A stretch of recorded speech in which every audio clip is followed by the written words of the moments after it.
Going to call the morning workshop of the Klickitat County Board of County Commissioners to order. We are going to begin with Planning Director Mochi Lindblad on the planning fee schedule update. Good morning. Good morning. Thank you. I just gave you a spreadsheet of preliminary draft of the comparison for the 11 counties that we used during our compensation studies last year. And so on the top row, you can see I highlighted Klickitat in yellow.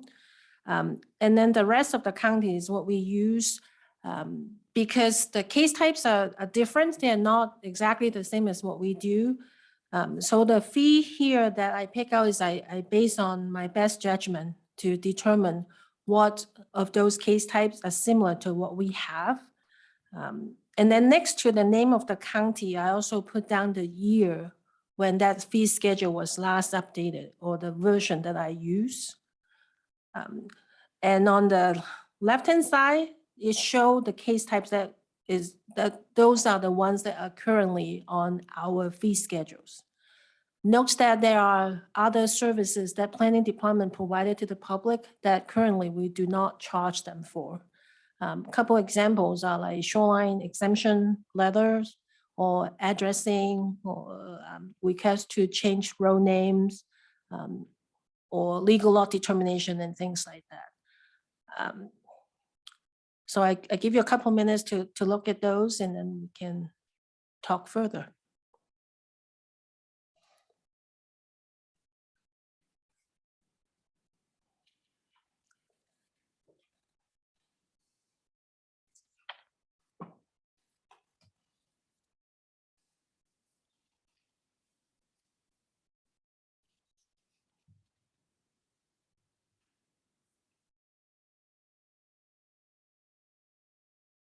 Wow.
Recording in progress.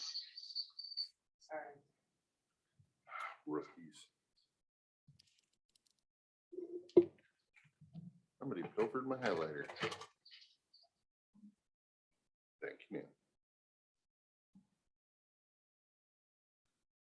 Where are we getting the echo from? That was me, Oh, because I turned this on Zoom and got it. Two audios in the same room. used it for a long time.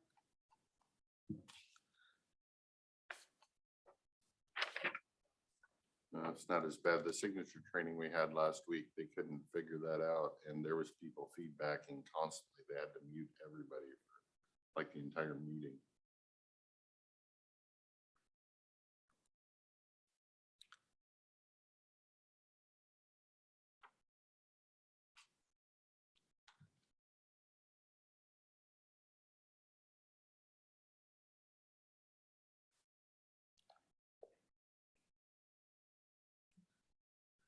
So do I get this right? We are the, oh, never mind.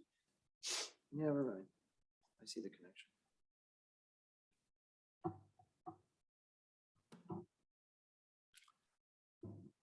For non-project specific or a non-project action appeal, how do we assign It's category C, which just is automatically? $1,000 Okay. right now under the current fee schedule.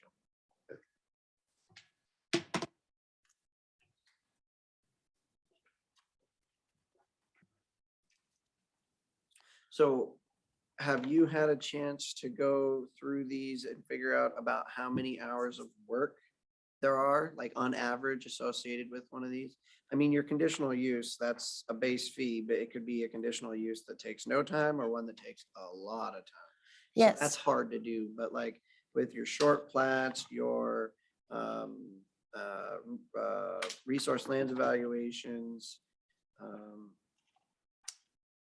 short plat, and boundary line adjustment, do we have any idea how many hours those are? We do. I actually ask staff members to track their times, and so I do have some ideas, based on, like, for example, for conditional use permits, and we're talking about the full conditional use permits with a public hearing. And the hours that I have here is about 18 to 20 hours. And that include administrative staff time, set up files, and lead planner's time, Mhm. and my time to look over everything before we schedule for the hearing, coordination, everything from start to finish. So it's about 18 to 20 hours. And this is not including projects over $1 million, like if it's a large project. No, this is just an average. And we, traditionally, we do not track our time. We just work. But And thank you for doing all that extra work. of course, thank you. But, since we know we are going to update our fee schedule, and if my understanding is correct, we are trying to update the fee schedule to try to recover reasonable costs that associate with processing permit.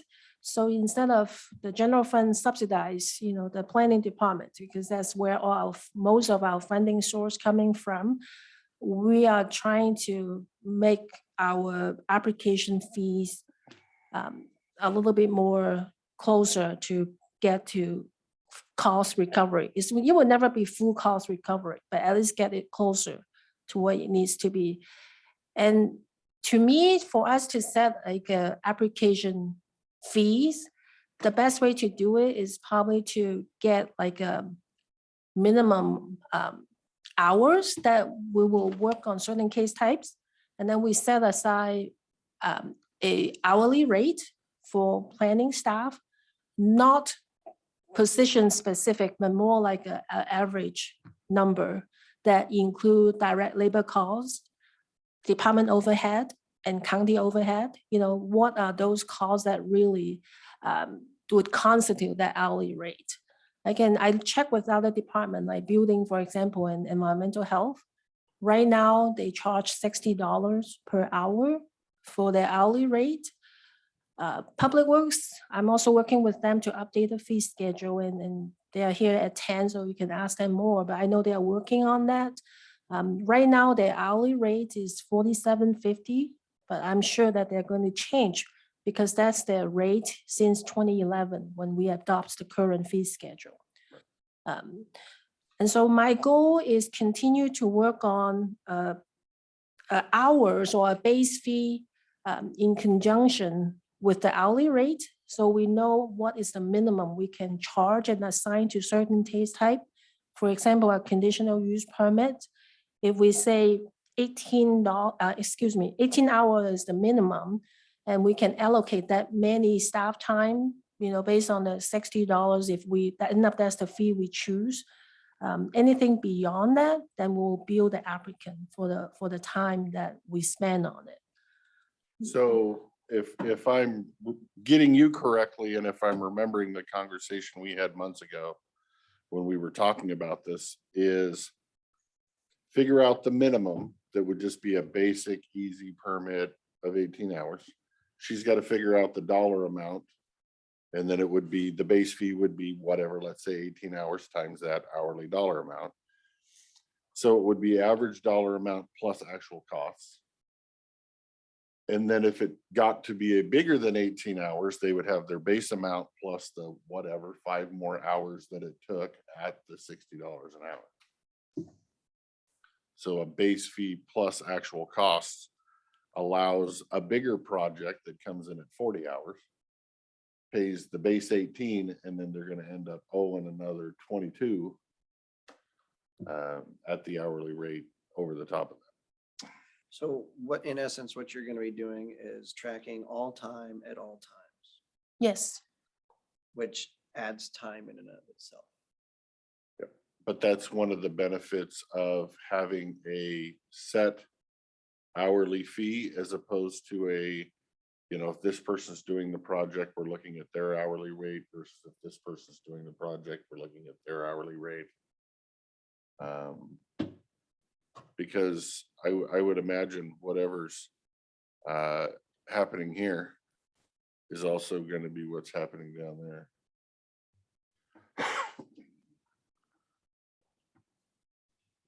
How much, you said you've asked folks to start tracking their time so you could get an idea. So are they billing not to activity, but to actual, are they keeping track of it on a project basis or they're okay? And how much extra work has that been as far as, Public Works does, job costing on every pencil. But there's also, they have a Financial staff. whole staff to do all that because they have to. And that's not, so if Public Works, if you're listening, that is not, I'm not throwing rocks at you. You have to do it. And so you do. So I'm hoping we can have some model that is somewhere between the necessary Public Works model, which is tracking absolutely everything job cost, to not tracking anything. right. So they have a job cost basis, but for right now, that the trial period that planning department is doing, we have a very simple forms that attach to the project files. Then whenever a planner or, work, or any staff member work on it, they just put down the date, a brief description about what that is, and then just the hours that they spend on. It's not to the second or to the minutes, a good, representation of what that may be. For projects that we're working on does not have a case or case files attached to it. They just put it on a piece of paper as the general items. And that's why I mentioned earlier, there are some services that right now we are doing that for the public or for people, but we are not charging them. We also track building review time because we are a part of the review team for building permits. Traditionally, we do not charge them, but I honestly, I think looking at those numbers, we do spend time, minimum an hour or so, checking our maps, working with the applicant to get an accurate site plan to know the proposed location. Sometimes it may be more, sometimes maybe less, but average about an hour or so to look at those. So that might be something that, yeah. How would that work if building ends up doing kind of the same scenario? How would you be able to tack an hour onto their billing? Would that be something that would be easy to do or not easy to do? If they're the ones that are doing the permit fee in their department and you're just Reviewing. yeah, they're subletting it to you for an hour's of work. How we track that in our budgets?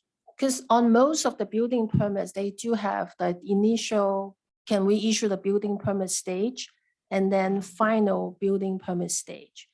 And so we will probably just either send a bill to the applicant or work with building department to ask them to charge a minimum 1 hour, unless we tell them otherwise that they need to pay that whatever hourly rate to us. Building would collect the money and then end up having a transfer over to the planning department. Or the applicant can write a check to planning department, and then we can put, because we do have a permit software system. And I think those are things that if we end up, that's the way that we're going, I'm confident that we can find a way to make that work, if that's what we want to do. Right.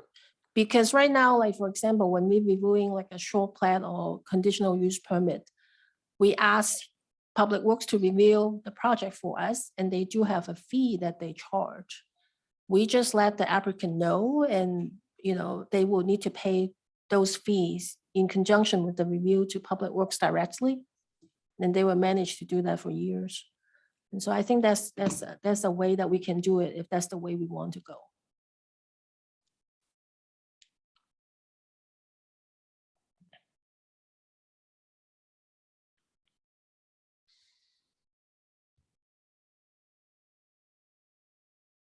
Thoughts?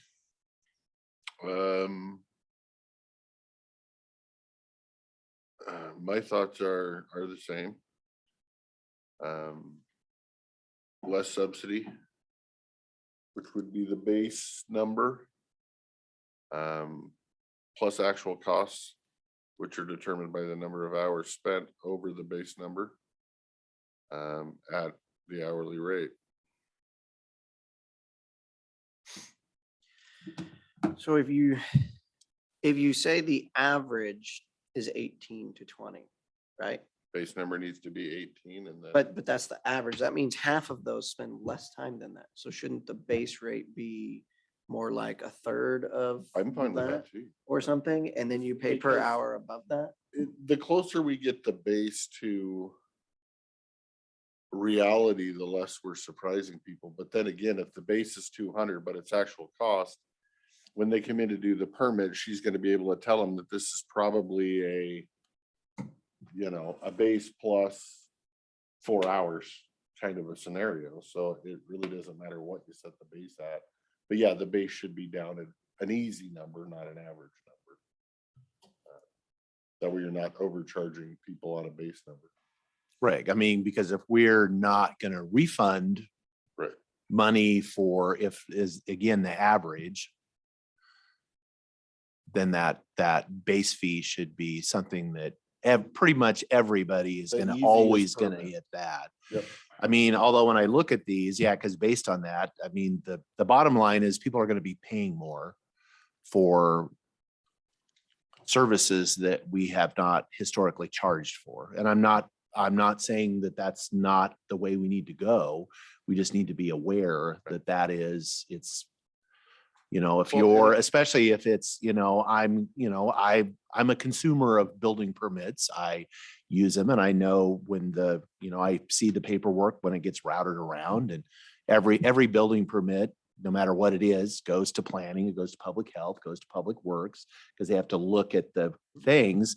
And, my assumption is when I'm buying my building permit, I'm paying for all of that, but I'm really not right now. Right. And so we're not transferring money around. The money, but It's all in the it's bill. I all- mean, it's the same. I mean, and we do have to be careful about, in fact, that would be something we need to check on, is that we may have to actually call that out in the permit fees, because the legislature has put some pretty tight restraints on building permit fees can only be used for building permit. Like you can't use it as a revenue source. Right. It's not, I can't Right, charge right. building permit because that is, Make a profit. I cannot make a Building. profit, and it can't even go, it can go, like, I think it's legitimate that you could charge the planning review of it. They're super sensitive about, like you can't use building permit fees to fund general planning activity because they are unrelated, even though, Right. and I think that came out of some counties were doing that. And so there was some legislation about that. And Well, that's so, why I think Jake hit the nail on the head with getting the base fee at the lowest possible one. That way we're not making a profit on that person right. by charging them an average. We're staying out of the legislative problem. The other thing that we're gonna find is sometimes when you start a process and you think it's gonna be simple. And, and it sometimes isn't. At some point, it'd be nice to have some sort of a cutoff, because if you're looking at doing a project and your base is, say, 10 hours, but there's gonna be an appeal involved in it or something like that. The next thing you know, you're up there, 200 times that amount. Well, And it's, that what's might- the point of even doing? that it? might be down here as far as actual costs. Cause it ain't the guy doing the short plat that is the reason for the appeal. Well, that's that whole thing I'm getting to. Like, what we did for a reason, and that is that you have an expectation and understanding, this is how much this is gonna cost me. We know that large projects over $1 million are far more complex, and that's why we have reimbursement agreements, because we're not going to saddle the general public on some Because we don't know what those super, costs are because gonna we be. have no idea. And so, do I think the conditional use, And if we just do the average and you say it's average of 18 to 20, it's $60 an hour, you're looking at like $1,200 at 20 for a conditional use permit. For most simple conditional use permits, that's probably gonna be fairly accurate. If we do that, then we don't have to just keep our job cost numbers. We don't have the time tracking. We don't have all of that. I mean, because pretty soon she's gonna be in here saying, I need somebody to send out all these bills and do all this stuff. That all has to be audited. All that, right? Because we don't know. Like the one that interests me, so for example, what we see a lot of are boundary line adjustments. How many hours did you have on average at that? Because that's the one where we're higher than everyone else.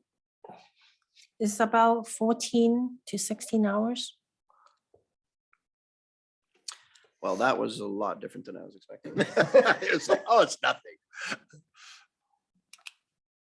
For each boundary line adjustment. Wow. Okay. Paulie Toledo.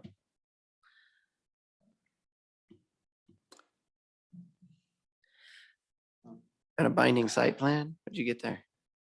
Binding site plan is more or less like a short plat or Or long long plat. plat. It's just not for residential use generally, like for mobile home park or like a Right. industrial or commercial type thing. Okay. And that seems like it takes a little, like if you're doing industrial commercial, it seems like it takes quite a bit more than that. Yes, Yeah. yeah. Did you come up with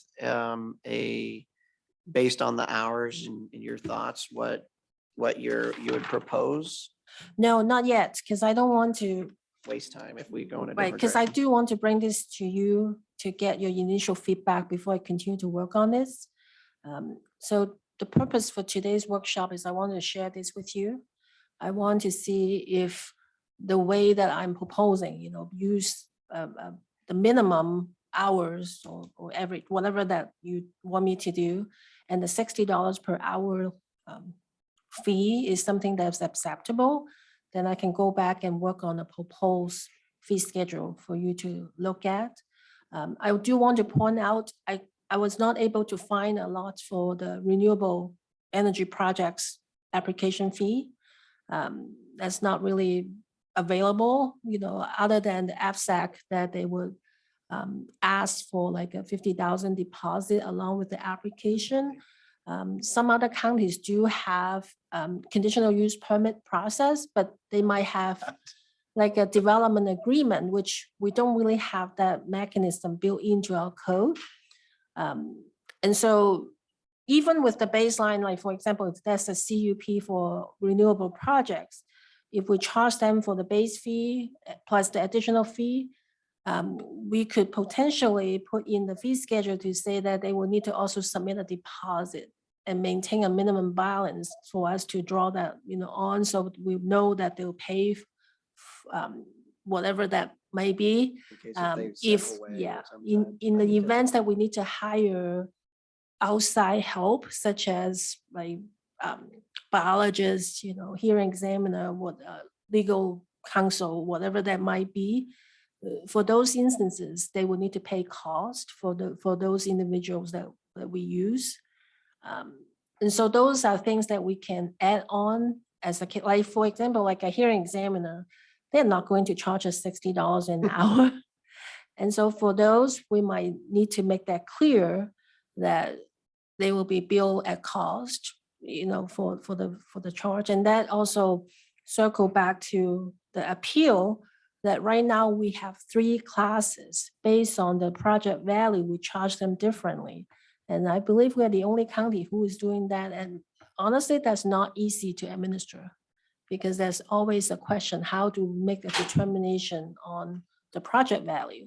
Well, the hard part is now on the west side of our county, you could build a house over there and you're a class B because it's over $1 million house. Right. That'd make it a class C. That's why I said over B.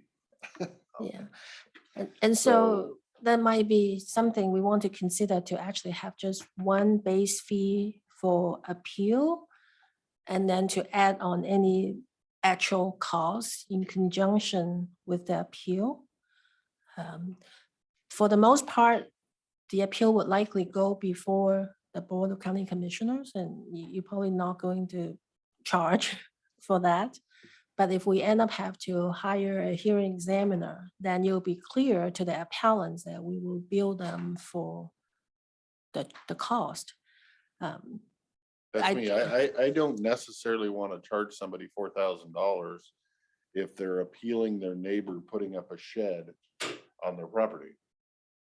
Because we're gonna hear that, it ain't gonna cost $4,000. But, you know, some projects are, so we have to have some kind of I would think a base amount. And or a dollar difference, a project cost difference, or you have a base amount plus actual cost. So that you're not overcharging the guy who just wants to. What appeal a things, shed. what things have the wildest swings? So like, for example, a special use permit. That could be something that takes very little amount of time. That could be something that takes a lot of time. Is that something that you would just come in, we're gonna do a $60 base fee per hour for the amount of time worked on it? We could potentially do that. Special use is more like a one-time use kind of correct. thing, so usually it doesn't take very long. But before the proponents actually submit the application to us, we will, we will talk with them, they will consult with us, we'll check with other departments, depending on the type of project. But typically, we wouldn't start charging them until we have a complete permit application. So that's something that also to think about, because right now we don't charge for pre-submittal conference. We could potentially charge them for that, but have a way is if they submit their application within 6 months, then that fee will be applied to their permit application. When I do my research, there's a variety of things that different counties are doing that we can borrow. But I guess I like to get some sense from the board. How would you like to proceed? How many pre-submittal conferences, whether it's just for an ADU or whatever, do you have that the people don't actually move forward with the project? I don't have a good numbers. I want to say 40%, maybe. I'm just guessing here. Because we encourage people to do pre-sub because right now is the best tool that we have, that we can actually invite other departments to kind of give us a reality check But I about think whether it- it's a good Right, project. and that's why at least for me, Reality is checks. I don't want, it would be really hard for me to I- charge people, like we're I'm with you. encouraging people Mhm. to go ask questions, see Mhm. if this project fits in your zoning and kind of what you would have to do, those requirements. Flush out the information. I think it's a bad idea. And again, it goes back to we pay general taxes Mhm. to support some efforts. Yeah. I think fees should be charged on project specific activities and then me as a consumer, I have control over what those are because I'm the one proposing the project. But if I'm just getting information about something, I don't want to pay for that. The pre-submittal might make you not do it too, if Yep. you decide that the costs are too far out there. So, no, I agree with you on that one. Yeah, How much I'm- did we bring in fees last year?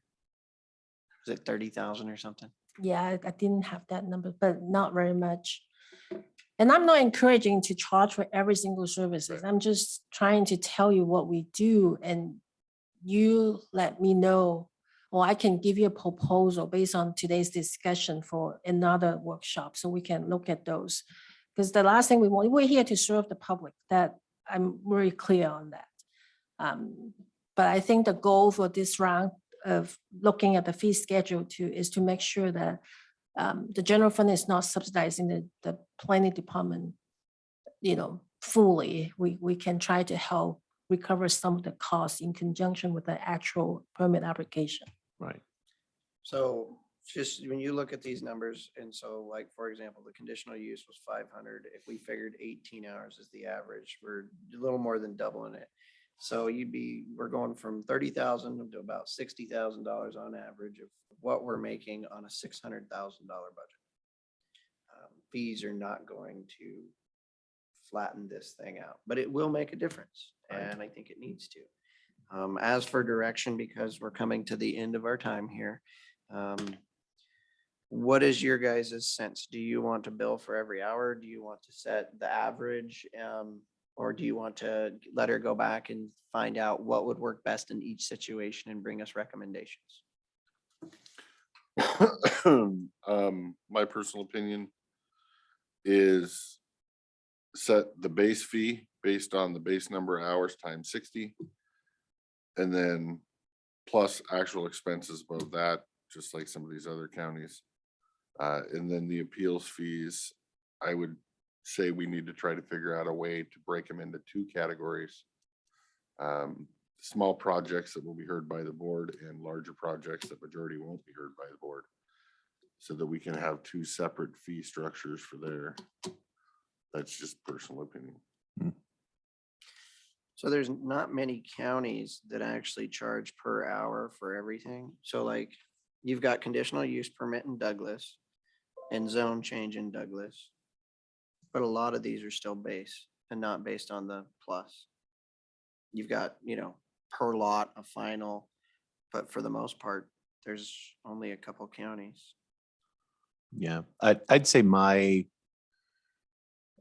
preference, and I'm open, is like, I'm fine with the $60 an hour. I think that's a defensible number. I don't really support tracking every hour. And it's like, I think we should have the fees should be an average that we just set, and that with an eye to have some cost recovery for that. And I'm actually okay with, does that mean on a simple one that maybe somebody's paying a little more than it would actually cost to do, and they're kind of offsetting the cost of one that's a little more complicated? I'm okay with that. I think just for simplicity, I think it's when you get into this where we're trying to have cost recovery for everything, we're not going to recover anything. It's not like a building permit. It's because building permits, it's built into the system because the cost of the permit is based on the value, with the notion that a more expensive house is more complicated to look at to some degree, but not really. There's some, but really the difference between a $500,000 house and a $800,000 house, I don't think the plans reviewer, the inspections are the same. So that means the $800,000 one is subsidizing the $500,000 likely. So I'm open to however, but I think I would be more, let's set those fees. We need to adjust them, but let's set them to somewhere that's should cover most of our costs on the average basis. Because the idea that on a big project, but right now, any kind of likely a big project, we are going to have a reimbursement agreement. We are going to get our costs back on those big projects. I just don't know where to draw what's a big project and what's not. So my understanding was we're trying to stay away from the reimbursement agreement approach because the $1 million is almost applicable to all projects in the West End. So how do we determine? Yeah, you're right. But it's easy enough. You could set that at 3 million. I mean, what we're really talking about is these large, complex, complicated projects. You need to be set at more than a house. But, for these larger, interesting things that you're going to have a reimbursement agreement that clearly delineates, that can be defensible for us, that they're signing on the dotted line, they're going to pay for it. We also need to figure out, like, for example, when you sign on the dotted line for that, when it goes into the appeals process and you have to hire a hearings examiner, is the applicant paying for the hearings examiner? Is the person who's appealing paying for the hearing examiner? Who's paying that Are they cost? splitting it? Right. And so that one's going to be a tough one for me, but I'm looking at what Jefferson did this year, like their short plat is $3,000 versus $500 that we have. And so they probably looked at these numbers and they looked at the time and that was what they did. They figured, here's the average for doing a short plat. So do I have it in my head correct that you guys would both rather have one set number versus a base number plus average cost over that? Is that what I'm getting from you gentlemen? Yes, Well- for me, I mean, as far as, yes, for me, except we're back to that. It's How like do we we need capitalize two it? Right. different, it's almost like although it's really hard to justify, how do we differentiate between, if somebody's building a solar farm, then we want them to pay all costs associated, like a commercial activity versus somebody's building a house in the West End. That's the problem I'm having, is how do I differentiate between those? Well, what are you different? And and how we had done it in the past was by the dollar figure. Is that was where that $1 million, that's what it was. That was not me building a house. That was a major project. So maybe that's not such a bad thing. We just need that number has not been adjusted since we did it. I agree, because I mean, you look at an apartment complex or a condo or a assisted living center, or I don't think it was really meant for a house. It was meant for the bigger things. For bigger things. So I'm fine with setting a flat dollar amount if that's the way you guys want to go.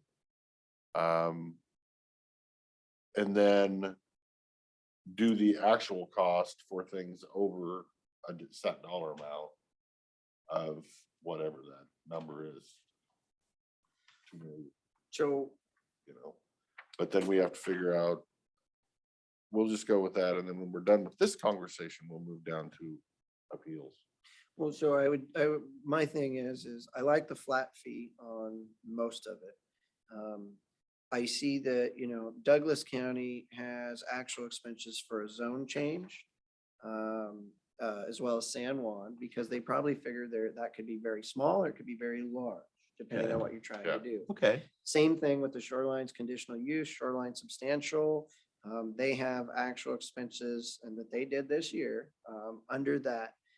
So they've figured out the average amount of time plus actual expenses. I can see that in those ones. And I can see it in a conditional use as well, because conditional uses can be very simple or they can Could be be very, really, very complex. All right, so name those again. Which ones do you think should have actual expenses? Conditional use. Okay. Zone change. Yep. Shorelines conditional, shoreline substantial.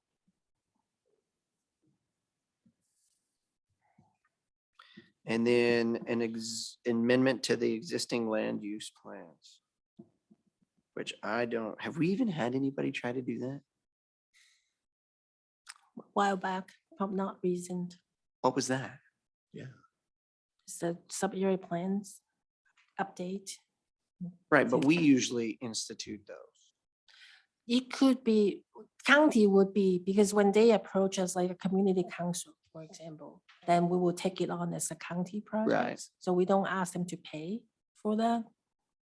So, But those are the ones I thought, and then let's put some thought into that energy overlay zone one.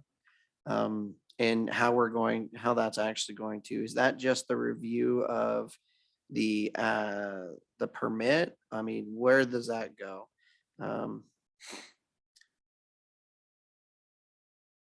And anything else that you can think of that like has a huge disparity that could be like really easy, or it's sucked up half of your time for 3 weeks.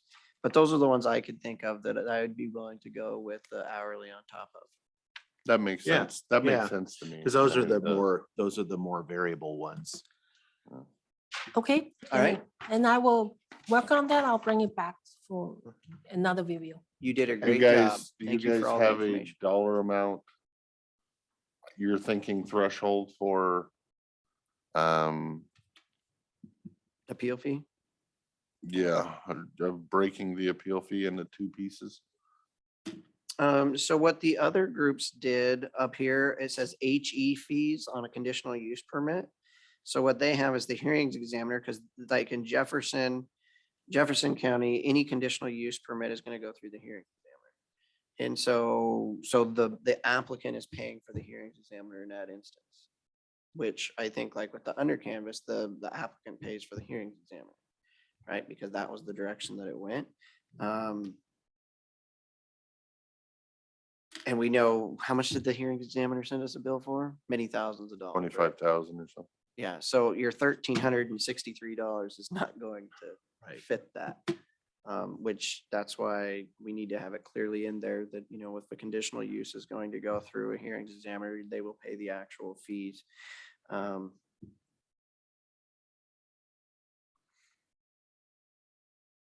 Well, except a conditional use permit would not ever go through a hearings examiner unless there was a SEPA appeal attached to it. Because the appeal would be to Superior Court. Everybody pays. Right? Right. Right. I've looked at that flow chart so many Yeah. times. Yeah. No, I the flow think chart's actually pretty darn good. Trying to make sure, But because an there's so many appeal- scenarios. Of But an That's appeal, not that- all. and that's not all. That was the simplified flow chart. Yeah. So Anyway, just saying okay, there's- yeah, but okay. I agree with There's- your point is the. I'm you know, just saying there's a that difference cost. between the appeal of your neighbor's shed Yeah. or an Right. EOZ. Right. I would appeal. put it at 1.5 million personally. If you want to split it in two, I would put it, anything below 1.5 million has an appeal fee, anything over has a different appeal fee based on, And but then then we we just- also need to delineate what that appeal fee is paying for. Right. Because if we're charging per hour it should- on a it should conditional use pay- permit, then we're already charging the applicant. What are those appeal fees paying for? It should pay for the first part of the appeal and the applicant picks up the rest of it. So the first 4 would go to the hearings examiner, their applicant would pay the other 21,000. Oh. I don't know if we could do it, but We're not making a profit off it. And then everybody's got skin in the game. Right, because if we use under canvas as an example, you know, we heard much about we had to pay a $4,000 appeal fee. Yes, you did, and we paid 25,000. I mean, Right, but they only paid 100 or something over there, but 200. 200. yes. But theoretically, the first part of the appeal fee should go to the appeal. Anything more is covered by the applicant. And in the contract. I mean, with I the think that was applicant, the idea, was Right. to have, everybody's got to have skin in the game. It's just a matter of, you know, I think 200 is small for a basic appeal. But maybe it's not. I mean, if it's just heard before the board and you don't really have lawyers involved. And, Superior courts and your prosecutor defending the case and. So, All right, let's come back to that. yeah, Okay, All right. all right. Thank you for all your hard work. All right. Next, sorry, guys, we've been cutting into your time. We have Public Works Director, County Engineer, Gordy Kelsey. And I would begin, Mr. Kelsey, we have a good practice certificate that the good housekeeping seal of approval to present. That is very important. Thank you, sir. You don't get that, you get no money. Exactly. Right. thanks, sir. Get the check. Yes. Well, getting your credit approved. Yeah. I wish it just automatically came with a check. but it No, we got to get the credit approved first.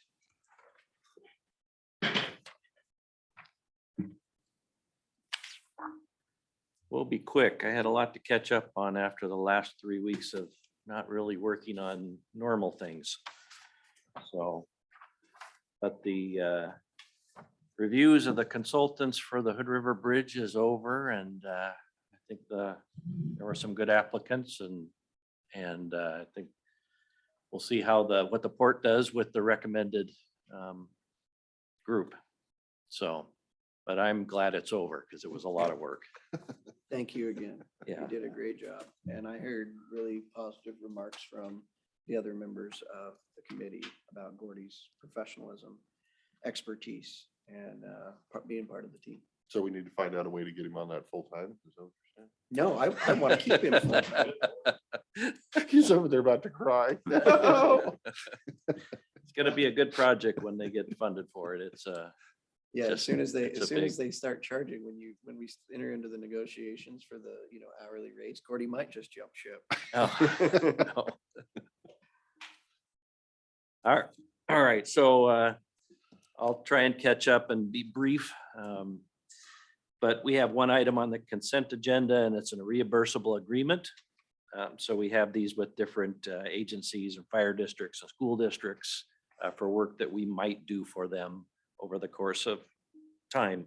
And this is just the official document to actually do the work. We have one- Question, Yes. sorry to interrupt, question. Yeah. What is the difference? I'm trying to kind of, Sorry, Jeff. what is the difference of who we can do these agreements for and who we can't? Public agencies? Yes, Okay, Yeah, taxing districts. taxing, Okay. yeah. because there was question on this year's past, so I was trying to flush that out. So that makes sense. So other taxing. Yes, Yeah. not Granges. I wasn't gonna say it. I just thought I I'd was roll her trying to be out there. nonchalant. Had to throw it out there. Yep, Okay, we have one pay estimate on Roosevelt Grade Road. So we completed most of the rest of the work. They still have some punch list items, but most of the work is complete. On the construction side, our contractor's completing the last of the signs on the grant funded signs and guidepost project on Canyon Road. They have about 2 weeks left and then there'll be punch list items, but it sounds like there isn't really very much that they have to fix, which is good. Courtney Road, contractor still grubbing and I think fighting the rain, which it looks like may have decreased finally for the foreseeable future. Excavating, building embankments and installing culverts and burning slash piles until that window closes for the year. Are we on schedule because of the rain? Or are we already a couple of weeks behind schedule? Where are we at? I don't know. we're pretty close to being on schedule still. I think there was 1 week where they got rained out. Yeah, they've kind of jumped down below and put in culverts to save time. Yeah, I mean, it's been kind of like Goldilocks rain where it's Yeah. just right. It's not so much. Yeah. It's Goldilocks. Not too hot, not too cold. True. On the design side, we have our open house for the Klickitat path tonight. And we have all of our permits and our design is pretty much complete, just putting everything else together for the summer construction. Courthouse parking lots, we're filing those plans to advertise at the end of the month. Small Works Guardrail Project to clean things up.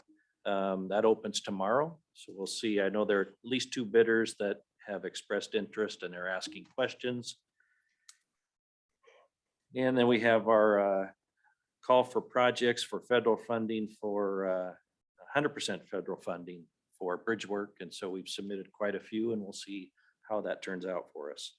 If I could, before we go, if we could go back to the guardrail, us being certified and being able to do that, how much of that do you think we're gonna divert out of that we'll just handle with our own folks now? Which I am assuming will save us some money. Yes. Every place where we have like an end where we just do the end, so that might be 25%. Oh, We okay, could, where we get the long runs because we have no way to drive the posts. right. So So really, the only thing that we're gonna be doing are those, which I know are not, those are not cheap. They don't, No. they charge us quite Yeah. a bit for those. Yeah. And we replace rail, but we've always done that. We just Right. haven't had the ability to replace the ends. Now we have Right. the ability to replace the ends. And, but again, if the posts are, we can replace one post probably, but not the key post to the end. I think we took 2 projects off this that would have went to bid on this last one. So I saw think- one on the Centerville Highway Yes. coming we up did the that hill. They ourselves. were, yeah, because I was like, ooh, I know what they're doing. So the key is you're gonna try to do that as much as possible. with Yes. the road Right. crew. Yes. Yes, exactly. I like Yep. Okay, It's much more timely to get it fixed and right, because otherwise Less- we used to kind of less save them cost. up to get them Once a year. because once a year, because it was worth them make coming it out. worth them coming. Otherwise, I mean, you could get them out here, but I hate to think what we pay for it. Yeah, but if Lot you're more. saving money, you can turn that around and use it somewhere else on Yeah. one of your But also, projects. if you wait once a year, you've got most of the year where that's not there and operating. and it's a safety. Right, it's a issue. safety issue. Safety You might issue. get two crashes in the same guardrail. You might be. We saving actually the have truck had driver. that before. Many Or times, you yes. can Pay twice, or you can pay 10 times as much for not fixing it. For not fixing it we're on and a it's our time fault. schedule. Yeah. Sorry. Thank you. All right, moving on. The maintenance side of things, the crews on the east side are crack sealing on East Road. And they're also, you can see them out the window. They're removing the rest of Annex 1, the debris from that, and also the foundations and concrete that still existed from Annex 3 and 5. And so those sites will be ready to go. I'm sorry, we're trying to get you, let you hurry, and then we keep asking questions. How are those parking lots gonna work when there's a different grade up there and a different grade down here? And it's like a wall built on the other side of the phone building over here. Are you gonna actually chip into that parking area part of the alley and grade the whole Yeah. thing, or is it gonna step up? Yeah, that wall comes out and it'll be straight graded from the alley down From to the the alley down. street. Yep. If it wasn't a good one, it was a fair question, so I didn't. That was a have you fair to- question. Okay. Just gavel me right through. Yeah. Don't give me. that off. All right, west side crews are patching and grading. On the facilities side, the civil work for the new building, they're doing the rest of the curb and the sidewalk this week. And then they'll pave next week. So it won't be long. So on all sidewalks, they never put rebar in there? No, Okay, yeah. wasn't sure. I was seeing them pour today and I was looking together and I was like, I see no mesh, I see no nothing. Yeah. Makes we it put- easier to cut and take out later. Exactly. Really, that is the whole idea. Yeah, and we're actually putting a good base underneath them too, so Yeah. that once you have that, you shouldn't need rebar. No. So. Okay, so let's see. I think we still have a few loose ends on furniture that should show up the end of the month or 1st of June, that dates just keep getting pushed. And the motorized shades should be installed in here. Yeah. Yeah, that's what I was thinking. Yeah. Yeah. Yeah, so I've heard they're installed, and we'll figure out how to use Yeah. them. Just start pushing buttons. You'll figure it out. Is it back there on the wall? Because the right side of the buttons in the back wall don't do anything, never have. Those They are may just, now. You may although now. I have to, and I know we're short of time, but I was so sympathetic. Last week I was at Tacoma Wednesday, Thursday, Friday for it was Wasac thing. And we were at the Marriott and their lights, they have that same, Oh, and yeah. their system harvesting. went berserk. And they had they had electricians, and in the end, they could not shut the power off to the lights, and they would just randomly decide. It was like, you have enough light, there's enough ambient light, and they shut off, and then a second later they would turn everything on. And but it had a huge impact and they had those same controls that they could not, so they moved us the second day they put us in a different place, and the same thing happened. Ah, And so What they, you're saying is the hacker convention was involved. yes, yes, they were in ballroom C. Technology great. Yes, so there's sometimes I'm like, really, how much energy did we save? Just turn the lights on, and when we're done, turn them off. Yeah.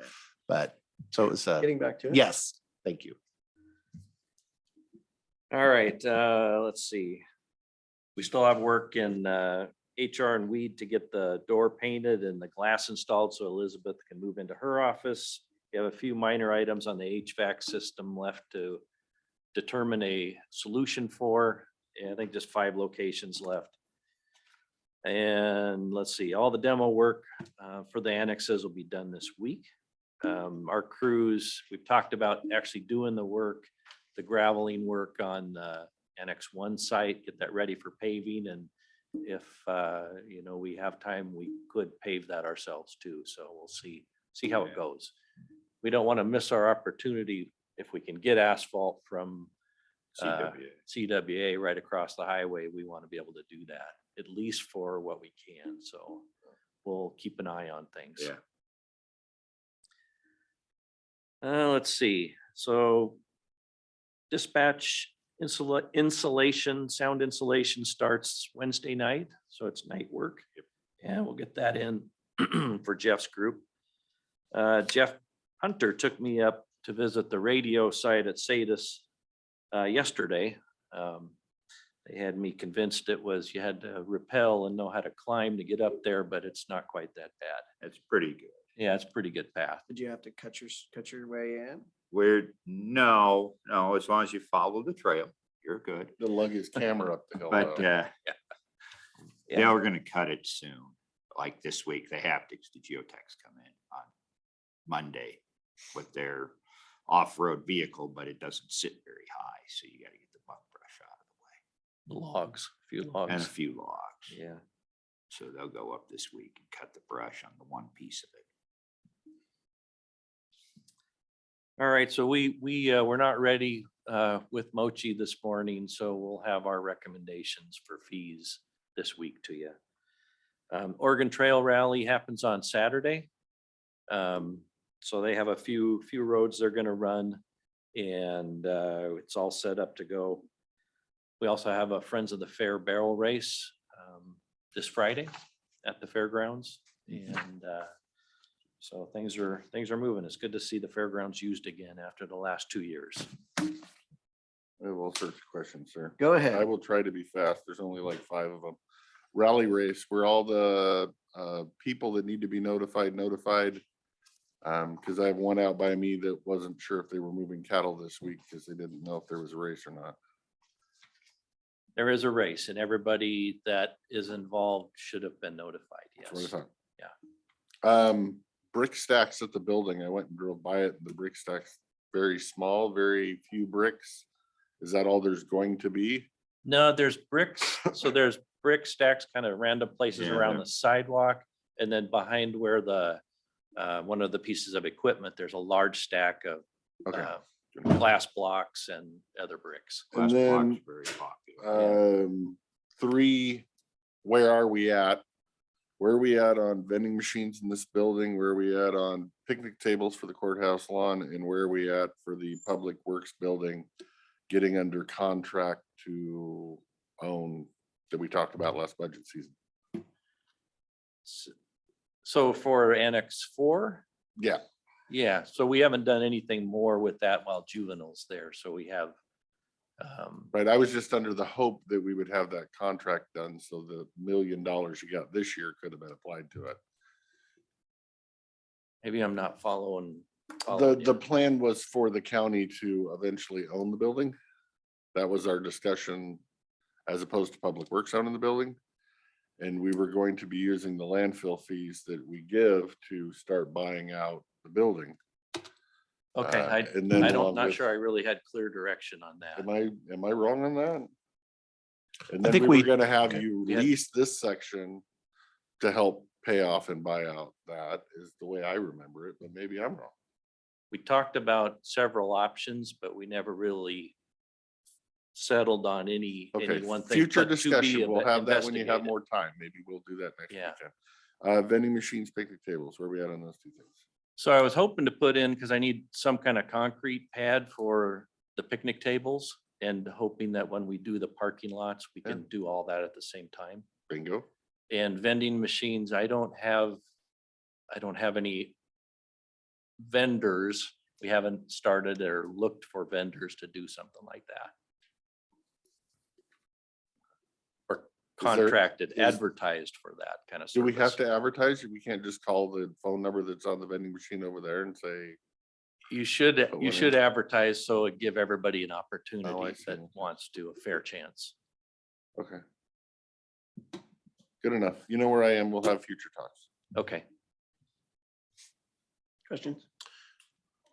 No, just maybe back to his earlier about the Annex 4. I think the discussion was over, that's a public asset, but it belongs to the road fund. And so if we were going to transfer, over time, the road fund has to be made whole. You can't just gift it to the not road fund. Right. And so I think that was the idea, was could we look at paying that off, paying the road fund, which we'd have to, I'm assuming there is some legal process for establishing the value of that. Like basically the road fund would be surplusing it, just like we would anything else if it was a county shop or and then whatever that value is, the road fund has to get paid. But yeah, you should be able to you could count the transfers, the landfill dollars into the road fund, because those are those are outside as we could pay for it that way. Yep. Is that, because I think that's what you were talking about, right? That's the easiest way to do it. Okay. Okay. As long as it passes legal scrutiny. Right. And auditor scrutiny. Yeah. Anything else? Nope. All right. Thank you, gentlemen. Right on time. Yeah. Thank you. Oh, yeah. I that's- also have a draft resolution to Oh. secure that as a park. I sent it also to Public Yep. Works. And there may be any direction as far as completing that. Okay. Still been working with the treasurer on, because there's two parks. That Triangle Park was created by plat, which somehow was put into us, but there's no covenant on it that requires it to be a plat. The part that's over by the airport where the school sits and now we have the community building, that was created a different way, and that actually has a restrictive covenant that it can only be used as a park. So we're still unpacking all that, because it can only be used, Dallasport's complicated. if it can only be used as a park, well, then how did the fire department be able to build on it? But that's the other person. Yeah, there's two parcels. Right. One of We're them, really one of only them, talking about the 6th and B parcel. well, we're looking at the whole thing. And then if you, either Jeff or both, I'm sure you have nothing going on. At 2:45, we're gonna continue the discussion on Dallasport wastewater. Okay. So if you can be here to Yes, support yes. my analysis that Yes, I've and I done. should have, I'm reaching out, so that I have some other ideas. Okay, If good. I can get what I want, because there's a piece in there I want to discuss with you that I've been thinking about. Oh, okay. We talk about how can we control, somebody's worried about controlling the FTEs. Well, that should also play in effect all the entities that that are controlled. You still have to update your plan. That would be hanging out for Right, all right. entities, Wish Ram, everybody. Right. So I'm gonna try to get a little bit more Okay. clarification. All right. Thank you, gentlemen. Thank you. I'm looking forward to 2:45. We'll learn a little bit.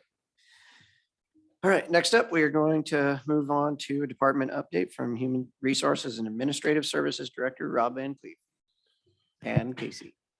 And we first need to know what was so funny in the back. Y'all were laughing about. Rachel was admiring my work phone and I asked her if she could teach me how to use Hmm. it. Because I told her my daughter is not patient enough. So that's why she was laughing at me. Good morning. Good morning. Good morning. Wonderful day in the neighborhood. Will you be my friend? Will you be my I'm neighbor? intrigued. You are I'm our friend. intrigued. I'm worried. That's all I I would got. be worried. That's all I got. Okay. Actually, If you don't sing it, it doesn't count. it doesn't sing it. A wonderful day. Yeah. My high school intern said I can't sing. Yeah. No. Literally. Okay, yeah, no, Yeah, bad same. idea. So good morning. So Casey's batting first, Jen's on deck, and Jeff's gonna bat cleanup. So so we'll start off with, Okay, so I just have a few things on my side of the HR. The first is we are going to request verbal to advertise for our clerical position in the HR department.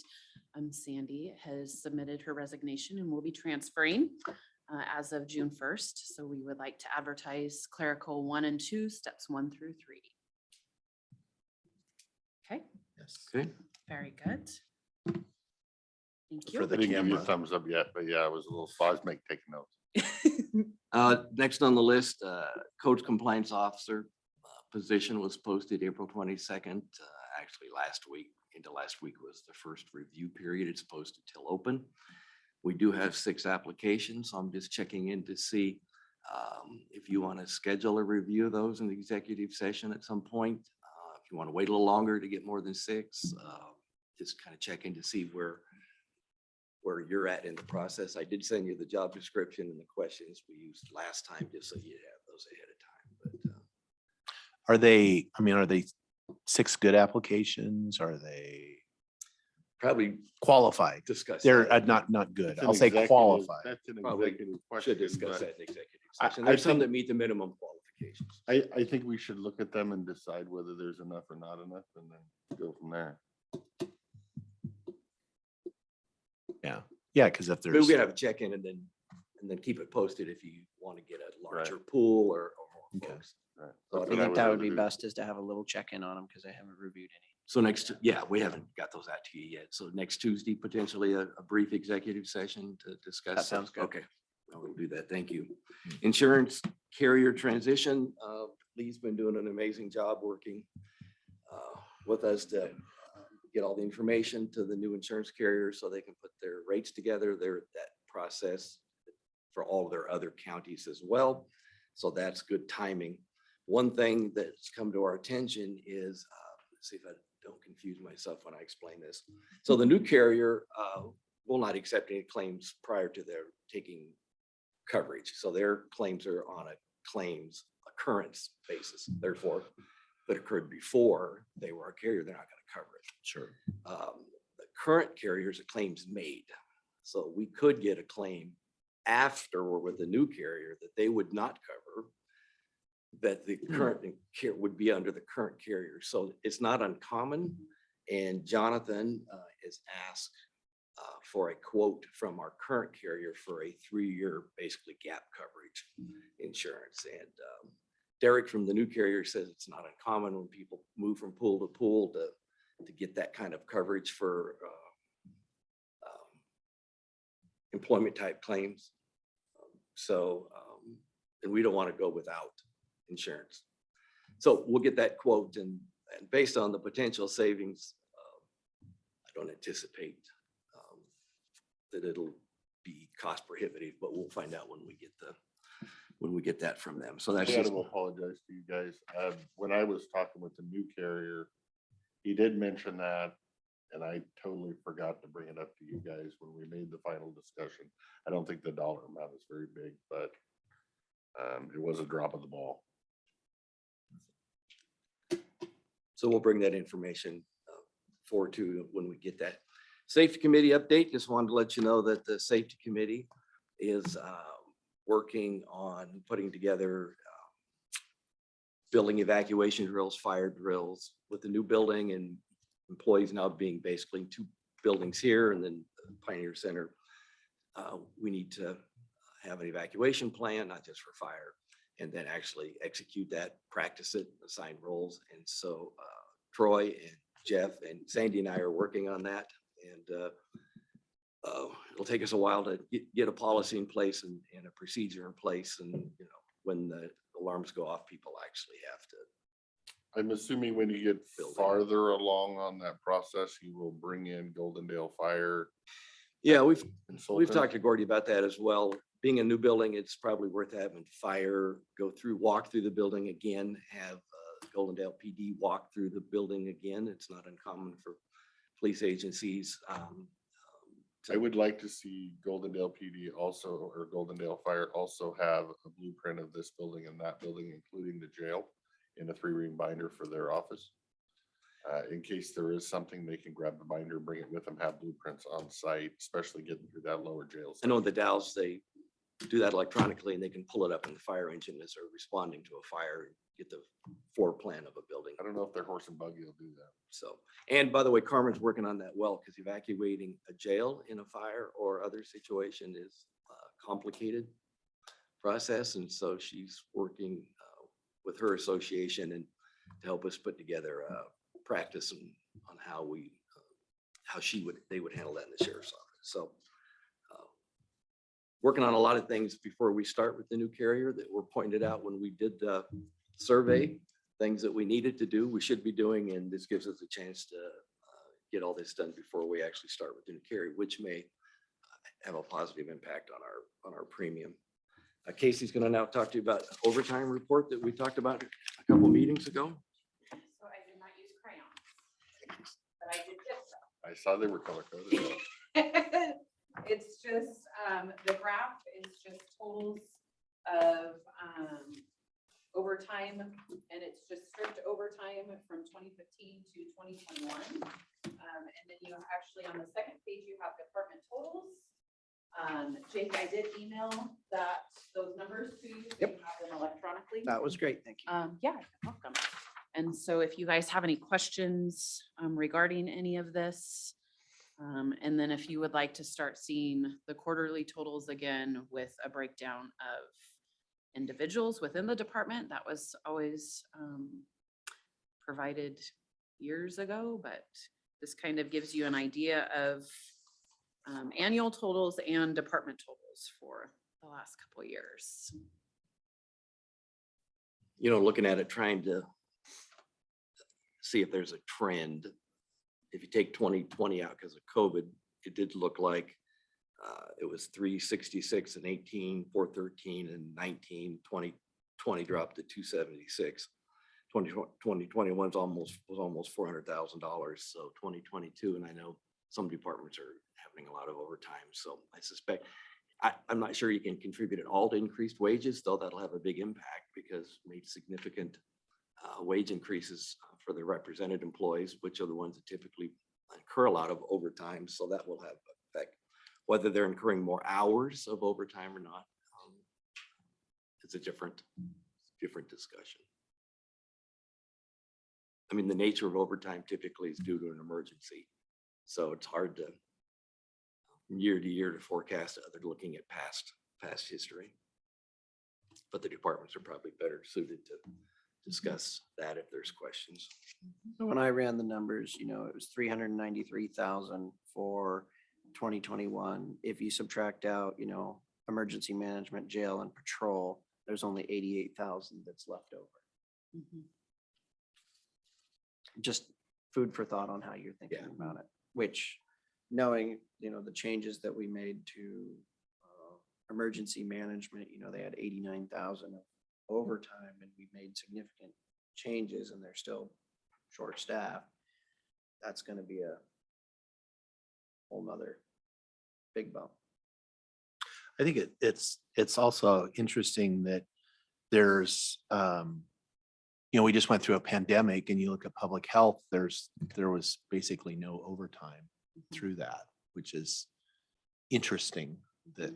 Well, they had 87 more employees than they did the year before.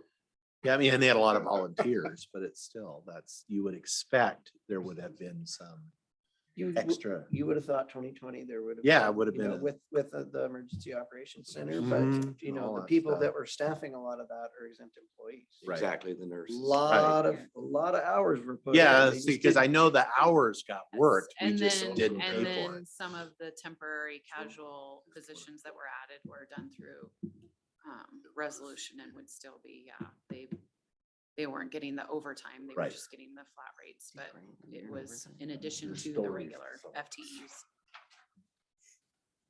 So you get numbers, but numbers don't always tell you the whole story. Is all I'm trying to. Right, absolutely. So I think in the past, weren't these reports given on a quarterly basis? Or, is there any interest from the commissioners in receiving these reports quarterly or twice a year? The only thing that really I'm looking for is, I guess I'd say it, if we could see a trend or a problem before it becomes too expensive. That's kind of what I'm looking. You know, there's always the debate about, well, higher staff, it lowers overtime. In some cases, that's true. But as you pointed out, the very nature of the majority of this is public safety, probably something happens at the end of a shift, there's a disaster, whatever. And so it can be hard to predict Right. going forward. I said, what they I may would bring. like to see potentials for volunteer hours, but I don't control that department, so my opinions don't matter much. I guess the other one is like when I look at emergency management, since Jeff is sitting here and we think, we just approved pretty much 3 more boxes so that we can get these positions filled. And we spent $89,000 in overtime, which seems like a lot. But if you're down multiple people and you only spend $89,000 more in overtime, then while that overtime, when you subtract out the benefits, is not a bad thing. Because if you had all those positions full, that would have cost you way more than the 89,000. So I guess that would be like, if you come back quarterly or whatever, let's look at how many positions are open versus how much that's going and how do we feel about that? Because your overtime may be up, but you could still be way under budget because you have those. You're not incurring, positions. you're not incurring Yeah, additional but the benefit overtime costs. is also a factor of burnout, so it isn't just all dollars. Right, but we're looking at the dollars here. And then we can take the numbers and then do the qualitative analysis. And then what we would suggest or recommend then is if there's a department you want to drill down on or ask more questions, either let us know ahead of time or so we can give a heads up to the departments so that because they're the best ones that really know and understand, I think, the staffing issues or what's going on in terms of staff shortages, vacations, emergencies, those kind of things. So we can give you the numbers, but the analysis is probably best left to elected officials or to the department directors in those areas. So be good teammates. And so the other question that, bumps up is in the PA's office, that was kind of an outlier. Because aren't most of those positions exempt as well? So what caused that? Do we know? So there were a few vacancies Okay, that's, in the victim witness and your. Sorry, here.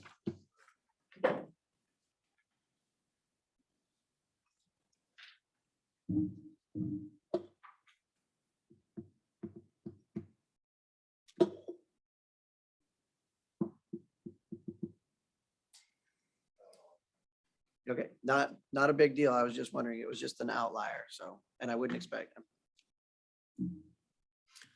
Okay.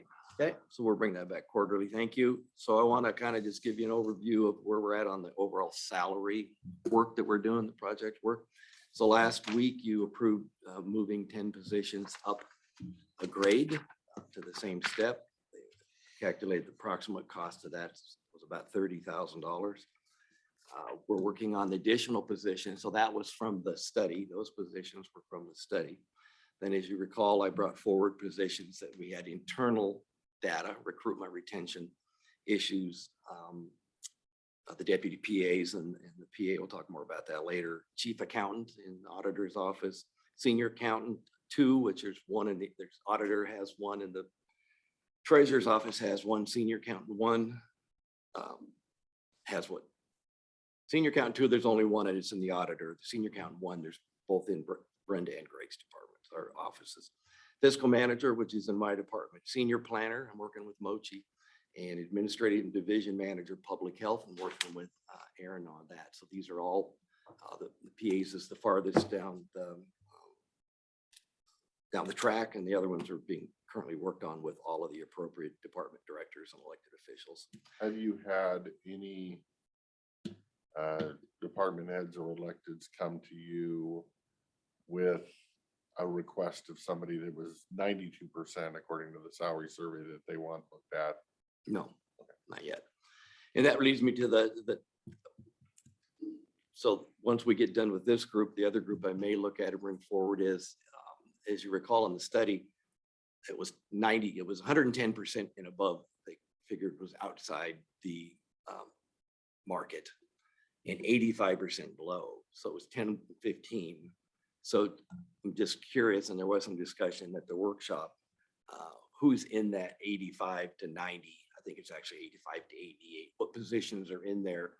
And what would be the impact? What would be the cost if you did 10% above and 10% below as opposed to 10 and 15? just to look at and see what the impact would be. So we'll be taking a look at that as well and bring that back just for discussion to see. I did push back a little on the consultant. I don't know why she did 10 and 15. She had a reason to do that. I thought that was better. to Could be how more the bell consistent. curve works, you know, when you see it. Yeah, could be. But I thought it was worth looking at just to see who's in there. And, you know, there are people that are, if you do 85, there's always somebody at 86. And if you do 90, there's always somebody at 91. So I'm just trying to want to look at that before we are done with the survey. And then I would gently and respectfully remind the commissioners that any other position that we want to look at the pay, whether it be new or existing, should go through the policy and the practice classification committee. We have a longstanding process and policy for dealing with people that are promoted, new positions, departments who think of positions needs to be looked at. That's all fine and well, but it should, at that point, I hope we go back to current practice. Otherwise, we potentially risk having to look arbitrary if we start picking and choosing outside of what we have evidence or data for.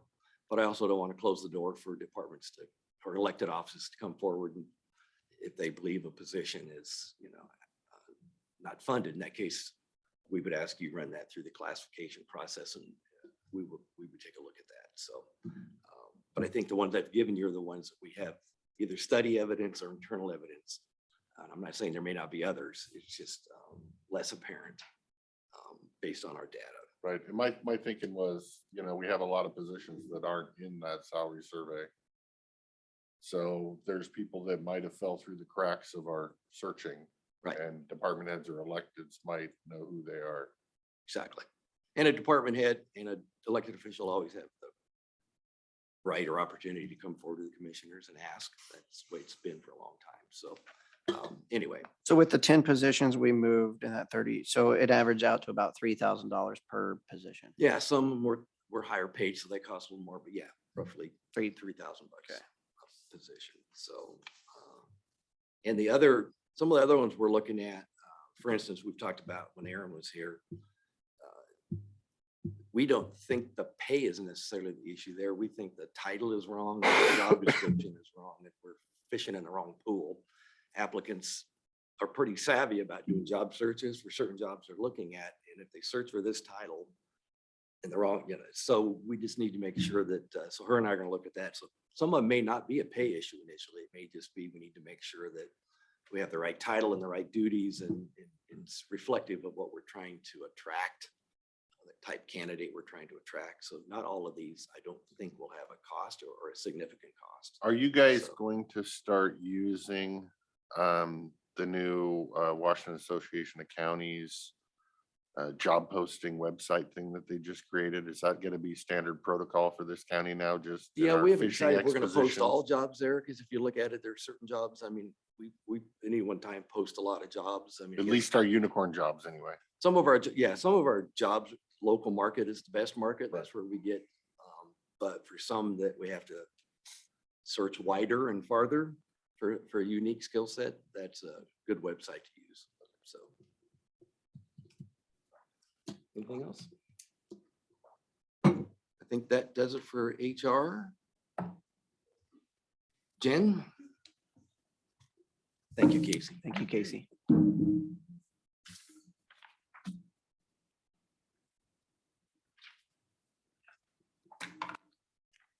Good morning. I will be brief today. Just to start off with the ARPA funds where we finished out there. US Treasury's annual report was due on the 30th. That was filed by deadline. And per US Treasury guidelines that had changed a few times over the course of the year. Those guidelines ended up being that I could report both tranches, even though not receiving both tranches, as lost revenue. So all $4.2 million was reported as lost revenue and being used as general governmental services. On the other side of that, the state auditor's office has gone back and forth about how they are going to audit those funds. They still don't know. So it's been a little challenging through the process of trying to file the Treasury's annual report in coordination with our state annual report that Brenda's office has been trying to file. But it ended up that Katrina or Teresa's firm, working with Debbie, had used all of those funds that we'd put into the general fund, reported those as general government services, and used salaries. I thought the ARPA funds, the Fed was gonna make a certain amount audited or just exempt. The up to $10 million. So So, I of mean, lost, that we wouldn't well, even- not exempt, as that we lost wouldn't- revenue. Okay, because I was thinking they weren't even gonna make it. They had to be lost revenue. It was just, We just don't have to do the revenue calculation, oh, I see. Okay. which since ours fell under $10 million, that's, I'm It's assuming still that is considered why lost that they revenue, just you said, just go didn't ahead have and to jump report through the all of steps. it Okay. at once in one annual report, even though you haven't received both tranches yet. Got it. Okay. We should receive our second tranche of $2.177 million by after June 24th, somewhere around there. That's when June that should come 17th in. is my birthday, so Hmm. come in on that. That'd be fine. So this year's current budget, this first supplemental was done. The JV's been entered. It's been sent over to the auditor's office for approval. Let me interrupt you there. I want Oh. to make note that it's worth noting the supplemental first one was very smooth. And I received lots of compliments about the work Jen put into it. So when it's smooth on this end, that means there was hours and hours and hours of work on the backside. And the process that she's put in place, and I know she's even going to improve on that. She wants to improve on that. I think she did a great job, and it's just a much better, more transparent, easier process for departments and elected officials to use. I just wanted to acknowledge, I thought she did a great job putting that together. A lot more transparent for the public too, and I'd agree. Yeah. with you, so. Sorry. No problem. So once that's done, we'll do a budget relink, and then the numbers will show up in all the reports that I have for you guys. One of the items that I'm keyed in on this budget is going to be wages and benefits. I have a shared tracking sheet throughout the county with every department. They are responsible, each department's responsible for monitoring their budget on a monthly basis. But because of the budget reductions and the 4% COLA that was implemented without having it budgeted yet, I'm also monitoring and tracking everybody's wages and benefits on a monthly basis from a higher level, but I am keyed in on departments. So I've asked them to just maintain that wage and benefit shared tracking sheet so that I have more real-time information when they change staff members or step increases and whatnot. So we're kind of trying to change the conversation when we discuss these things, both HR and fiscal. It's one thing to have the money in your current budget to cover things, and that's good. A lot of times departments have vacancies and are able to cover things that come at them from all different directions. But when we look at the 4%, it's important to know what the full year cost could be. Or down the road, we will find ourselves, if we spend all the money, if we fill all the positions, which we want to do, and we hope to do, then the ending balance, the rollover is less, and it creates another pressure. So always looking at what a full cost is for a full year for anything we do, we think is as relevant as being able to cover something, which most departments or elected offices can do on any given year, unfortunately due to vacancies and other issues. So the second supplemental will be in August. By then I'll have a much larger set of data to determine what departments might need a supplemental, and I will try and capture the majority of wages and benefits in that second supplemental. Is my plan anyway. I mean, it'd be good this year because it'll be the first year for quite a while that we know what the wages are going to be when we build the first budget. We know the unions are already set. And so as opposed to at least the last 2 or 3 years where we didn't get that information till later in the budget process, all that forecasting and modeling and looking Guessing. at the impacts will be done ahead of time. Which is just it's a polite way of saying guessing, So. it'll be- modeling, forecasting. Yeah. What are you, a weather person? Yes, yes. And the sun's shining. Yeah, yeah. The other part of this budget year is adult probation. Courtney and I met on Friday to discuss the litter crew transfer and what that means to the budget and her finances. So I will be working with her and we have a meeting set up, or we'll be having a meeting set up with the treasurer's office, the auditor's office, Courtney and myself, to brainstorm and discuss the basic accounting principles and what would be best suited for her with the grant associated with that litter crew as well. And getting those funds out of Fund 140 over to the general fund in that department.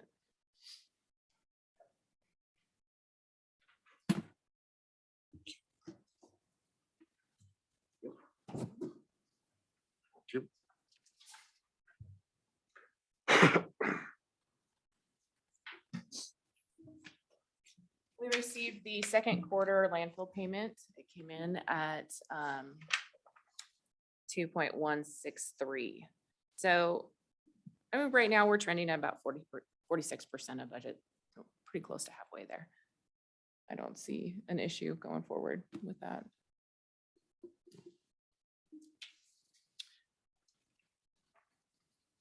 Greg and I are working on assisting Rob with keeping track of the landfill. But I was assisting you too. Oh yeah, that too. Something like that. I'm not really sure. We're working together. We're working together on it. As for 2023 budget, that process has already started. Phase 1 is already been sent out and is due back to me by June 10th. Phase 1 and consists of vehicles and IT facilities, non-capital and capital improvement requests. Phase 2 will go out at the end of June. That's where I'm at. Any Questions? questions for Jen? No, not right now. Still digesting. Okay, I'm gonna have, thank you, Jen. Thank you, Jen. Very much. I'm gonna have Jeff join us and then the prosecuting attorney will join me after, or he will come forward after Jeff. If he so chooses. So just a couple items for IT. Fleet management. Yeah, we have about 6 cars right now with the fleet management hardware installed and 6 more to go. So we've started collecting data on that. Are they spread out? in Yeah, it's different senior departments? services, public health, building, and the sheriff's office. So just want to keep you an update. There was a training. What do you have left to go? Are you picking other departments after that or? Those are our training departments, so no others. Okay, you just have More 6 vehicles. more to go. Yes, and I thought- senior services. I thought the little come in was going to be a few vehicles. 10 seems like a lot, 12 total. or 12. I think we initially talked about five Yeah. to six. But I think the more data we can get at no cost will give us a better view. Yeah. And some departments really were excited. Sheriff's Department was right up front and wanted to put it in one of their cars. Yeah. So other departments are taking a wait and see attitude. See if it's voluntary or mandated. Yeah. So, You did have some of those questions? well, the Comment. ones we asked were willing to do it. So I think everybody's curious to see what, So nobody said no. Right, I'm just nobody said. no. guessing. Yeah, nobody said no. And yeah, Curious if you've heard pushback. It I sounds live, like there's I live pushback. in the high road. Take that high road. So it's a tool and we'll see how much information we get from it. And then everybody who's using it seems happy to be in the experiment. How does it work exactly? The I mean, how much work is it for the operator, or is it just in the background? kind of in the background, you could set up a lot of automated tasks, so you get reports when you want them. It depends on how you use it. Like the sheriff's department kind of wants to use it to keep track of their deputies, to know where they're at, so they'll probably be more active. Same with senior services. For public safety. Yeah. For officer safety, because sometimes if you've lost radio contact, it gives dispatch the ability to locate the vehicle. So. So is there a Okay. moving map with all of them that they can see? Yes, as long as they're in coverage range. Some department, Kinda and then when they cool. come back, when they come back into coverage range, it loads up all the information. It's always gathering the information, the Right, and then locations and stuff. And then when it comes back to the cell system, it paints the full picture.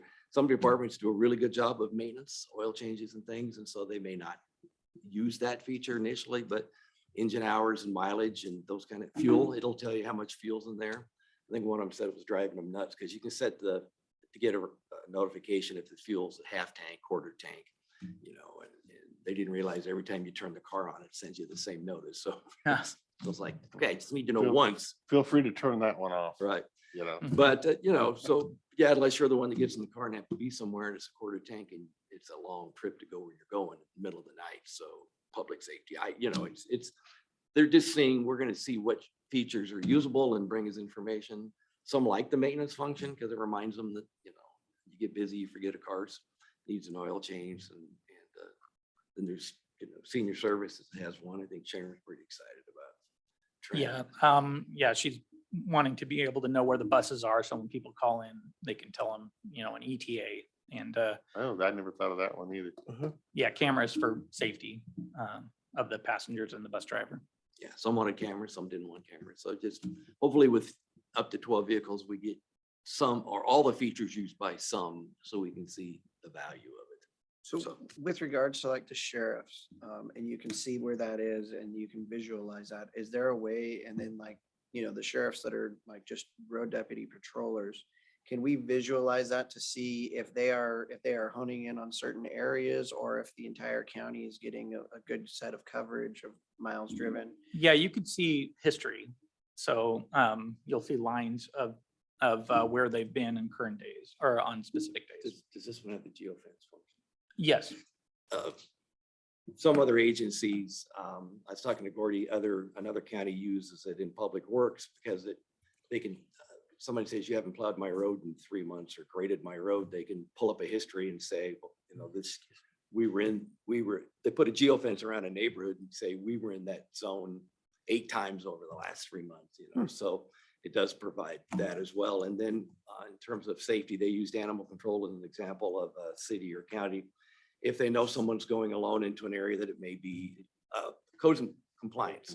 We can, if we had a zone that we were concerned about, we could set a geofence around it. And if we don't hear from the code compliance officer 30 minutes after entering a zone that we've established, then somebody gets a text or an email just to check in on them. So it has those kind of built-in safety features as well, if you choose to use them or not use Minority Report. Yeah. them. Technology. Okay, Moving on. and how long is it gonna last? The trial is 120 days. Okay, 120. Our goal is to have information so we can bring it back as a budget. Bring it back to you as how the study went and then what the proposed cost would be if you want to consider it for the budget.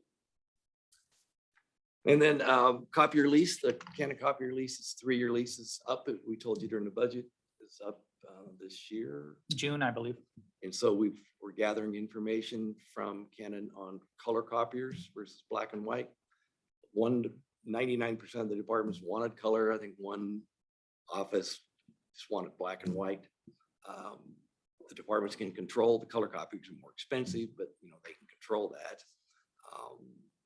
So we expect the cost would have went up with black and white, just like everything else electronic. But we will compare the current cost of black and white Canon copiers to the new cost of color copiers. The lease rate now, Sorry to interrupt. Can we get the current cost of black and white as well? You Well, the understand what I'm lease saying? rate, yeah. We have the regular cost that we have today, but if we look at color here, that's gonna give us a bigger margin than color here, black yeah, and white here. we're doing that, but can we Yeah, do it we're for- building a spreadsheet Can we with do it for those the differences. copies? Do we have? I think it's all the same. So it's any page that gets printed, whether from a computer or copy. But again, what I'm telling the departments and elected offices, if you can control, you can default to black and white, only print color when you want it. If you're gonna run everything you do in color, it's gonna get expensive for your department or office.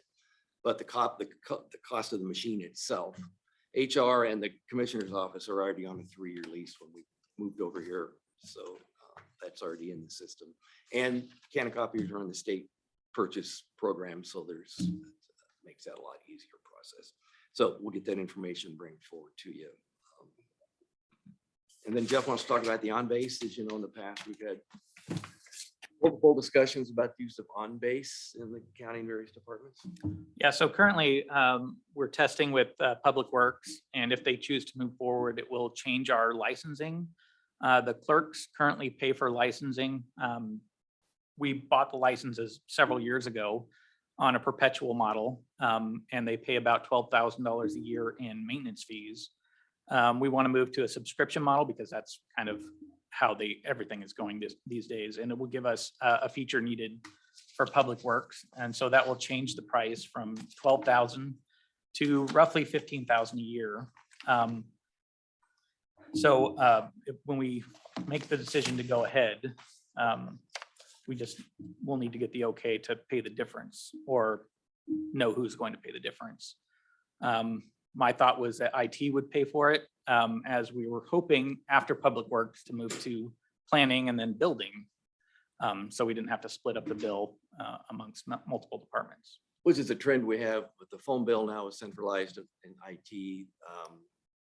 Copiers, hopefully we would move there. The insurance, we're considering having that be a single bill and not spread out to all the funds in the departments, and it just makes it easier to do it that way instead of dividing something up into 43 separate bills.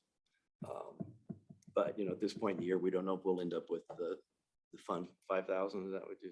Yeah, roughly 5,000. For Public Works, for for public. to change the licensing to subscription based. Does that affect Public Works job costing if you guys have the copiers and the on-base and the whatever? I checked with Gordy on the phone system about whether it would impact grants. I checked with all the major grant departments if the phone bill wasn't spread out, did they use it for Job costing type yeah, stuff. and for at least for the phone bill, which is pretty substantial, they all said no. Okay. We haven't followed up with all these others, like insurance and these others. but- Yeah, they're the only ones that really do that job costing thing where insurance might be factored into what they bill something. Well, for, like we so- talked about in the past, I think Glenn was moving towards spreading all the cost out, the true cost to departments. But we weren't doing water and power and garbage and figuring out what rent in the building is and trying to cost out everything. So Well, and it we kinda made were inaccurate stuck. numbers doing it We that were way. kind of too. halfway there, and so it's just complicated and burdensome to take the long distance bill we used to get. Took hours and hours to spread that out to all the Right. departments. And, you went and to- short of there being some Yeah, grant benefit, right, it's all the same money. Right. right. I And I mean, think we know who's actually paying for it all. Well, and it can be more accurate because like the insurance, if you look at each budget's insurance line, added them all together, that did not match what our Right. insurance payment was. And I think one of the departments So- is looking at a negotiated administrative fee. You can negotiate a fee. The government has a formula, so you can factor all that in, and then the granting agency agrees that it's 10%, 15% or whatever, based on a formula as opposed to doing the true actual cost accounting for. Actually, the costs. Public Works is a lot of that insurance premium. So that's the one that I was mainly worried about. We'll job double check cost. with them. So. Anything else? I don't think So you want us to proceed with on-base with Public Works? We can't guarantee we'll have the money at the end of the year. I think $5,000 we should have, but we're like everybody else halfway through the year. We do have a staff opening, so the money could be moved around a little bit, but it would be a true cost next year. But the goal is, if we're going to do it, to keep adding departments, and they've all shown an interest. Many departments have attended Yeah, certain demos for the software. demos, and it's very flexible. Software can be used for multiple things like archiving, and there's a lot of interest, but it's just moving it department by department, not forcing them to move, but moving as it makes sense and they have a need. Yeah. So, The world runs on technology and this county needs to start doing it too. So I'm in favor. Well, I would say that Joe is a primary example that this county does run on technology already. Not all the departments. okay. That, Any questions for? No? Thanks, sir. You want me to stay or you want to take the table? Just thought I'd call over consent today on his meeting while he and Casey are here to follow up on our conversation from last week. Just moving forward, seeking. Sure. Thank you. Seeking a verbal authorization to move forward with a proposed payment schedule. Jen Barley prepared some preliminary numbers based on projected budget impact is in line with what I forecasted, because these numbers include the benefits.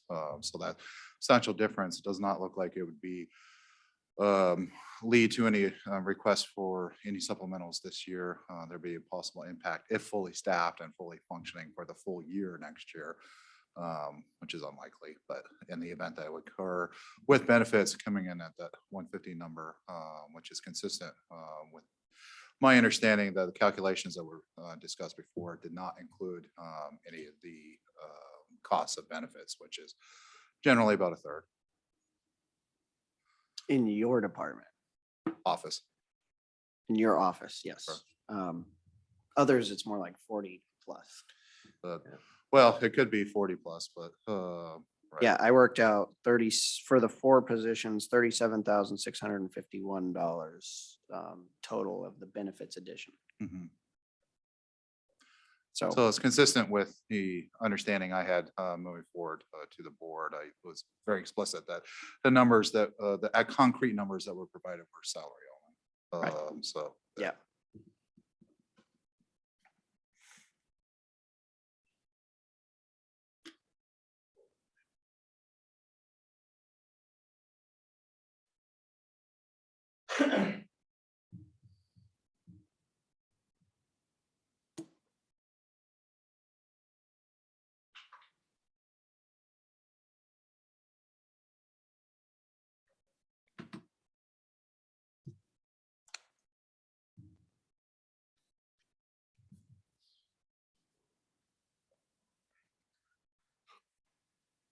So in your tenure, have you ever been fully staffed?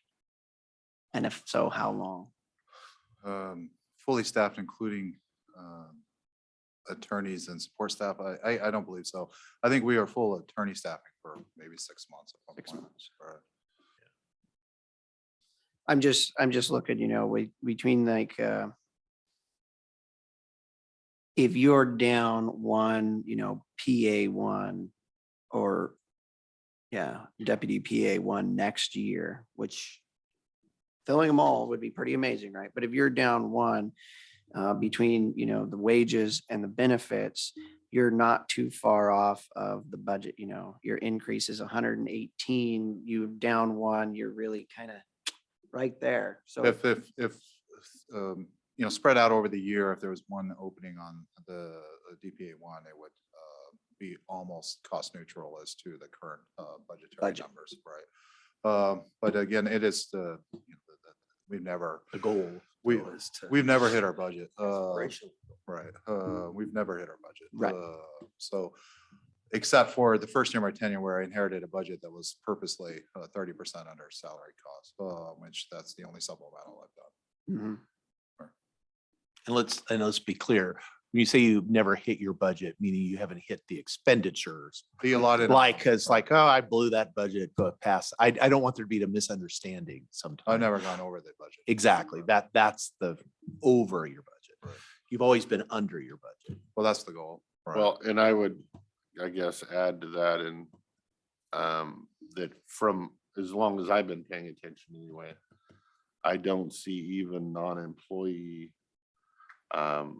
parts of his budget being bad. I think he's very frugal in his budget management, and I applaud that. Well, there's been consolidation of positions in the past. If that had not occurred, the current budget would be approximately 200,000 more than what's been budgeted the last 2 or 3 years, because I moved to consolidate several positions about 5 years ago when I had capable employees that had the respect and dignity to come to me saying they needed more work. Their response was the elimination of positions and combination of positions to make sure that people were actually busy full-time. With paying very close attention to the overtimes. And by the way, that we think, we're going to try to confirm that today, that budget overtime is actually a number attributed to another department that was inherited when an employee transferred. So I've never signed off on $11,000 in overtime. Right. Yes, one of the transfers that came into the PA's office.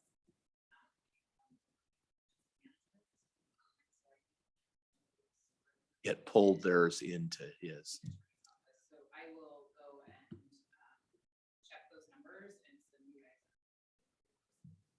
Yes, we're gonna Oh. look to confirm that, and if that's not the issue, there must be some miscoding, because I know I've never signed. off on it. So that was why I said it seems like an outlier, but then now I can go back there and I can go, if it came from emergency management, we could add that difference to emergency management, and then that gets a clearer picture. We don't know quite yet. I'm sorry to bring it up without getting it confirmed, but Nope. just in case there was the back of the mind that I'm out betting on money willy-nilly. Looking at the So budget. the positions that were consolidated, were those administrative assistants? Correct. Okay. Looking at the discussion you just had, it's always a good thing when a department can turn money back or not access the full amount budgeted to them. But the goal should be to fill the position. Right. If this works, the way it should work, the way we want it to work. So it's not a bad thing also to spend all the money that's budgeted if you fill the positions and they're necessary and needed and critical to the county. So I think one's a good thing, the other one's a good thing too. It's not that it's bad. to Well, I've spend. never had the fact that if the positions are filled and under the alternative pay schedule and they're filled for the full year, there will be a significant budget impact. Never withheld that fact and been quite candid on it. Right. I just think that's unlikely, but right. Which goes back to all the departments spend all of their money, then that has a. Well, if that happens, we're in a whole different ball of wax and we need to be, it's just, Yes. I'm trying to put everything in perspective. We take 10 positions and we bumped them up one, and that was on average $3,000 per person that's getting a bump up. And those were positions that were at 85%. And now we're talking about 4 positions that when you do the benefits and the wage increases, you're looking at about average of $37,000 per position. And that is but this is also outside that, these are the hard to fill positions where I'm not trying to compare apples and oranges. I'm just trying to think budget wise and budget impact. And each year we don't spend 100% of what we allocate, it's usually 90 something percent. And a lot of some of that, a good portion of that comes from not being, always coming in under budget. If we fill this, that's going to limit that gap. And I'm more worried about right now, can we afford everything that, this next year? That's my true budgetary worries right now. We just did this in emergency management, and with those additions, we're looking at about, what was that, 75. 75? Yeah, 75,000 Potential. potential. I will say that's why we get the big bucks, because that's our job. I'm supportive of this just because I think we have some critical functions that we have to do it, and then we have to figure out how we're going to pay for it. And I'm not saying that's easy, or it's not. You've been doing this for a while, now that's always that. It's really hard because it's not like we're making decisions that are not good decisions, but you do still have to figure out how to pay for it. And that's, we made hard decisions doing this budget that we're in, as far as because we recognized there were some things we had to do and we're not done. But you can't have a prosecutor's office that has no attorneys. But part of the can't- issue is my failure to. You can't have an advocate. emergency management that doesn't, there's nobody dispatching anybody. It's not, it would be like law enforcement. If we, I mean, there's certain critical functions that's just the baseline, and we get stuck with the trying to figure out how to pay for it all, and we get that. And well, I would agree with Mr. Sauter, and I don't know that I would classify what we did with the salary survey to this, because that's to me apples and oranges, because a lot of those salary survey positions were entry-level type positions. This is skilled professional, higher education demands. Right.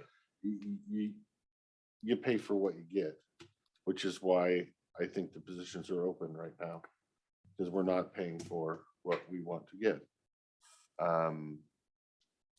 I would also say that if we don't do this, and he does have staff shortages this year, as we go through the year and we're looking for legal opinions for upgrading some of our comp plans or our landfill contracts or whatever, we might be waiting 6 months for a legal opinion or more.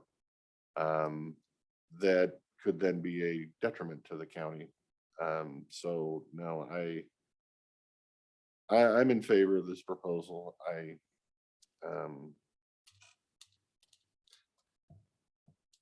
guess I wish I thought that I could grant a lower number and actually have it work, but I'm pretty sure I can grant a lower number and then come back in a year and say, whoops, that didn't work. We should have went with the bigger number to begin with. But so I'm gonna be a yes on this. I appreciate that, Commissioner Slaughter and Christopher.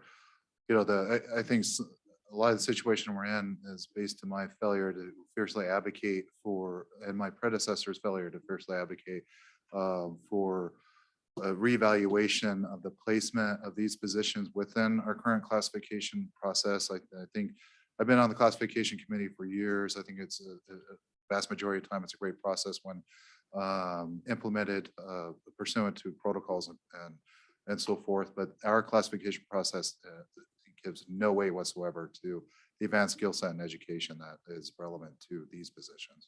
And that was where I was gonna go with it. Our classification system has nothing to do with people who are, spent that much time in school and that much on their education. And when I look at, the rates and the wages, these are fair. And I'm a firm believer in paying a fair wage for fair days of work. And these are not easy jobs. They're thankless jobs. They're some of the most difficult jobs. That are some of the hardest to hire. And if we want to fill them, the only way we're going to fill those is by being the leader, so that hopefully we can get them filled, because I don't see this problem getting any better anytime soon with regards to the judicial system. And it's my firm belief that the judicial system is a core county function that we have to ensure remains. The fact that the PA is down there having to try, what district court cases today. Did you get out today? It resolved. Oh, it resolved. Well, the fact that he's here is a good thing. It's a good, Because, he shouldn't be having to do that. And I'm of course in favor as well.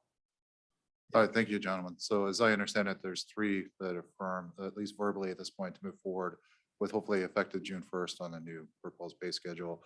I'll coordinate with Casey and the HR department to submit the necessary documentation, hopefully by next week, consent to implement. You're talking June 1st, 2023, right?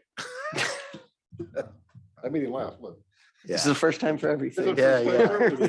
Too worried about next year's budget right now. Right, I will be here shortly, but right. yes. Yes, thank you. And I'll quit while I'm ahead. Right. All right, thank you. Thank you. Thanks, guys.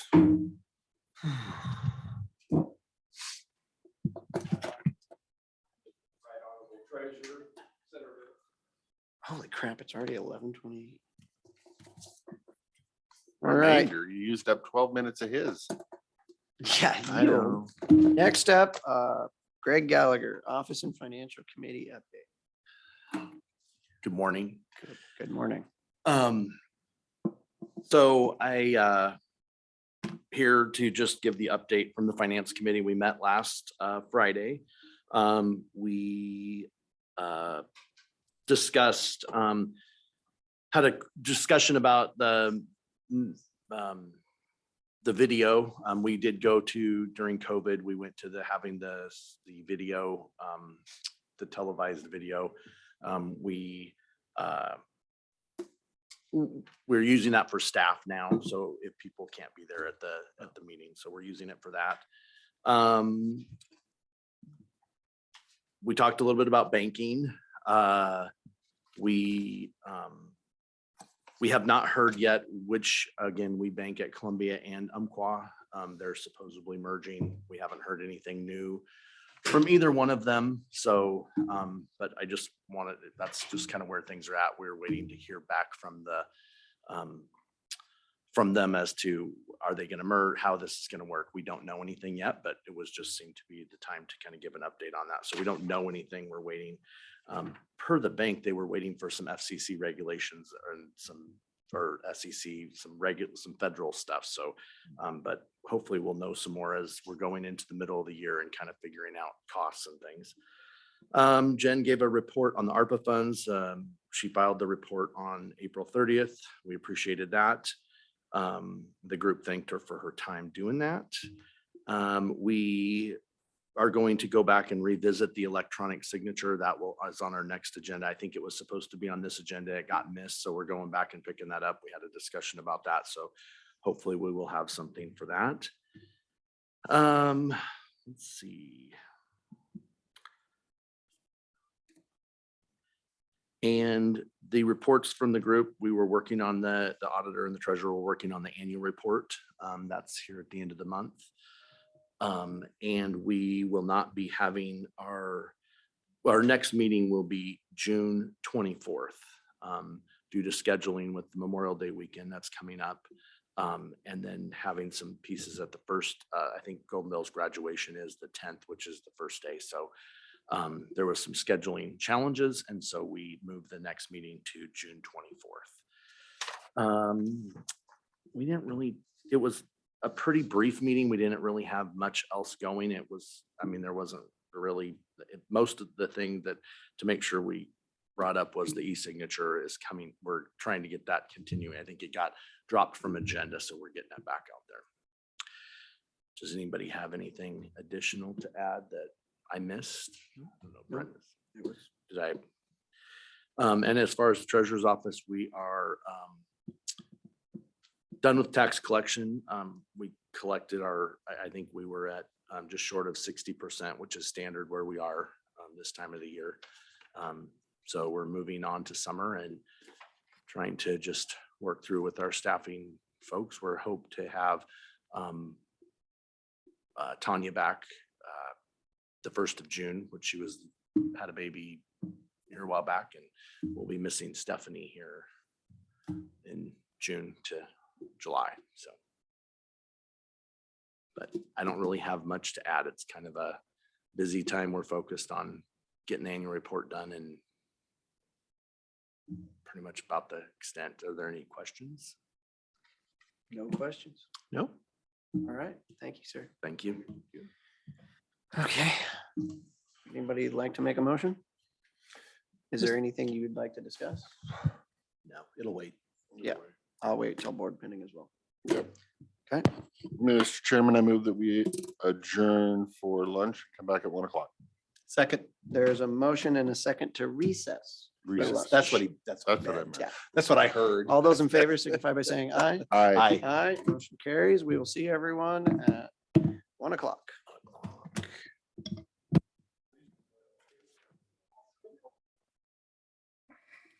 Being as 1 o'clock, we are going to call the regular business meeting of the Klickitat County Commissioners to order. Let the record show all 3 commissioners are present. We will begin with the Pledge of Allegiance. Pledge allegiance to the flag of the United States of America and to the republic for which it stands, one nation, under God, indivisible, with liberty and justice for all.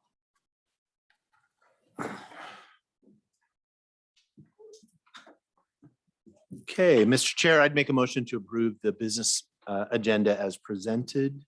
I would second the motion. There's been a motion and a second to approve the business agenda. All those in favor signify by saying aye. Aye. Aye, motion carries.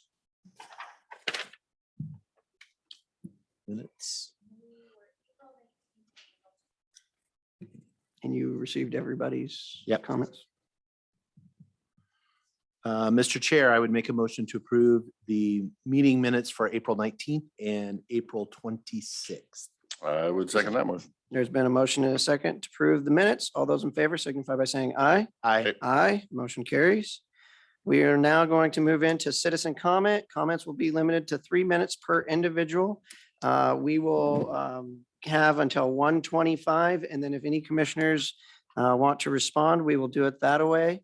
And we will begin in the room as always. You have 3 minutes.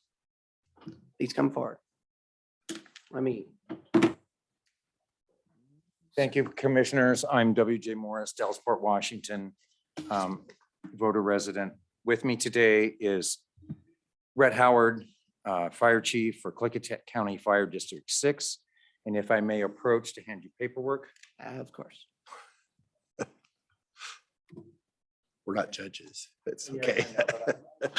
It kind of feels like it. I though. know. Yeah, you're not the only one that does that. It's always kind of weird though. Yeah.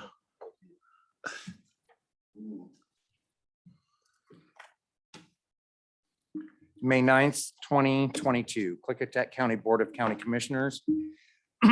Dan Christopher, David Sauter, Jacob Anderson, CC David R. Quinnell, Prosecuting Attorney.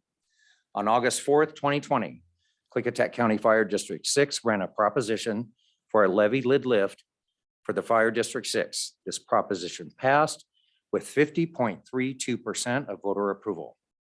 The proposition reads as follows. This is what appeared on the ballot. Because of limited time, I'll move beyond that. As you can see. Oh, okay. Oh. Proposition KCF PD number 6, proposition authorizing property tax levy lid for fire protection and emergency medical services. The Board of Klickitat County Fire Protection District 6 adopted resolution number 2020-3-18, proposing an increase in the district's regular property tax levy. The funds would maintain and improve fire protection, prevention, and emergency medical services, maintain vehicles and station facilities, and aid in training of personnel. This proposition authorizes an increase to the district's regular property tax levy from 0.368 cents to 0.90 cents per thousand of assessed value to be assessed in 2020 and collected in 2021. The maximum allowable levy in 2020 shall serve as the base for subsequent levy limitations as provided by Chapter 84.55 RCW. As you can see, the taxes were to be collected in 2021. The proposition was not placed on the tax rolls until 2022 in violation of Washington state statutes. Therefore, Klickitat County owes KCFD 6 $94,516.96. While we do not know where the communication failure took place, the Klickitat County Commissioners are responsible for global county oversight. We thank you for your attention to this matter. Page 2. This is a bill. This bill is due and payable upon receipt. Bill number 0504-2022 KCA, May 9th, 2022. This bill is payable upon receipt, $94,516.96. Klickitat County back taxes owed to Dallasport Murdoch Fire and Rescue Volunteer District number 6. Please remit payment to the following address. Signed, Rhett Howard, Chief, Brad Swing, Commissioner, Joey Laycock, Commissioner, and Chris E. Bostic, Commissioner. Is there anything you'd like to add since we're into your 3 minutes? Just that we worked for 3 years trying to get this on the ballot, and we had budgeted for it in our 2021 and had to go and amend it, and our secretary dealing with the state auditor, and they're questioning about our budget and where the money went. And so just that we worked really hard to get it. And if I may, that was during lockdown when we did that, Mr. Anderson. We actually got this passed during lockdown. What is procedure for this? Should we schedule with the elected next week to have a communicate about this on Tuesday?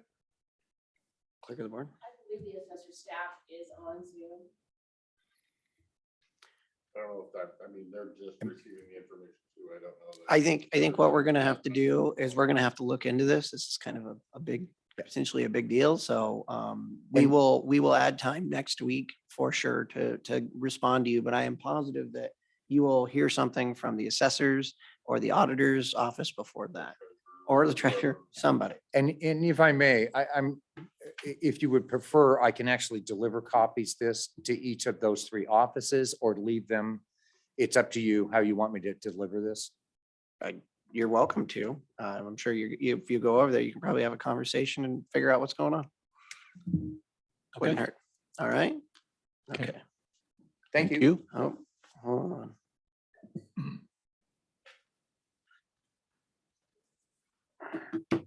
I'd start with the treasurer. Dan, your mic's not on. Oh.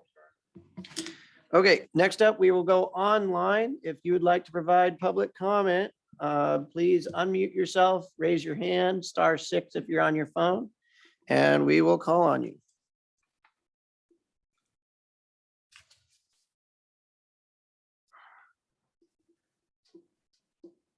I am not seeing. It was unmuted for a second. Oh, Sherry, are you there? I am. Okay. Ms. Bosque, you have 3 minutes. Good afternoon, commissioners. This is Sherry. I would like to remind you that all the testimony you had regarding public hearing on Title 20 and SEPA appeal process has been against these proposed changes that you have in front of you. And that it has been your constituents. They have spoke up. We have been educated with the lack of distributing information to us. We have spoke loud and we have told you that these proposed changes to the SEPA appeal, especially the non-project actions, will go against the people and it will hurt. Mr. Chair, yeah, Yeah, this no, is I closed have to further comment on, It is on the agenda. Yes. yeah, and it's Yeah. closed to further public comment. So I- this seems like public comment on the thing that's in front of us. You are correct. Sherry, if you would like to go on to something else that is not on the agenda for today. So I was under the impression that public comment was anything I wanted to speak about for 3 minutes. So That- long it is not part of a public hearing that is on the agenda. And the agenda has a public hearing Okay. today for this. Okay, well then what I have to say is that you have public hearings to hear from your public. You are to listen to the public that speaks. You are not to make assumptions for other people who do not speak. And from the people who speak to you, you must take into that consideration. Those people have educated themselves, they have come forward, and they have told you why they don't want things approved. And if you approve things when your people of your county, your constituents who you've been elected to represent, tell you they don't want you to approve something and you go ahead and approve that anyway, such as taxes, we could go on and on. That's going against your people. So I guess when you make a decision on what I'm not supposed to speak about, and you know that the people have asked you not to make these changes, that it will hurt us in future decisions of the county, then you are going against the people. And I hope that you don't make this one more thing that you decide to do that the public has told you not to do to us. I hope that you will continue to listen to the people. And one more thing, because I have time, I would like to request that you work with the city of Goldendale And you have this meeting that you're supposed, that the city of Goldendale's talked about for the solar projects. This has been put on the radio from the mayor. He is asking to talk about it from my understanding, and I hope that you will bring to the people of Goldendale this whole solar invasion, this industrial solar that is proposed to go here. The people deserve to hear about what this is about. Thank Ms. you. Bosque, your time is up. Thank you for your comment. Okay, we will go back in the room. Would anybody like to provide public comment? Okay. All right. Mr. Wagner. Greg Wagner with Cease. I've listened to you commissioners discuss on your discussions on the county policies, the SEPA, the CUPs, and various other policies. It's apparent to me that you don't fully understand what you're talking about the policies, and you shouldn't make any changes until you do. Most of these changes exclude the citizens and hurt the citizens. This is how this is not how you should conduct yourself. Your responsibility is to the citizens first, and those changes do not help the citizens. I was told by Mochi Lindblad that solar projects cannot be permitted until all the policies are updated. That includes the comprehensive plan. You are rushing through the updating process apparently to help the solar companies, because I remember when we had our solar moratorium, Mr. Souter said, I don't want to do anything to slow down the solar company plans. I ask you to start representing the city's citizens and do what's best for us. And I'd like to ask, I received some documents from the county that shows 293 changes to the county codes. Did you guys authorize this?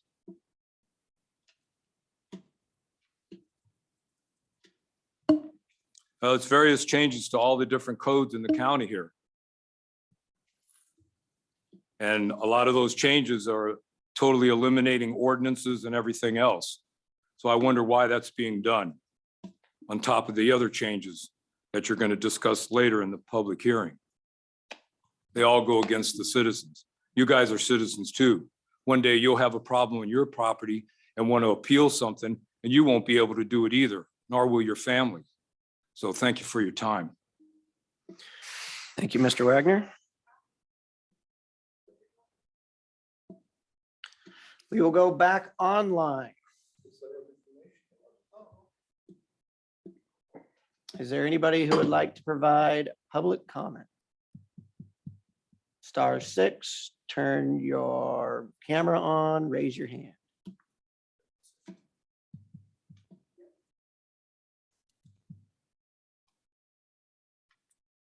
I am not seeing anyone. We will go back in the room. Anybody who would like to provide public comment? Please come forward, ma'am. Since. Can we get your, please sit down. Give us your name. Sorry. Lynn Cadlick out of Dellsport. So listening to Mr. Morris about how the 95,000 wasn't given to our fire department. And then I've been told it cannot be corrected till 2023.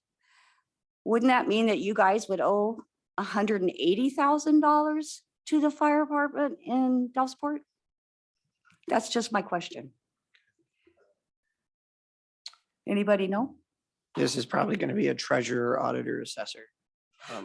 Aren't you guys in charge though of monies in this county? No, No, you're not in I'm charge? not in charge of the auditor, the treasurer, or the assessor. So they're just or kind of, anything they do. or anything they do, really? They're employees, Okay, They are elected officials. okay, sheriff or the prosecutor or anybody in those departments.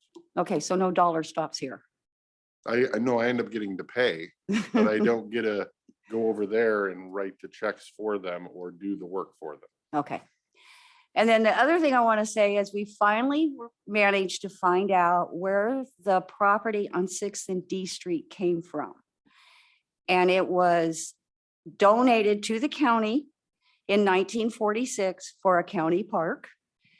And in the stipulation of that, if it is not used as a county park, it goes back to the family or the estate. So that made us feel a whole lot better, because the plat for 1913 looked like there was going to be a bunch of houses in there. So that has been cleared up and it will be a park. Do you have information on that you can provide to us? No, I do have it at home. I didn't know I was going to talk to you guys. The next step that I want to take is who is the family or the estate that the property would go back to, in case anybody was trying to circumvent that and put in low income housing. So I want to find out who that family is, find out if they've been talked to. Thank you. If you can forward that to BOCC, whatever you found, that would be great. 'Cause Okay. we've spent a lot of time looking in the Okay. records as well. Thank you, Lynn. Okay, next up, we will go back online. 3376 is unmuted. Good afternoon. This is Ken McCune in Golendale. I find it interesting that the cease, they're not trying to stop solar. They're trying to regulate it. And you might think, well, what is it you want to regulate? Well, how about the source of these panels? Where do they come from? Are they made in America? No. Should they be? Yes. Should they cover thousands of acres? I don't think so. Should individual farmers be able to have their own little array of solar panels? And yeah, but the scope of the whole thing is kind of, it's mind-boggling to think what billions of dollars, how it could transform our beautiful valley here into a surreal environment, like a movie set somewhere. And in this natural, beautiful valley is all of a sudden techno valley instead of organic food producing. It's I don't know. You got to regulate it. So hopefully the city will come around and have their meeting, and we can sit down with Cease and maybe some of the farmers want to talk. Nobody really. Everything's so secret. We don't know who's signed on the line to have farms. I want to know. We got to regulate it. That's all I got to say. Thank you, Mr. McCune. You're welcome. We will go back in the room. Is there anybody who would like to provide public comment? Dan, can you turn your microphone up or on? I haven't said anything. I mean, before, 10 minutes ago when you were speaking. Yes. Out again. Yeah. His mic was off. Yeah. Okay, is there anybody else in the room who'd like to provide public comment? Okay, back online. If there's anybody who would like to provide public comment.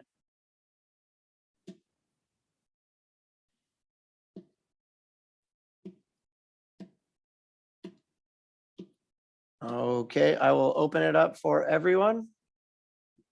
And then I will give my seatmates an opportunity to respond. I am not seeing anyone. Here's somebody. That was Ken, it looks like. Okay. Seatmates, would either of you like to respond to anyone? I had a question. Mr. Wagner, could you, so you said 293 changes to county code. What are you referring to specifically? So are you talking about the track changes that were in the?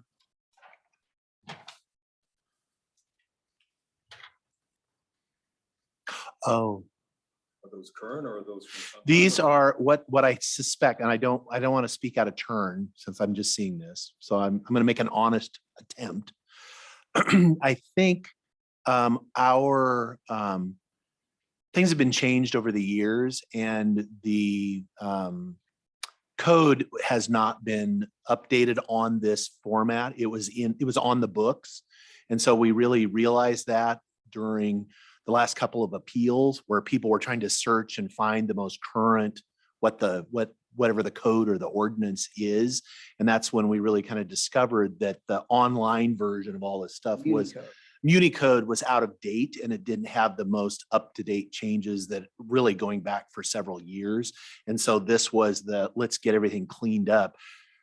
The changes didn't all happen. They actually, what's that? When did that happen? Well, that's what I'm curious. He ran this report today, but I think this happened, I want to say over the last 6 months or so that Municord's been, so the changes actually took place over multiple years. But it's just, that's what had me I was a little concerned because it's like, no, I can see that. Right. So that is the most current. That we as citizens refer to, but yet we don't know things have changed because there's no dates on them. And then we get told we're given misleading information. We go by what the county has posted. Right. Mr. Wagner, would you provide that to the clerk so she can make copies since you've given it up here? Then all three of us can have a copy. The clerk of the board, she'll make and copies give of you it yours so that back. it can be entered into the record since I looked at it. since you looked at it. Right. Okay. Because someone could ask. Lynn, as far as on your question about is the county liable for 2 years worth? Well, the first thing to determine is, do we have any liability at all? When you said as far as the assessor, the other independent electeds, they're elected officials just like we are. So we don't have anything. Ultimately, if there is some liability to the county that we have, then we will be involved because we're the ones that have to write the checks. So I don't know as far as, again, we just got this today and we'll refer, because that's a pretty serious thing if there was a mistake made, and then what our liability was. So I don't have any answer for you other than, if we always make good when if it's our fault, we'll fix it. But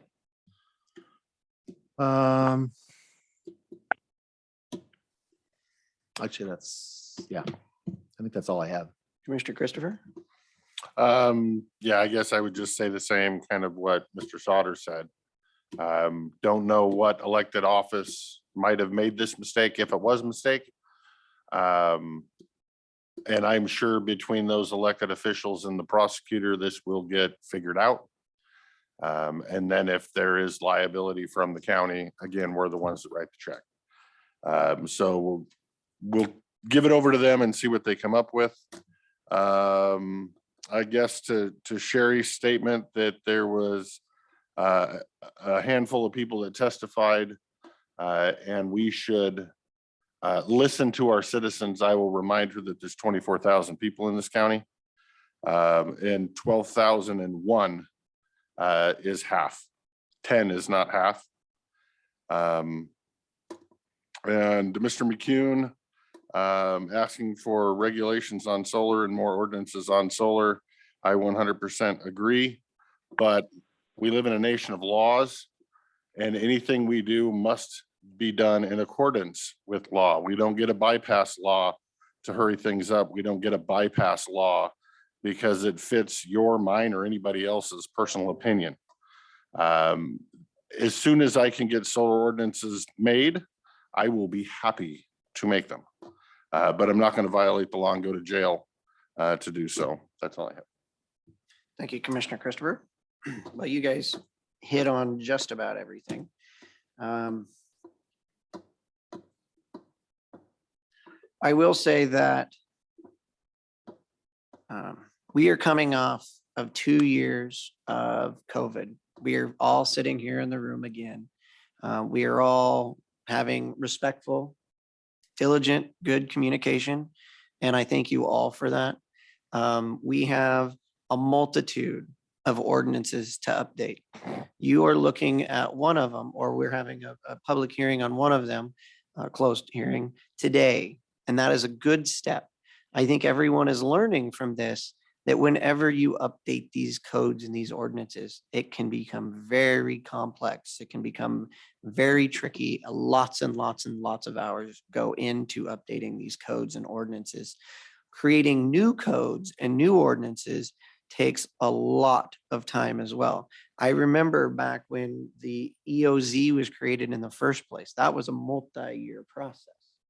And there was still, appeals and disagreement. Anything we do, honestly, that will impact somebody's property, somebody's view, somebody's sense of self or place, you are only asking for conflict. And conflict is a natural human state. It is always there. When we did zoning originally in 1980, there was a lot of conflict. There's a lot of conflict when any of these things happen, and it takes time. And I come from the private sector where I like to get things done as fastly as possible because I fix problems and I move on. That doesn't happen the same in public and in government, and it takes time. We have the Planning Commission having multiple meetings a month right now, trying to update these things like the critical areas ordinance that we're working on. We have the Shorelines Management Act. Mochi has promised that we're going to get started on the comprehensive plan in Q3. We are setting times tables for these things. And we're also doing this in an environment where we can't find anybody to work. These are good family wage jobs and we can't find people to do the job. I don't know where they're at, but they're definitely not applying. And the people who are applying, a lot of them don't have the skill set that we need. And that's a whole different problem. But we are trying to do and move through these things. We are trying to protect the citizens of this county. We are trying to ensure that this county is where we were born, some of us, where we were raised, where we want to retire, where we will live our whole lives. And we do this because we care. Commissioner Christopher. Oh, thanks, sir. I just wanted to add to that the changes we're making are not specifically to solar. A lot of our code in a lot of different areas, whether it's RV storage or trucked potable water or code compliance, they're all outdated. They all need update, whether it's planning in short plots on how they can do a development and sometimes circumvent the system because our code has got a little gray area in it. Those are all things that need updated that we're working on as fast as staff can do it. This isn't just solar. It isn't just, we're trying to screw the people over. I totally disagree with that. And I just find it ridiculous. So I thought I'd throw that out there. And I would like to finish with our staff, whether it be our jail, whether it be our patrolmen, whether it be the people, and if there was an honest mistake made in the treasurer's office or the auditor's office or the assessor's office, we are not perfect. We all make mistakes. And we will find out and we will figure it out. But I will say that the people we have working for this county are hardworking individuals that take their jobs very seriously. They care, just like we do, just like you do. They care about their community, and I have nothing but the utmost respect for our employees. With that, it is 1:30 and we are going to close public comment. Oh, did somebody have their hand raised?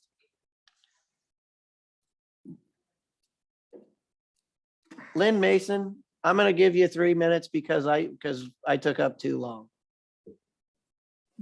Okay, thank you. No worries.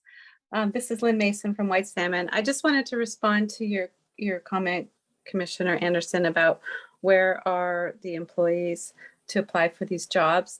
And I would ponder a guess that many of the women who would be applying are actually at home taking care of their children because of the lack of childcare in this county, in this state, in this country.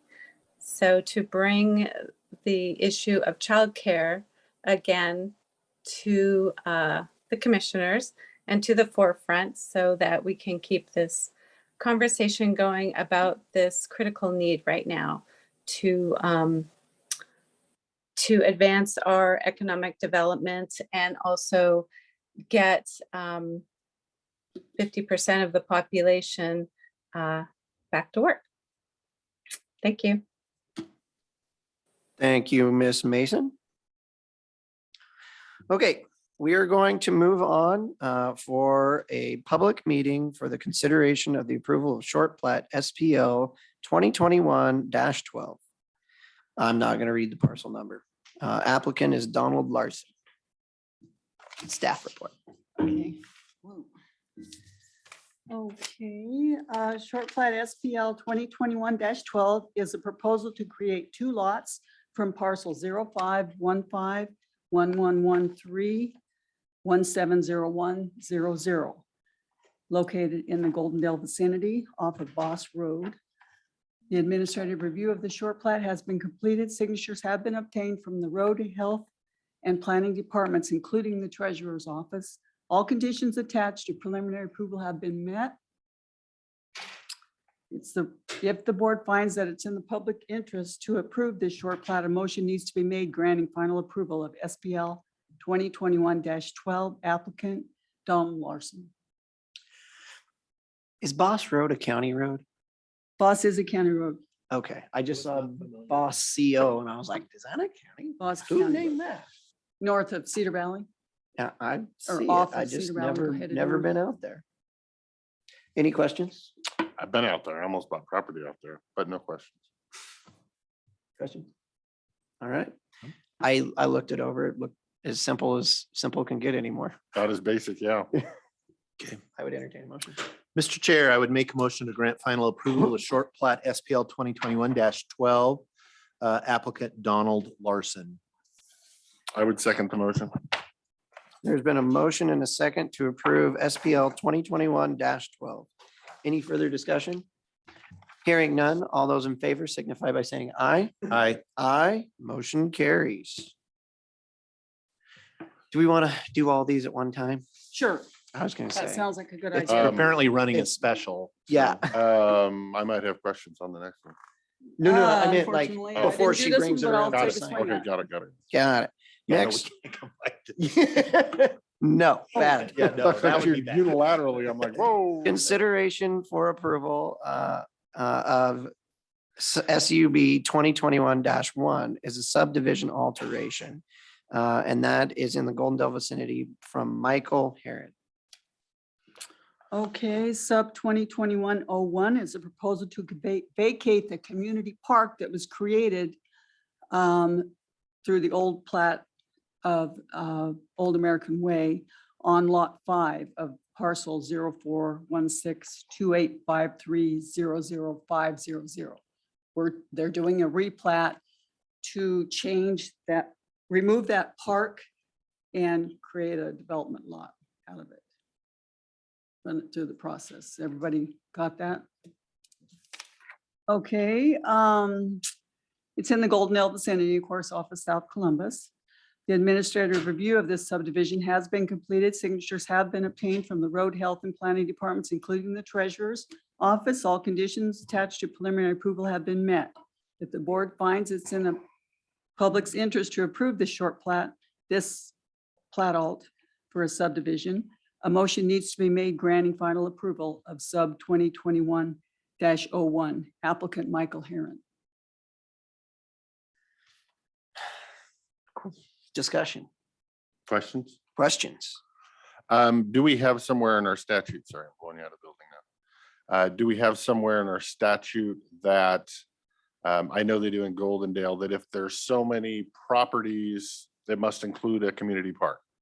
Do we have anything like that in ours? Why was this a community park? That was part of their proposal. They proposed to create a park here and they later changed their mind. So that was the part of the proposal before the planning board that got the approval to begin with, included a park. This had to go before the planning commission, would it not? The short plan? Right. Or I mean, the Subdivision. subdivision. So part of the conditions or reasoning in my mind, the planning commission may have made their rulings based on the determination of this park. And now if we're removing that park, we're kind of removing what the planning commission had in front of them at the time. So it's scaring me a little bit. Let's just start with that. And I will think on it for a while. Commissioner. Chris? Yeah, a question I had on that as well. Are the other, because it was hard for me on the map to determine the size of the, exactly. It's very busy. There's a About lot. 1 acre. Okay, the size of the actual lot being vacated? Yes. About 1 acre. If you look at the map, you can see the bolded area, lot 1 of SUB 2021-01. So that's, And then actually the more relevant question, I guess, would be, is everybody in the subdivision, have they signed off and said it's okay to vacate the majority of the and landowners? that's what the okay. statutes say. I Okay. believe it's. That's what the statute RCW. says. The RCW says the majority. Majority of landowners need to sign off Okay. and agree with this change if you're changing a recorded plat. Altering. So there's a lot, I'll say I couldn't lot see 1, it on. sub 2021. So there's lot 5, part, okay, so it's that one. So the one that's I don't wanna getting lose this vacated, page. so the one that's getting vacated is this. And that is 1.41 acres. The actual subdivision that created the lots. So there's 1, 2, That's what I was having 3, trouble with. 3, 4, 5, 6. This was its own kind of lot. See, because there's these ones, then you have 1. So the 2 subdivisions with the smaller parcels just to the west, right? So you've got, Yes, I see. was that part of this subdivision as well, or were those previous? No, the property owner's in the middle one right there. So this The is, next one up. right, this, I'm the owner of that. I think that's the old family. How many lots? How many? So, If you go up there and look at the dead well, ends, so I you guess can kind of do the math. So here's how you look at it. This is there. All of these are still owned by the person who owns all of this. So they basically have the majority. They have the by themselves. majority. Well, and then look at the big property up there that it hasn't been divided yet. Is the same, yeah. Right, okay. So that's why I'm kind of, I don't know, this scares me. So there's an Old American Way and there's an Old American Way First Edition. You can see like the lots in the lower The lower left, southwest corner, yeah. lot 1 Old American Way and that. And then you've got north of there, you'll see another set of lots. Old American Way First Edition. So it was a phased subdivision. Okay, Old American Way, Old American Way First Edition. So this kind of gets back to the Dalles thing that we're looking at. Sorry, I'll stand closer. In Dallesport, the 1943 or 9 or whatever it was that created this subdivision. One of those parcels was made as a community park. And it somehow got put into the county's ownership. This is a subdivision, kind of the same way. It's not a short plat, it was a subdivision. And in it, they created a community park. And do we see, is there anything on the title or anything about that park? Because it was not given to the county in this instance. It's still a private, it would be a private park. And one of the conditions for approval on this was likely the creation of the park, I'm guessing. We couldn't, We can't stipulate it. right, because we did look for covenants to see if that was indeed a conditions of approval. When we look at this park status, it was actually only shown on the face of the plat, and it was only dedicated for the Old American Way, the initial subdivision. People with the first edition, it appears that they do not have any right to use that park because it was only dedicated for Old American Way, the first initial subdivision. Am I correct? Did you guys need to, do you have any further to add on to that?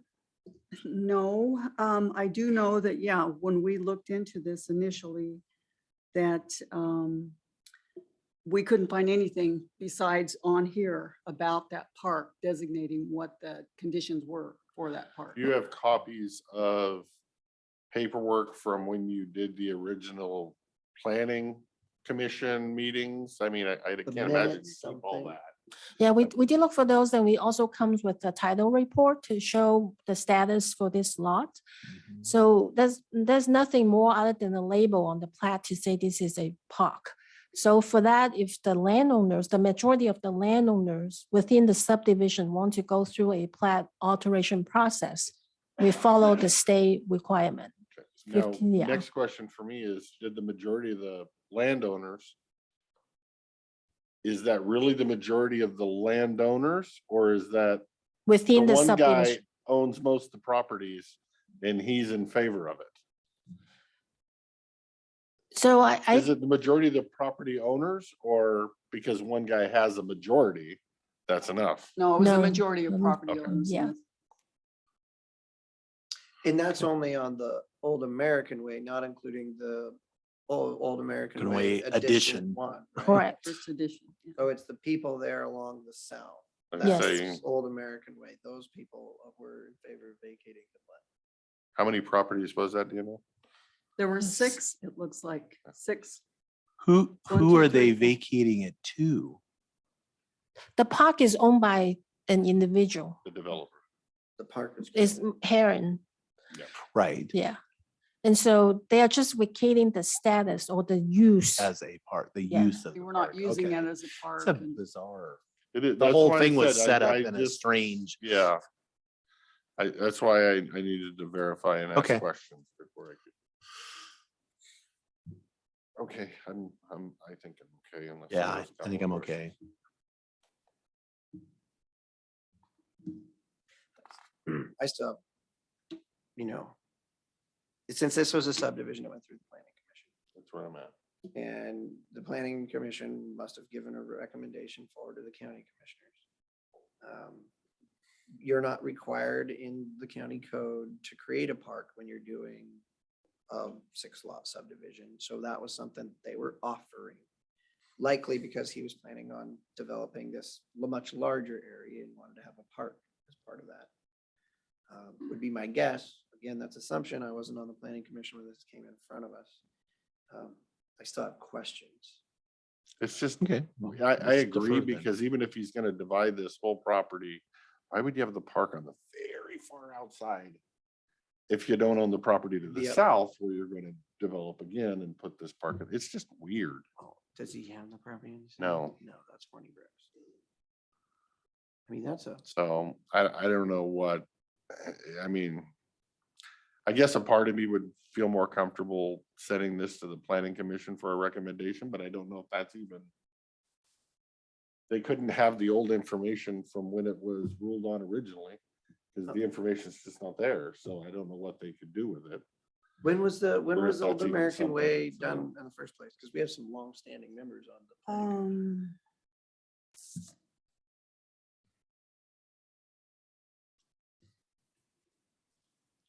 If you look at the plat, because we don't have that with us, it should show the recording date on the plat. Yeah, if you look on there, yeah.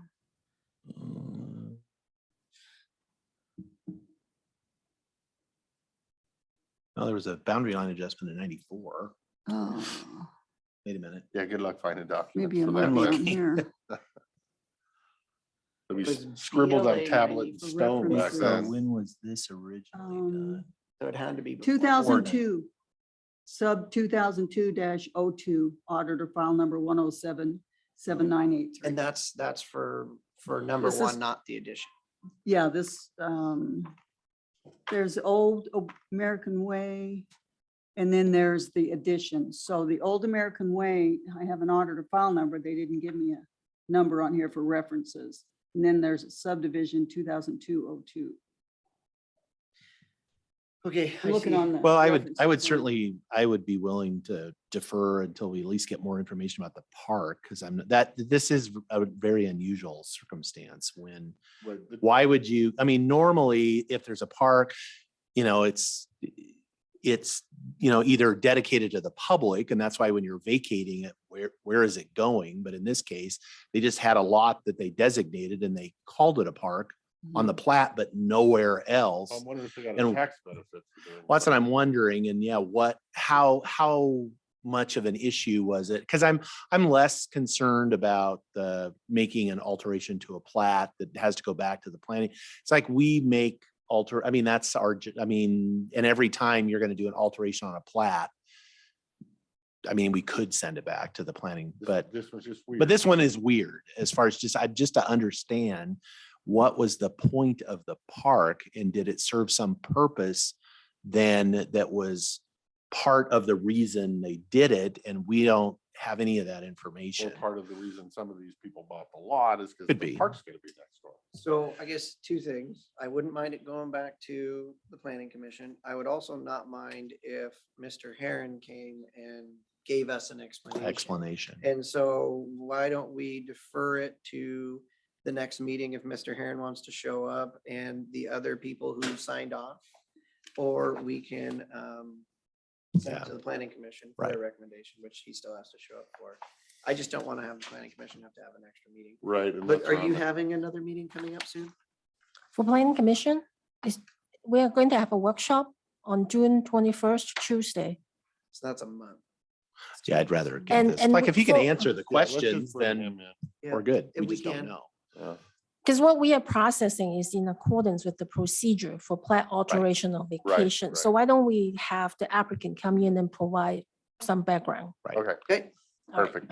Thanks. We will table this. Pull that one out. All right. Switching out.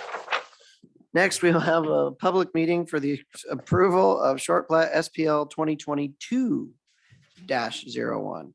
Applicants are Gabriel and Mitzi Moore. So this is a short plat for SPL 2022-01. It's a proposal to create two lots from parcel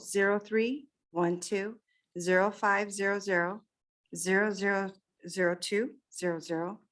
The proposed short plat is located within the portion of section 5, township 3 north, range 12 east, Willamette Meridian, Klickitat County, Washington, in the Snowden vicinity.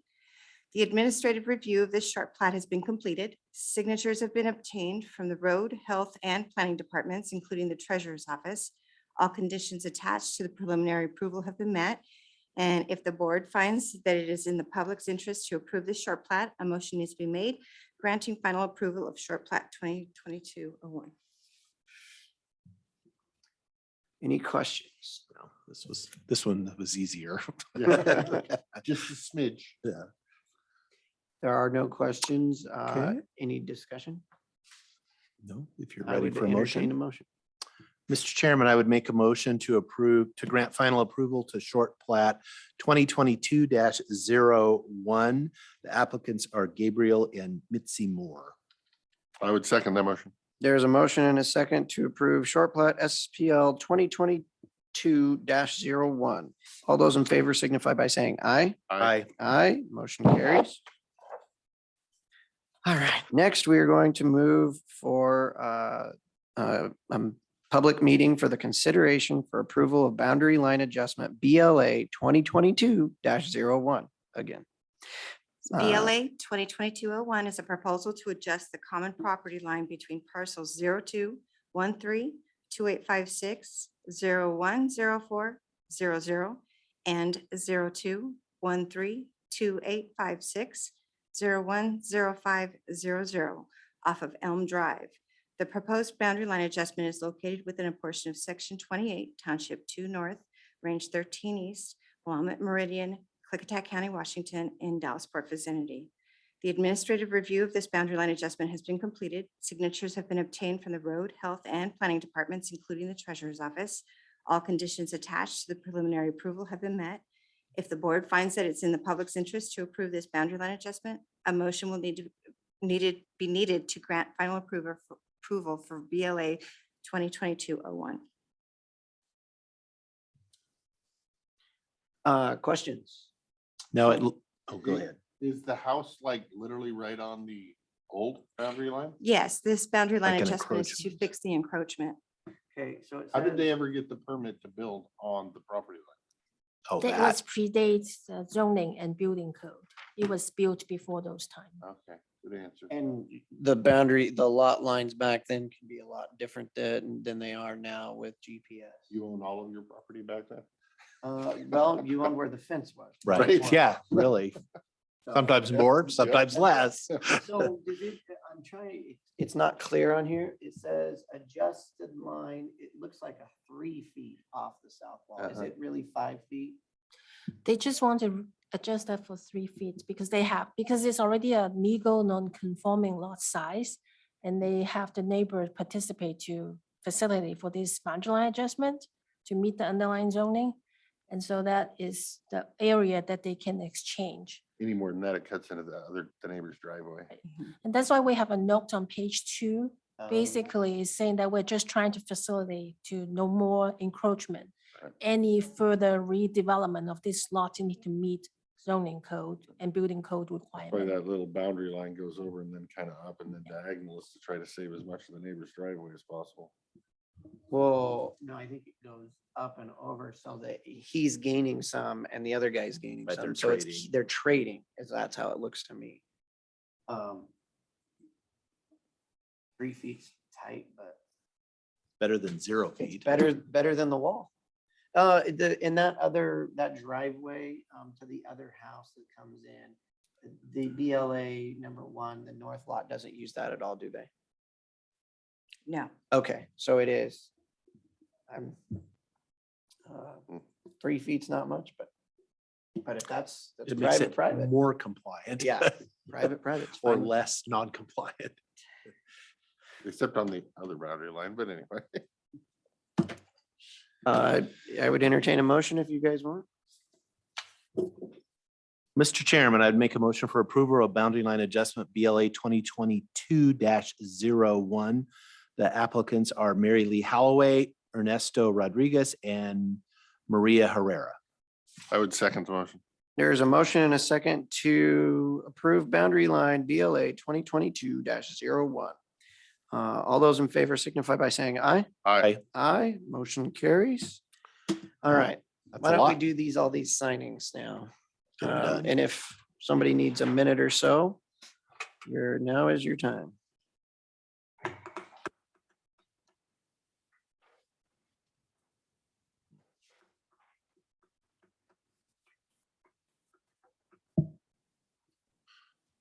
So people heard we were That with you? having discussions about the fee schedule for planning services, and you're running a special. I know, that's what I'm It's like, thinking. I'm like, wow. What do I need? to get Yeah, what do I done? need to get done? This is That's, a training No, for Lisa. This okay. is the ultra fine point. Can't even, it doesn't. Yeah, ultra smaller than extra. Oh. Okay. Well, request a new one. I have. The highfalutin Oh, planning I hate department that. over there. See, just throw those damn ultra fine. I know, I points hate away. those ones. I wanted Sharpie is what I want, I think. Ooh, I think this is the one. It's the big fat boy. Yeah, I was coming. yeah, I hate these. These are holdovers from right there. The super fine engineer. I mean, I don't want a crayon, but I want, I'd be happy with a crayon. or a magic marker. I might just have to try it with a Sharpie. Am I feeling brave?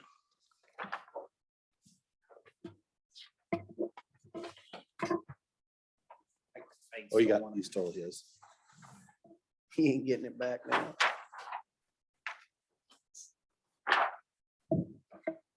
Right under your hand. There it is. That's- I was gonna say this actually, a fine point Sharpie didn't do too bad right there. No, I like that. No, keep it. Go for my pen now. bro. Oh, yeah, it ain't coming. The different. This for a signature block. Good job. Yes, great job today. Yep.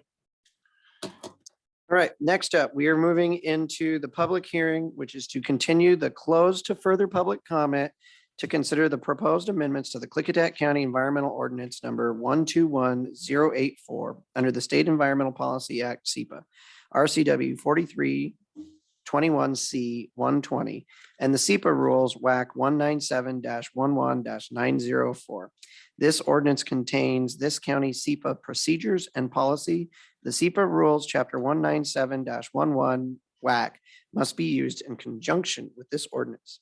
And just so people know, these WACs and RCWs tend to change from time to time. And that's why we adopt things by reference. Discussion. Gentlemen. Who will last? Nah. It's the chair's prerogative to go last. Thank you. If Well, he so pointing at me to chooses. go first, huh? No, I'm fine. let that's him fine. go first. What? Go ahead. No, I was gonna say, you'd like to see where I'm standing before. Yeah. Like I said before, that I don't think this change is what everybody thinks it is. I think there's some people that don't understand it, but I think it will slow down solar regulation by, I don't know, an appeal or two, which is a year or two. But if that's what the people want, give the people what they want. So my recommendation would be removing the no appeal for non-project actions, keeping the date change because that's an RCW change, keeping the updated wordage in there so it's easy to understand, and keeping the flow chart so it's easy to understand. Well, you can't keep all three flow charts. The one flow chart, yeah. Well, there, That'd be well, two. I think you have to adjust all of them because they all have that no appeal for non-project action on the flow Because chart. one was if nothing changes. Oh, there you go. So, Mr. Sutter. I basically agree with that. I think I'll elaborate a little more on the, I think, based on the testimony received, I think what the proposal was is not doing what everybody thinks it's doing, but sometimes perception is reality. That from a practical standpoint, although, and I will say, I did appreciate, we did get an email, I think we all did, because we were commenting last week, we were talking about the last time we did a non-project action that we didn't have a SEPA appeal, did not have an appeal of it. And then Miss Arnold did say, oh, remember, because she, we were all kind of scratching our heads, and it was like, no, actually, we did have a couple of them. We did, Dallasport did update its sub-area plan, and we had some other appeals out of Dallasport, but not on that. Not on the SEPA. Not on the SEPA. And so it is possible. And as I had said last week, I need to not necessarily use past experience that it's absolutely going into the future, that the same thing is going to happen. I hope I'm wrong. And so I would agree to, I think we need to leave the non-project action appeal process there. I would ask folks to, if you that are listening, please do not use it, do not weaponize it and use it as a tool for delay or leverage. It is, if you have, I know, and it's or land trades, or, that it is, use the appeal process for what it's supposed to be, for actual things, because we never can seem to get to the policy thing that we really want to talk about. That we have all these preliminary things that happen. So, and again, I think that's what we were trying to do. in the proposal, but that's not the perception. And I got that from some of the written comments too, where, you know, people, the examples that they were using, you're talking about project actions. Some of them weren't. I mean, they just made a distinction where it was about non-project actions, but much of the testimony received talks about, you know, you're denying people their appeal rights and you're not going to be able, it's like you are talking about projects. Nobody's saying that there is not going to be an appeal process for a specific project. But that said, perception is reality. And so I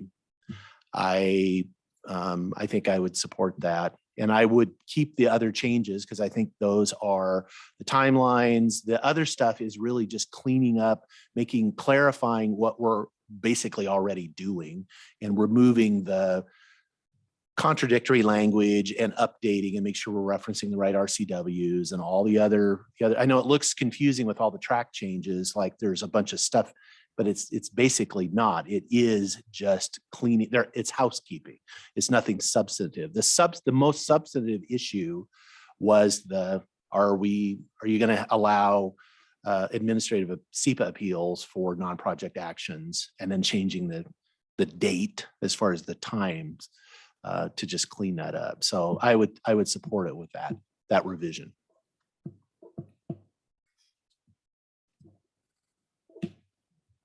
Thought long and hard about this one. And when it comes to the administrative appeal of the non-project specific actions and how it has been weaponized, one would call it weaponized, and I'm not going to use that term.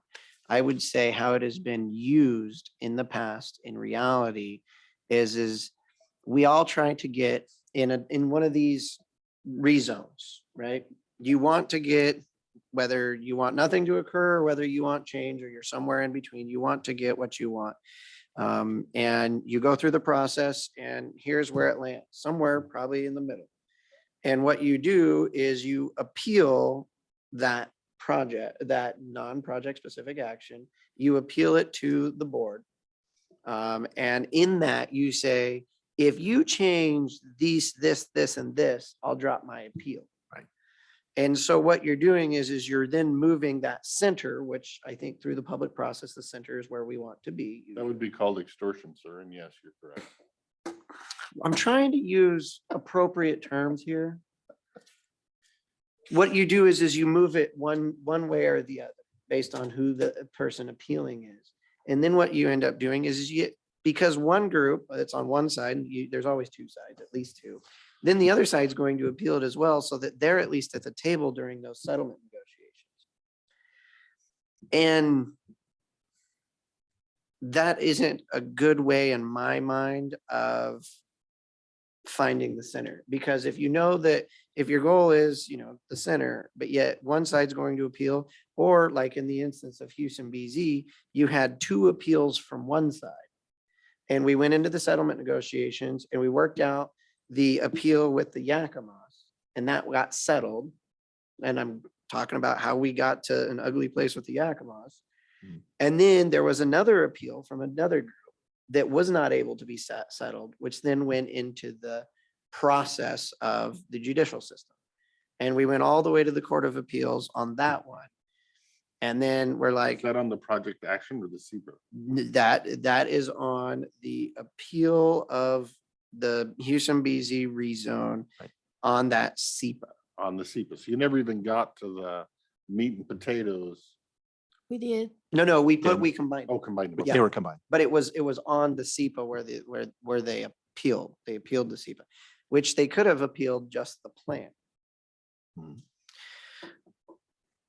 Yeah, And so knowing that is there, and that is a very ugly place to be, all that stuff hopefully should be worked out through the community council and then through the planning commission. And it shouldn't be one of those, because what it felt like being on the outside of it felt like you do all this work, you put all this work into it, and then somebody appeals, and then the two sides get to go out there and then they get to do these backroom negotiations with the attorneys. And what comes out isn't what the community put forward. It's not what the planning commission put forward. And to me, that is a disservice to the community, because now you're taking the community's choices and rights away. And with that, knowing that that is truly how that has worked in the past, not how it always works, but it has been how it worked.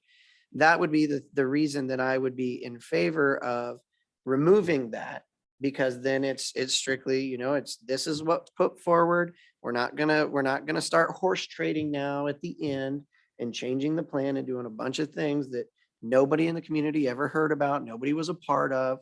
That just leaves a bad taste in my mouth.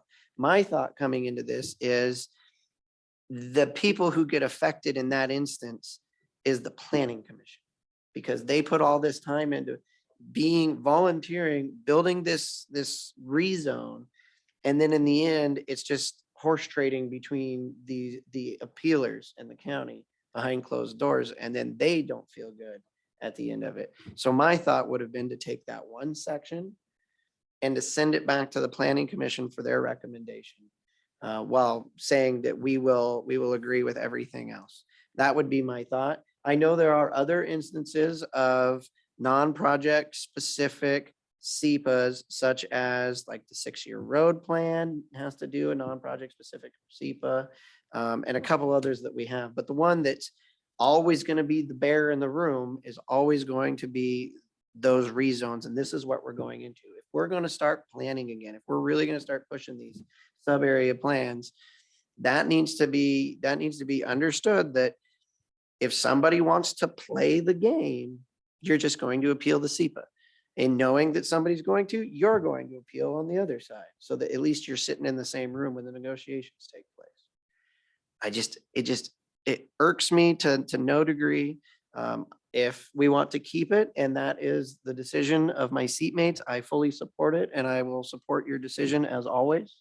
But I was just trying to give another option so that that we could hear from another body that has to deal with this, that may feel disenfranchised and has felt disenfranchised in the past. Well, I don't know how we could send it to the planning board, because even if they want to keep this or throw this out, they have no say so on the other places that SEPA appeals for non-project actions take place. So they're not a ruling body for this issue. We are. So if they can't hear all of the SEPAs, they shouldn't be ruling on the SEPAs. Well, they technically don't hear the SEPA, they hear the plan. But the SEPA, like based on how it goes through, the SEPA, But there's SEPAs that they don't hear anything about because it's out of their wheelhouse. right. So I don't know how you can have a citizen body hear half of an issue, because the issue only affects planning half of the time, and the rest of the time it's completely somewhere else. So I would think that decision would need to stay here on this specific issue. But like I said, I would support the board decision. If I'm out, numbered on that one, I would go with it either way, because I can understand the argument. I don't know that it's going to change the citizens' comments. And I think where you're opening your planning board up to, I'll just say it, abuse.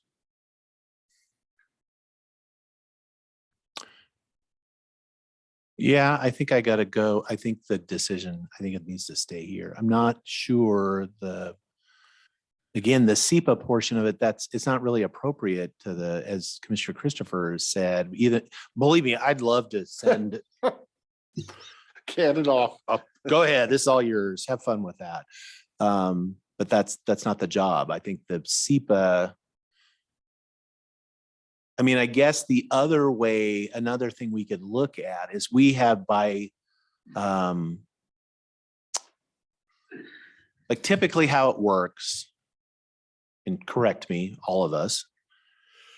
So if we have a sub area plan update or a non-project action, the first thing you do the SEPA determination, you do the issue. If there's an appeal of that, historically, we don't go on until that's settled because the outcome of that could change whatever and so that's what's kind of slowed everything up because we often wait till the plan and then they get consolidated and you have one big thing. But maybe what the board needs to do is just commit to, if there's a SEPA appeal, it gets processed, the appeal gets done and gets settled, and then you move on in as timely as we can. And there's in many times, in some ways, I don't want to say SEPA is simpler, but it's not. In some ways, it would be easier to have it not always consolidated because it's most of the really complex land use issues are in the plan. They're not in the SEPA. SEPA is not, people keep using it for things it's not for. It's actually fairly simple. Here's the standard, apply it. Did the SEPA official apply the standard or didn't they? And if they did, you check and it's like the SEPA is upheld. If they didn't, if they missed something, if there was some piece of information that they could have had access to and didn't or did not, or had information that did not get considered, other than that, it's not that complicated. The complicated stuff is in the plan. And so that's where we get hung up where so I'm wondering. So, but I think the SEPA part, I think it's got to stay with the board. I just don't see any way. Again, I'm very sympathetic. I would love to hand the whole thing to the planning commission, but I don't think that's, so I think I'm going to stay where I was as far as on this. So that's my position on this. So I guess the other thing that we can think about, we've seen, and it doesn't work. And so when you do the SEPA before the plan, you're putting the cart before the horse, right? Every single time, because what you're saying is you're using SEPA to build your boxes or your sideboards, and you don't even have a full plan through the planning commission yet. But now you've done the environmental determination of what can happen with that plan. To me, like the best thing is always, you sit down, the community sits down, they say, these are the changes we want to make. And you send it to the planning commission. Planning commission goes, well, we like all these changes, or we want to move it around like this. And then once you have like a good hard draft, like 85% of the way draft, then you would do your SEPA. And then Mochi would determine, well, based on the changes, and because we know that the term is, all of the impacts, not the singular impacts, but the potential cumulative impacts. Well, if you don't have your plan at least 80% of the way there, how can you do an assessment to figure out what your cumulative impacts are? And so what we do is we end up fighting over the SEPA and the cumulative impacts, but we don't know what they are because we don't have a fully fleshed out plan. And so I don't know if it's process and timing and how we make that work, or you're going to end up doing like if it's an EIS, right? Right. So say it's an EIS determined, you do your draft EIS, and you say, well, we think we can do this much work. And then you go in and then you do finish your planning, you get 80% or 100% of the way of the plan. And then you go back and do an FEIS after that, then to say, well, based on how this thing fully fleshed out, now we're going to do the environmental cumulative impacts analysis, wildfire analysis, everything that's going to be asked for.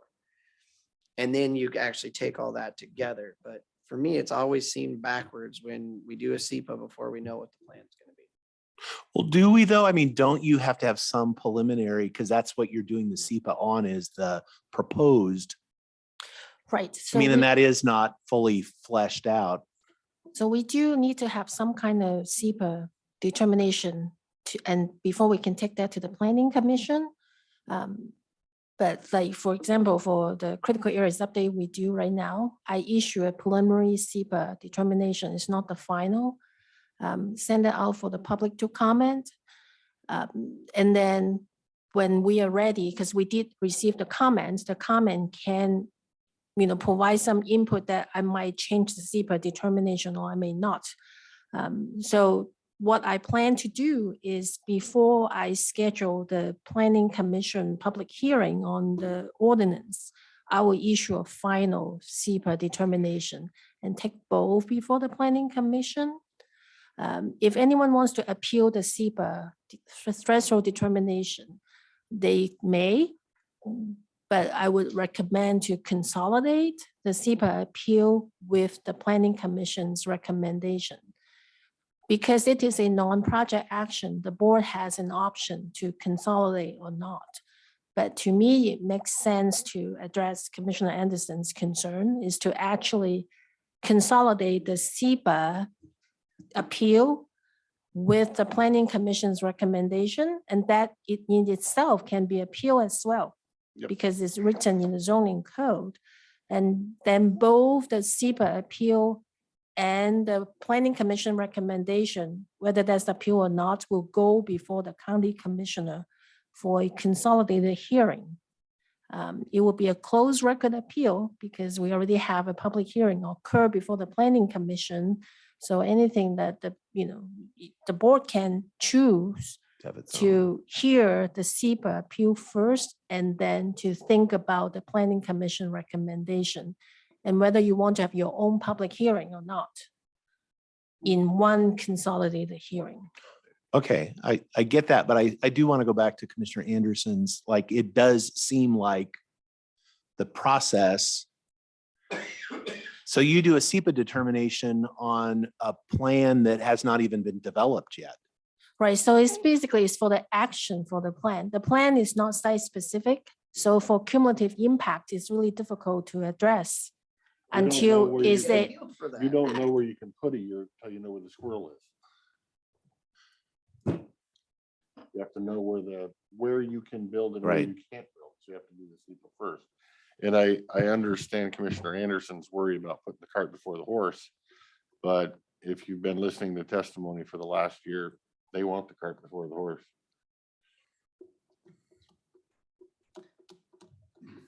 So you have to issue your preliminary SEPA determination before the public hearing, correct?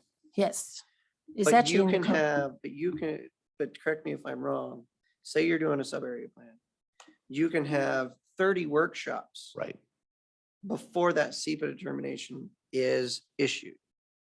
And that's not a problem. And you can get pretty far along to developing that plan. With critical areas, as I understand, we hired an outside consultant to do a lot of the work on the plan. And then it went in front of the planning commission and they're like, well, we need to, like, what's going on? Like, we didn't build this, we didn't design this ourselves. Where are we at? But the SEPA determination was issued prior to the workshops with the planning commission, correct? Right. Correct. That's they a have to be. preliminary that, yeah, we Or issue- the workshops, not the hearing. Right. You don't have to issue the SEPA determination prior to the workshops, do you? No, I don't. But that's a separate process. We have the SEPA process and we also have the update process. Though we have both happening at the same time, but they have different requirements. Right. I issue a preliminary DNS on the critical areas update to seek people's comment on it, because that will also dictate or affect how we are going to handle the rest of the process. Right. I don't see a way around it.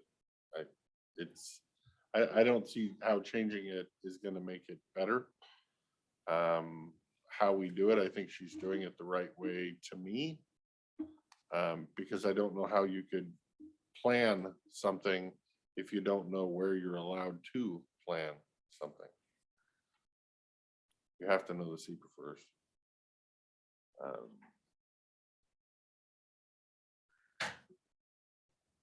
Well, I didn't mean to go down an off topic. To me, it's just like critical areas in the shorelines. To me, they're married. I mean, it is a marriage. And to me, the project, the underlying project or non-project is married to the SEPA and they're going together at the same time. But to me, the most important part is always the underlying action, not the SEPA. The SEPA is to look at what impacts your action could have or will have. You know, if it's a non-project specific, it's could have. If it's a project, it's will have. And you know, that's kind of that thing. Right, but in that same regard, you look at a shoreline or something, if you're moving a riparian area from 100 yards to 150 or 200, if there's only one appeal avenue and somebody doesn't like that shoreline move you just made or for the riparian area, they're only got one appeal avenue. The way we're doing it now, they're gonna have two appeal avenues. And it's just, that's where I'm saying it's gonna take longer. And it's not just certain people that are gonna use this. I think it's a lot of people that are gonna use this to just try to stop any kind of change. And that's what I worry about, but I don't see a way around it at this point.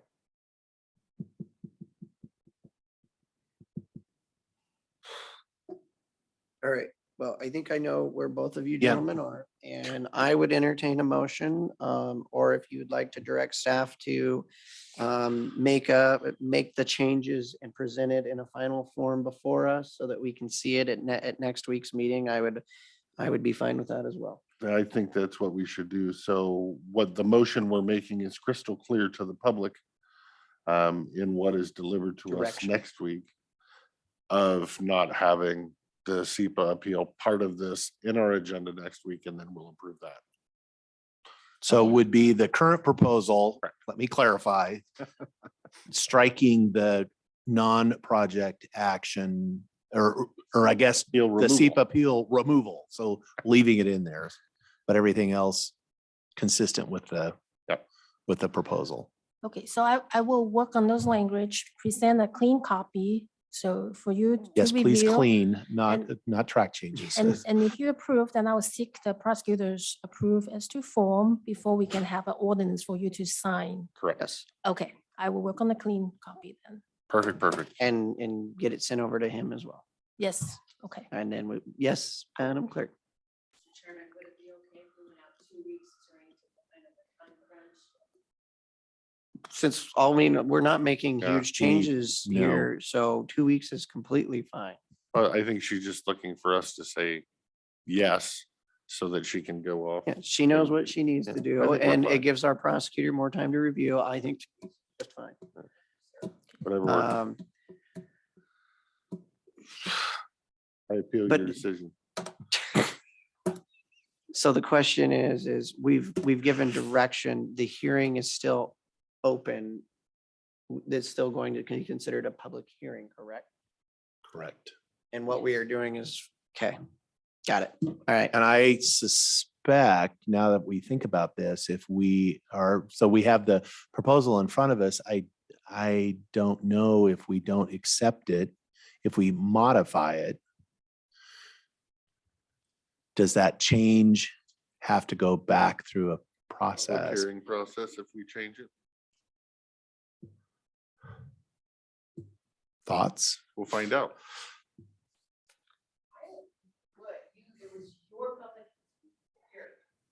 I know, but we are changing the ordinance. We're just not changing it fully. Rejecting one component of what was proposed. Right. Yeah, that's all we're doing. is Yeah, rejecting a component. Right. That So there's doesn't no new, as long as there's no new information, we're good. Yeah, that absolutely. That's makes sense. right. I agree. Okay, we have our direction. Mochi, thank you so much. You have worked very hard and very diligently on this. Yes. I think this is probably a good, happy medium. This is our goal as always. And I will look forward to the clean copy and hopefully we can get that posted, that draft up on the website for people in the community to review. Okay, Okay, okay. All We'll right. do that. thank ma'am. you. Thank you. Thank you, gentlemen. Motion to adjourn, or Oh, yeah, we would. continue the So- public hearing. So, yeah, we would need a motion. Okay, all right. Mr. Chairman, I would make a motion to continue the hearing, closed to further public comment, and direct for 2 weeks and direct staff to bring back the clean copy based on the discussion you've heard so far. Second. There is a motion and a second to continue the public hearing for 2 weeks leaving it closed to further public comment. All those in favor signify by saying aye. Aye. Aye, motion carries. Hey, we're actually on time. Wow. Miscellaneous reports. I don't have anything. We don't have anything that was added. Okay, consent agenda. Mr. Chairman, I move that we approve the consent agenda with 3 items. Second. There's a motion and a second to approve the consent agenda with 3 items. All those in favor signify by saying aye. Aye. Aye, motion carries. Mr. Chairman, I move that we pay the accounts payable warrants in the amount of $572,084.90 and the payroll benefit warrants in the amount of $0 for the date ending May 16th, 2022. Second. There is a motion and a second to pay the bills. All those in favor signify by saying aye. Aye. Aye. Motion carries. I have the pay estimates if you want. Mr. Chairman, I'd make a motion to approve pay estimate. Number 5. Is it number 5? Oh, yeah, there it is. And says pay estimate number 5. Pay estimate number 5. This is for the Roosevelt Grade Road Overlay Project to Interstate Concrete and Asphalt Company. What was this? In the amount of $113,353.82. My motion is to approve. Second. There's a motion and a second to approve pay estimate number 5 to Interstate Concrete and Asphalt. Is this the last one? Doesn't say final. Yeah. It's got to be getting close. All right. Is there any discussion? No. Hearing none. All those in favor signify by saying aye. Aye. Aye. Motion carries. All right, new business. See where it says pay estimate number 5 right there. Yeah. All right, new business. Doesn't look like we have any new business. We can go to board pending. I can get a lot of board pending done, but I do have one that the prosecutor needs to be in on. Okay, well, we don't need to worry about that one yet then. Okay. You got anything else you'd like to bring up? Yeah. Okay. So backing up. Last week since we met, I met with Don Tibbetts at the landfill, talking about contract and things like that. I proposed to him my idea about code compliant shipping containers. Potentially say in the numbers I used to him was say 15 containers paid for by Republic that in the contract, they just let the county use for these code compliance cases. And then we get to drop them off at no expense to dump. And he says, great. The only question I have, which will be for legal later, is do we have a gift of public funds problem if we spend gas in our vehicles to haul them off of their property to the landfill? Because I've eliminated the rest of the gift of public funds because it will be Republic paying it. So I have that little question there for the prosecutor. So anyway, that's where I am with that. What do you want for it? Nothing. I also am working on trying to get a 1 week a year, no charge at each transfer station, 1 weekend a year, no charge at each transfer station, as opposed to a voucher or whatever else. So a community can do a community development or a community cleanup and just transfer station that weekend without vouchering or what have you. And I don't see any problems there either.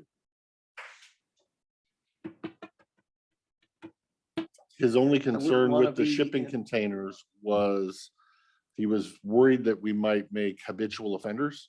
Somebody's going to fill up the container and then bring in all their neighbor's trash and then get another container. And I told them that my thinking of it was not to be able to do that. So code compliance goes out, says, okay, here's your options. We're either going for this lien or we'll bring you a container, but the container's only a one-time deal. Here's the container, you do the container, but if this turns into another problem, we're not bringing back the container. Now we're going this way. Here's the carrot. You get one chance at the carrot. And then here's the stick. If that don't work. And that eliminates the habitual offender on the shipping container problem, because I think Lem would, even if he was here, would testify. that the ones he's working on now, if they can somehow find access to any kind of a big truck, big trailer, big something, they get cleaned up like that. The people like Woodland Road, that they have access to a Toyota Tacoma, never gonna get cleaned up. We gotta have that big vessel. So that's where I'm at on that, so. I'm, like I said, I'm worried about the gift of public funds, but I'll ask, So were you thinking, 40-yard ones, the 20s? didn't get into it. Okay, They have a heck of a shortage of 40s right now. They can't get them, don't have them. right. I think they're probably all hiding at these bigger developments that are going on around the county. So they have multiple 20s, just no 40s, but the same idea. Prices are insane. A lot of containers, other containers, trash containers, sitting on the dock in China because it's too expensive to ship them over here. I don't know that you're going to get a lot of special order until the recession hits in a year. But if they have them in stock, we can phase ourselves in kind of thing, but it's future discussion. Tomorrow, 10:30, I have a meeting with the Historical Society. So I should be able to bring you back info on that one. We do need to cover Board of Equalization appointment and the Veterans Board appointment, which the veteran one's easy because it's just Aaron. So I don't know if you want to do a discussion on that one. And then Board of Equalization. I'm okay with that. There's your 2 copies for board, one for each of you. Thank you for, well, he gets both of those and you get both. Oh, of the sorry, I other didn't ones. see that. Those are the 2 candidates for the Board of Equalization.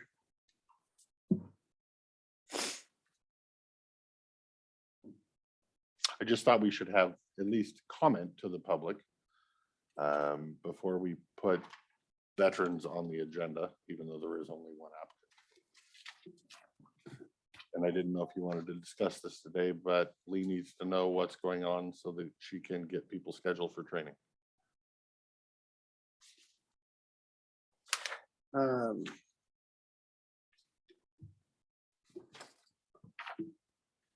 Let's take things one at a time. I know that was a lot, huh? You just kept, there was a lot going on there. Let's just look at one of them. So we have a choice on the Board of Equalization. And it is in your district, correct? Or is it in Dave's? These are non-district, Oh, Board of Equalization. no districts at all in these. Okay, and we have one opening. Mhm. And do we have a recommendation by you? By me? Yes. No.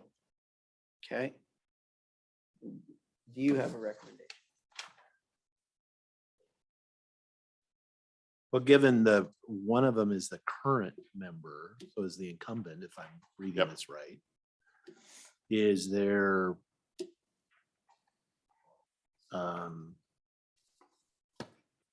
is there any issue with that? How I mean, how long has Long Mr. Moko been on there? I believe he's been on there probably since '09 and earlier. I could look that up for you. Okay, but quite some time, Been the chairman for quite a while. He's our senior member. right? So I guess I would say this other applicant turned in theirs a year ago. As you can see by reading it, they are more than qualified. They seem qualified.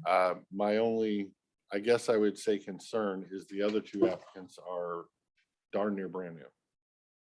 The other 2 people on that. On there now. So. So for continuity and just to be able for the newer people to have some historical knowledge. That's kind of where I was going with that. Originally, we do have 1 person in District 1, we have 2 in District 2, and my thought was, okay, let's get a District 3 representative. Right. But then thinking on the continuities and whatnot, I'm just kind of on the fence on both, and I'm open and available to go either direction, which is why when you ask me if I have a recommendation, I don't. However, the board decides is fine. We just need an answer. Right.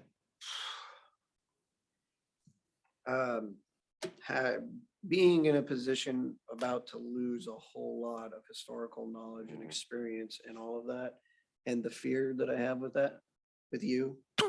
dinosaurs. Yeah, That's, the asteroids in the atmosphere. that's where I'm coming from on this. Um, A year ago would have been a different story, but there's been other new blood on that board, so now Yeah. it kind of changes things. I would feel confident in keeping continuity and someone to teach the young bucks the ways. And and I know Lee is there to help and guide and staff, and that's great, but oh, sorry. I try to let these two see each other. And I know Lee is there to help Usually better guide. if we don't. I miss the fingers if somebody will miss the finger if I'm sitting here. I'm going to recommend that we keep Mr. Moko for right now. I'm really impressed with this other application. And I think in the future, they will probably be a very strong candidate. But for right now, we've got to get these people trained through the process and everything in moving ahead. So that would be my recommendation, but I'm more than willing to accept others. I would go forward and agree with that recommendation. Hopefully this second application stays on file, or when we do see another opening, we can reach out and give this person another shot at it, because they, like I said, they came forward a year ago on their own accord. They obviously care. They're obviously interested. And I hate losing a volunteer, but yeah, I would agree. Yeah, I concur. Okay, so that is consensus. Yep. All right. Now, before we go on to your other list of things, we have Rob and Jen and Courtney are here, and they'll have like regular jobs to do, not just listen to us talk about this. So if they would come forward, they have an issue they'd like to discuss. That works for you guys? Of course. Mr. Chairman, the agenda is yours. Yeah, I will more than likely be saying that. Good afternoon. Yeah, you might want to leave. So Courtney Step in. was, has offered the litter crew supervisor position to an existing employee who's accepted the offer. And the existing employee is at the grade, the same grade as the new position, her current position and the new position, but she's at a step 9. The position was posted at a step 1 through 3. Historically and consistently for internal applicants, they remain at the step they have earned based on time served, years served. And that's what has been done in the past. The issue here is even at posting at step 1, 2, or 3, the position was not covered by the grant. So it already implied there would need to be additional funds to cover the position. This is also unique because Courtney's and Jen can go into more detail, working on the budget for that department anyway. And now we're transferring the litter program into this department, which we're meeting Monday to work on how to do all of that. So there's a lot of spinning plates here. So the question is more of budget, because unless we're changing past practice, the employee would stay at the current step. It's already the same pay grade, but that department will be showing a deficit anyway. So there will be a need for a supplemental budget for that and other various reasons that Jen and Courtney can go into more detail. So this is more of an act and advise, or advise and act, that this won't be the sole reason for a potential supplemental budget request. It would be an additional reason, but Correct. And this, we're talking about probation. yes, I'm sorry. Okay, it was the Yeah, I should department maybe- that shall not be named. Okay, It was the way he was oh, being fine. so Don't see cagey. her. around- Well, I know, but If there you want may be details. other folks that's like, Yes, who are they talking about? Courtney's department. Yeah, Courtney's department. Yes, I'm sorry, yes. sir. Yes. Adult probation. So let me make it be clear about this. We have, because most people don't know, we have our pay grades, and within those grades, we have steps. 10 steps. and there are 10 steps, and this person is above the place currently is employed in the same pay grade, but is currently farther along in the steps. And in the past practices, as long as you're moving from a position from the same one place to another within at the same pay grade, then we keep your step because you're doing the same level difficulty of work. It might be new work, but it's the same level. If you were to move up or down, that would change.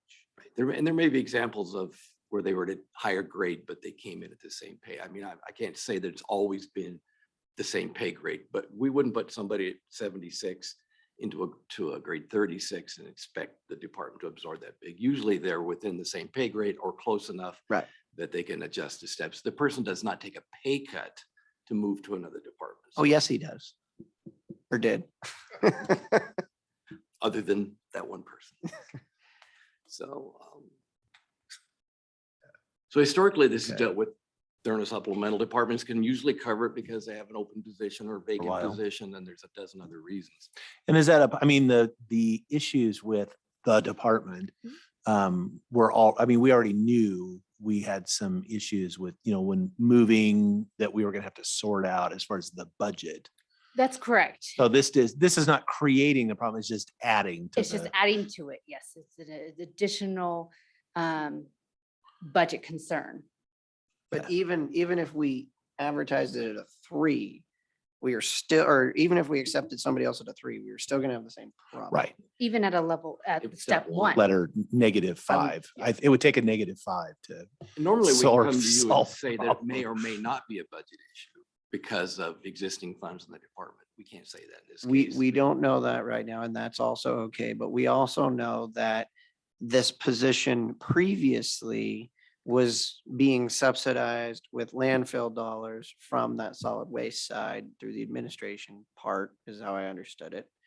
Correct? Because the grant never cover 100%. Never Especially with cover, benefits, especially as a but benefit. no grants ever cover 100%. I don't care. Every time we accept a grant, we might get 80% and we covered the difference. And with that, because they're in the same step or the same pay grade, I have no problem keeping it at the same step. And we will find the money. And That's twice today. I know. And do Sorry. you need verbal or would you like a motion? No, it's just, normally it's just we advise that they're like we did today earlier in our budget, we're going to move forward with something and it may or may not require supplement. We don't know at this time. We do know in this case it will, but otherwise you'd be pre-approving a budget, a supplemental budget. I don't think that's appropriate. So I think just I'll leave this up to Lee and Ivy, but I think just your knowledge that. Well, I that think it's- the reason I ask is because we advertise for 1 through 3 and we are hiring somebody at a step far outside But an that. internal applicant, it doesn't come back to the commissioners. It does on an external hire. If she'd Right. hired someone from the outside, she would have had to get approval. When it's an internal applicant, historically, they have not had to come back and ask for permission because of that higher step. So internal and external are treated a little bit different in this case. Right, the normal paperwork, during the consent Yeah, agenda. So that'll, it's yeah, documented there. it'll get caught there. So Yeah. as long as it gets caught. Thank you, Okay, Lee. you good with that? Yeah, I'm good. I mean, that's consistent with how we've always done it, is that, I mean, we actually encourage, in many ways that we want, if somebody's got a career opportunity they're already in the organization, we actually, in a sense, it's Cross-training. it's cross-training, right? We let people, I mean, we steal from each other. Although nobody steals from us ever without Gordy and Jeff do it all the time. fear of retribution. Yeah, right. Don't you ever say that out loud. I know. Well, no, retribution meaning, yeah. Well, guess what? You can't steal anybody else because you don't have any money now. So, My work is done. yes. Wonderful. Can you take him with you? Yeah. Sure. Anything else? Yeah. Well played, Jen. Thank you, Commissioner. Yes, Thank you Thank all. you. How are things going? Going very well. we're very busy. Numbers are starting to spike up again. And with just myself and Steve, it's difficult at times, especially when there's so much administrative stuff to be dealing with right now. If I can get through this year successfully, I think I can conquer anything at this point. We feel the same way. Yeah. Good, and I will speak up and have Mr. Rob, the manager of one of our departments, to potentially look through the office space, a vacant office space, and hopefully try to find some of her car keys. Apparently they've only found one. So I'm thinking if you like search through a desk, you might be able to find another one. We have not received any vehicle I know, keys. I checked on it this And I morning. don't know where the vehicle and the They, trailers they are don't, located. they know at. where they're located. They Okay. just don't know where the keys are. So I think somebody's gonna have to go through a desk to find them. Gotcha. Yeah. Perfect. Thank you. All right, That was, thank that you. was a tough transition because What are you? what are you talking about? talking about? I'm malnutrition today. Leave me alone. I know. You got keys? Oh, you got Anybody? keys? Anybody got Anybody got keys? keys?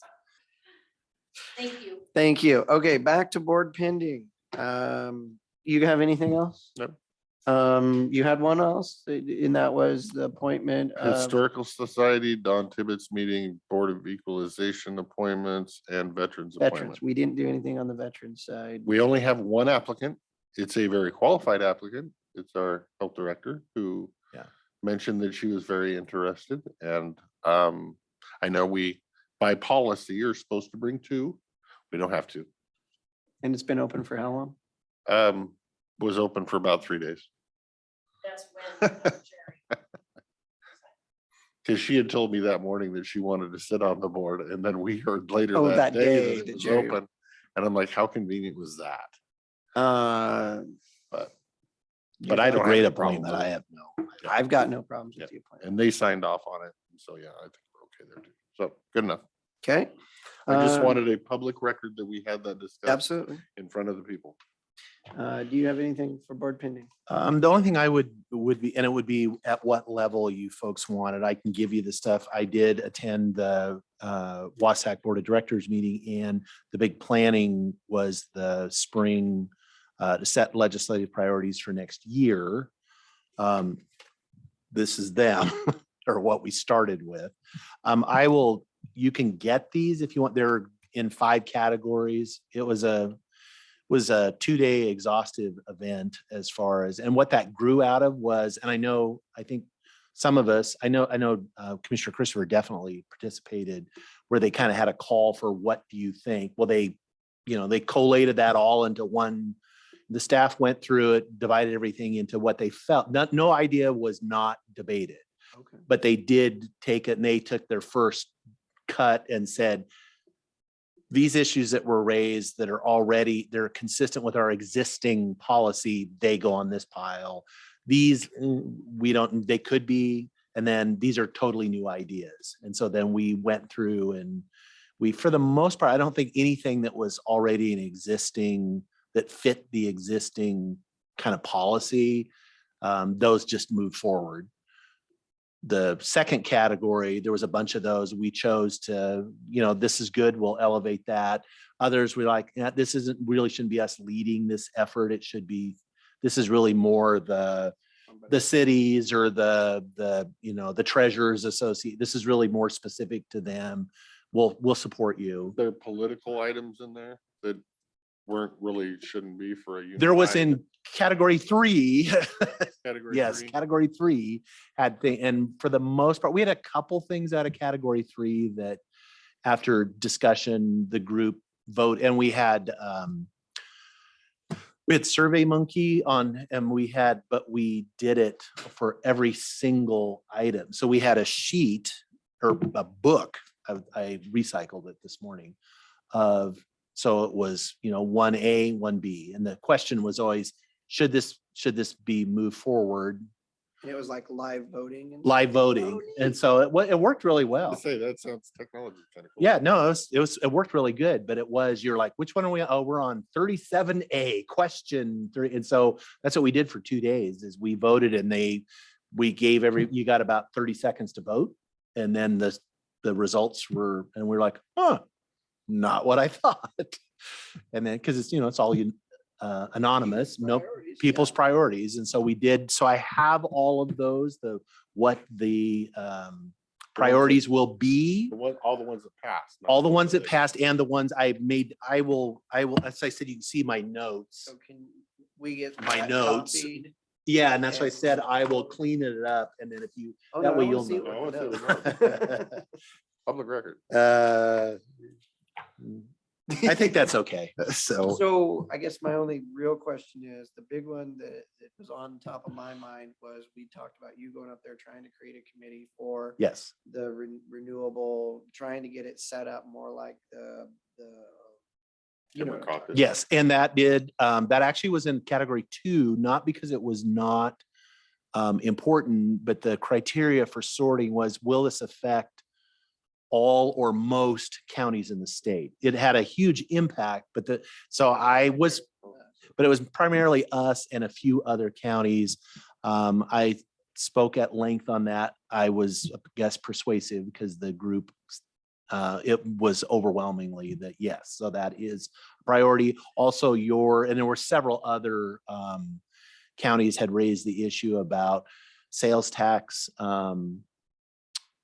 when they're doing exemptions for sales tax and the state giving away counties portions. So that is a priority now too, as far as to seek legislation that would not, you'd have to ask the county, and you can't just unilaterally give away for a project that's a high priority for the state. That should be. So that got moved up. What about getting a meeting with our legislatures? Is that a priority? what? As far as with this, no. When we get ready. Oh, when it we would get be ready. Nice to have our local legislators here. Yeah. And knowledgeable on these items. Before next year. Hopefully. Yeah, just Okay. we need to invite him and talk to him, but I'm really. Yeah, no, I'll interested give in you going this. through There, that. again, they went through, they're in there, I believe it was 5 categories. There. So infrastructure was one one group, fiscal, governance, environment and land use. That was a riveting, I mean, seriously, it was. And then also social justice and equity, which was a pretty broad term for that, was really around all things. It could be public health, it could be childcare, it could be any of that kind of stuff that was in there. So yeah, I'll get you a copy of what the final draft. I am assuming Wasac's going to generate one that's got the final, but it would probably be good for you to see all the stuff that didn't make it. Right. It would to me, that's where I would learn something. So, Okay. Since you're retiring is soon and one of Yeah, us so got to take that over, and that's. Good job Of very good advocating interest for the to me. county. They being convincing, that's, Yeah. I was sobbing and yeah, carrying on. well, most dinosaurs do. Yeah, If our 2 big things made the priority list. No, our 2 big things that's- made the priority list. That's So that great. was good. You have any other update?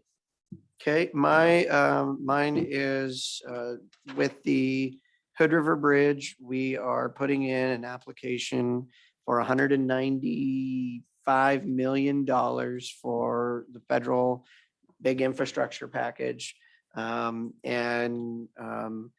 We are trying to get letters of support from the local counties and businesses. So I spent all day yesterday reaching out to all of our ag businesses, aggregate businesses, timber, sawmills and all that, to get letters of support for this massive application that WSP is putting together for us at the last minute.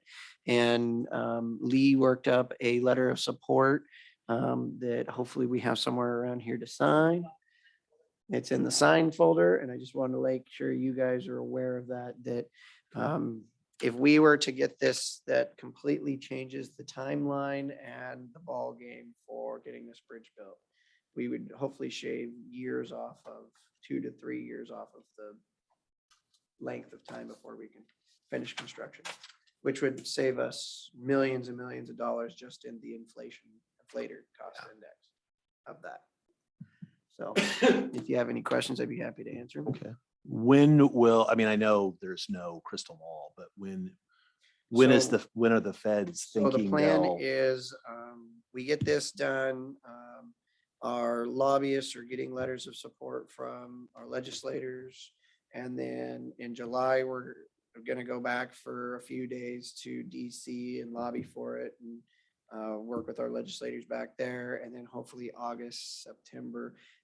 What they said is the only thing that we'll know is it'll come out before the election, Right. the results. Yeah. Right. Only way to make it make sense. So that was my big update.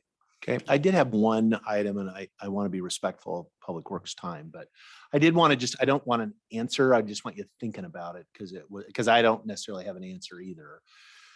But I've been working with the housing authority, or actually Columbia Cascade Housing on the assisted living. We got the state director for USDA RD down a couple weeks ago, visited, toured the site, blah, blah, blah. Also learned, I think it's Anita, whoever, we've tracked down Anita at the national level, who is the decision maker on, is your application okay or not okay?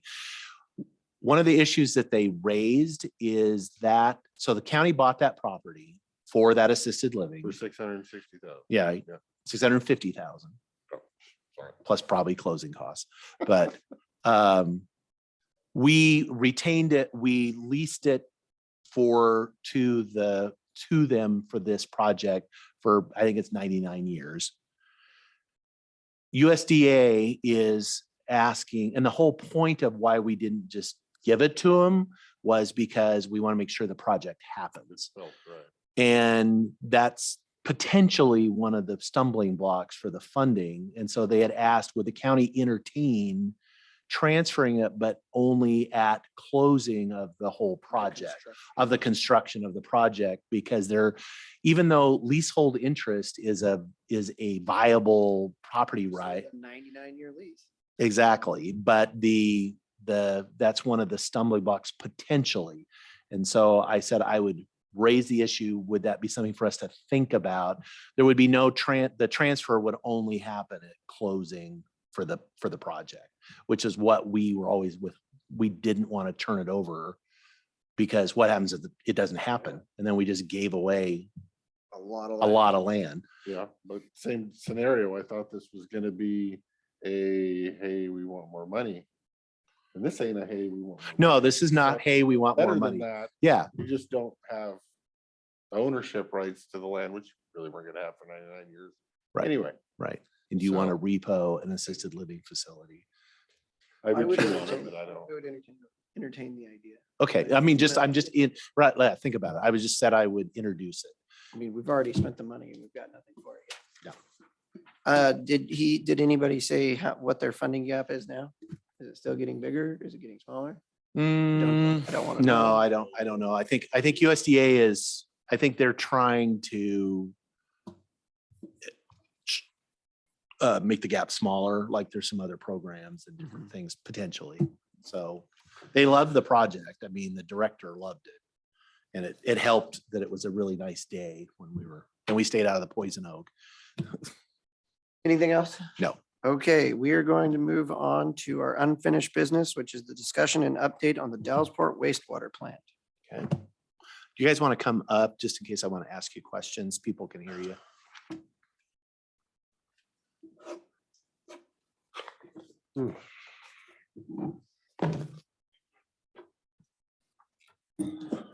I guess I'd ask first, do you have any new information from the last time we talked? No, Okay. I'm still trying to get with our consultant to check, like we talked about, a possible upgrade to permit.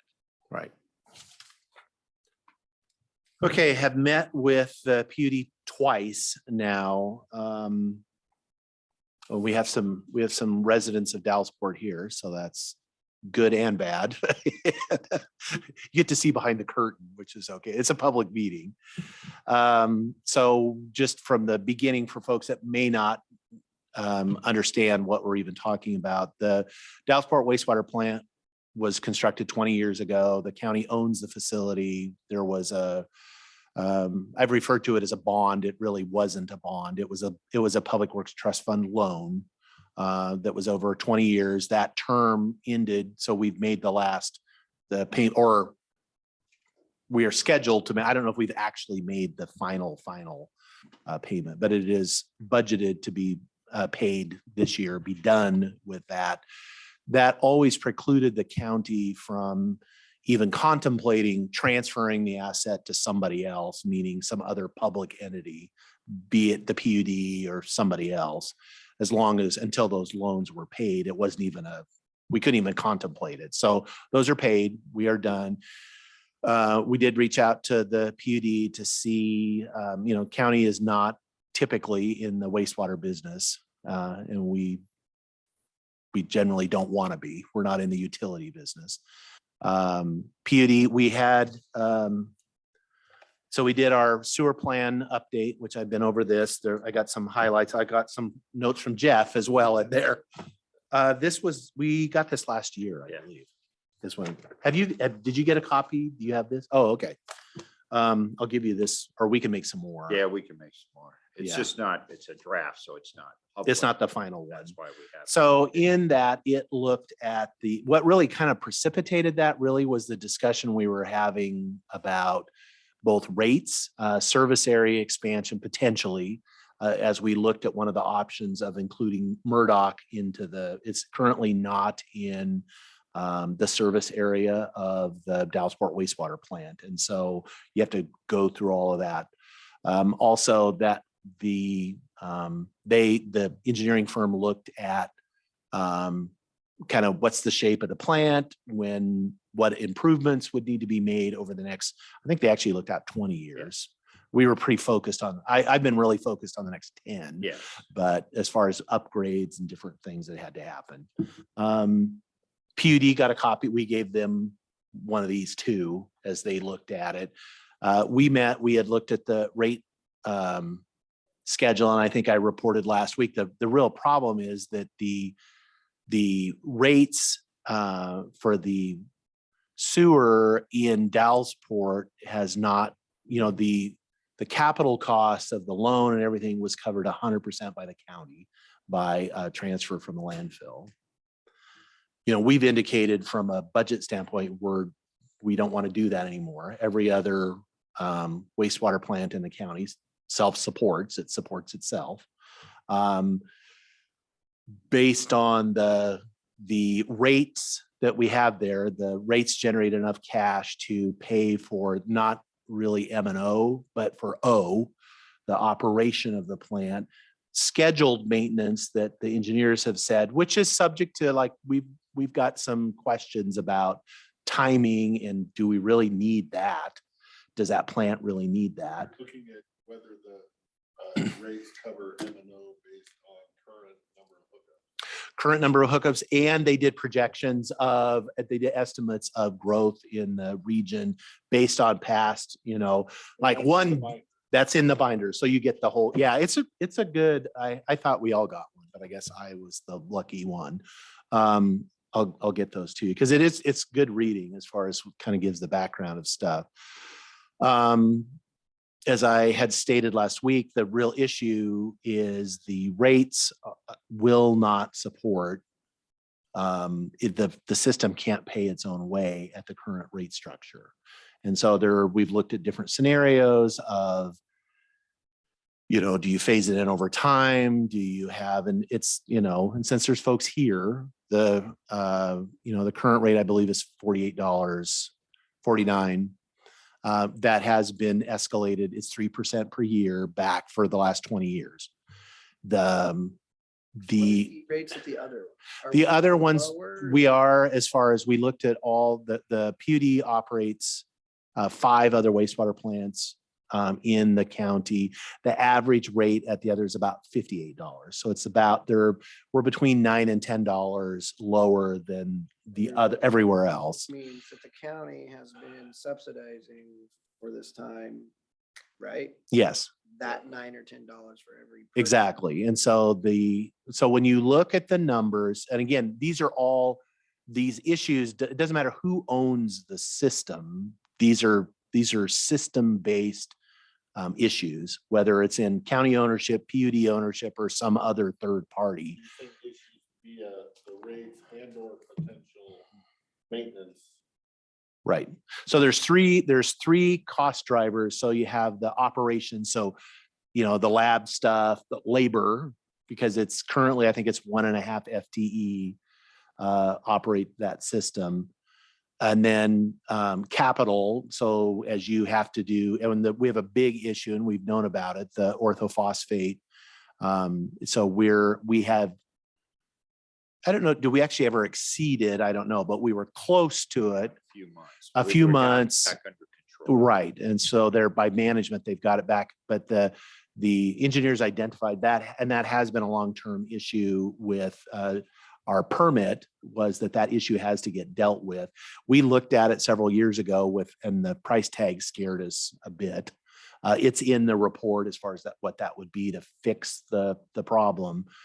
One of the issues that's got to be settled is we need to understand our current operating permit, because I still don't have a definitive answer on that. That's what I'm asked. We're Right. trying to go as far as when does that expire? It has to be renewed. And if at the renewal, then we have to have some kind of plan for dealing with the orthophosphate. And then also if we can get that renewal, because the other issue that's raised in there is that the number of connections in what do you call it? The orange book, It's based on connection. It's based somewhat on connection. connections and size, number of, and- it dictates the average number of FTEs it takes to operate a system of that size. So What is that number? that number is 1 FTE higher than what it currently is. And so that's the thing that destroys everything, because for us well, that's what we're trying to get. If we can get so the game plan, again, regardless of whether it's us or somebody else, is if we can figure out what we're going to do about rates and have those stable. And so we know what they are and the community knows what they are. And we're not, we can't raise the rates to a point. And if we can get our permit renewed for the next period of time with with the current FTEs. So that's set. So we know that, and then push some of the capital stuff out, really kind of look at, do we really need that? Can we get by with that? We do a permit for 10 years and then sell the property and they now own the permit, or we still have to own the permit? No, you have to own the permit. The permit is, you could sell it, but then you have to re-permit it. Right now, Right. the facility is permitted as owned by Klickitat County. Right. And managed by Dallasport Water District. If No, that changes, PUD. the permit has to be So redone. if we're trying to liquidate this off of our books, why would we need to set a permit? Because we can't transfer it, because it has to have, its operating permit is only valid right now if we own it. Right, but if we extend the permit and then sell it to PUD for $1, they would have to redo a permit, is what I'm hearing from you. No, they couldn't operate it. We could set it up where PUD does that, but if you bring in a third party that's not a government entity, you have to re-permit it. And that permit, that operator has to be on the DOE permit. Because we pay a yearly fee to So you DOE. only have to do that if it's not a government entity. No, we still have to do it if right now, if we change it at all, we have to update the permit. We have to label those people. Right. If it's PUD, it has to say owned by PUD, not owned by the county. It has to Right. say owned by PUD. Or whoever else. Right, but it could be owned by Wasco County PUD. Then it would have to be changed though. Yes. Yes, anything that changes the way it is today, what it's permitted, that the county owns it, PUD operates it, the permit has to be updated. Before that takes We place. decide who's gonna own it, why do we need to upgrade the permit? We don't, You do if it's going to PUD. we don't, other than it may get forced as far as, because we do have the orthophosphate issue that's got to be dealt with. And eventually that will, like if nothing was changing and the county's we're just keeping it and it's business as usual, eventually that permit's gonna have to be updated because something has to be done to the system to fix that problem or not, or, I mean, they've got, there's a couple different options for how to deal with that, and, Right, I guess where I'm coming from is, I'm hearing we need to do a rate hike. We Yep. need to do a new permit. These sound like perfect scenarios if the only answer is it's going to the PUD. If it's going to Wasco County PUD, they're gonna want to do their own rate study. They're not gonna want our rate study. They're gonna have to redo the permit anyway. So we're only doing all this legwork if the answer is it's going to the PUD. If it's going out to a bid process, anybody else who takes it is gonna want to do their own rate study and set their own rates, and get their own permit, get their own appraisal. but who's looking after the interests of the community? Maybe it's the community that wants to take it on. Man. Yes, of course, Mr. Chair. So I'm really excited to read that. I need something to fall asleep to. Just skip to the end. I highlighted it. You did. Well, then I'll take the one that's Yeah, highlighted. With that said, A copy with the highlights.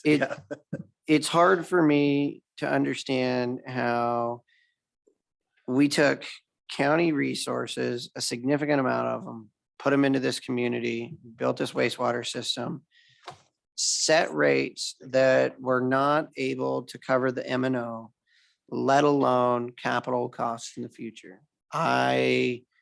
And I don't know how that stayed that way for a length of time.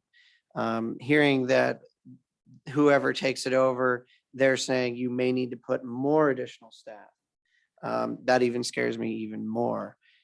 It still is an asset. There's multi-million dollars worth of value of real property there, sitting there, that giving that asset up just because we don't want to be in the business.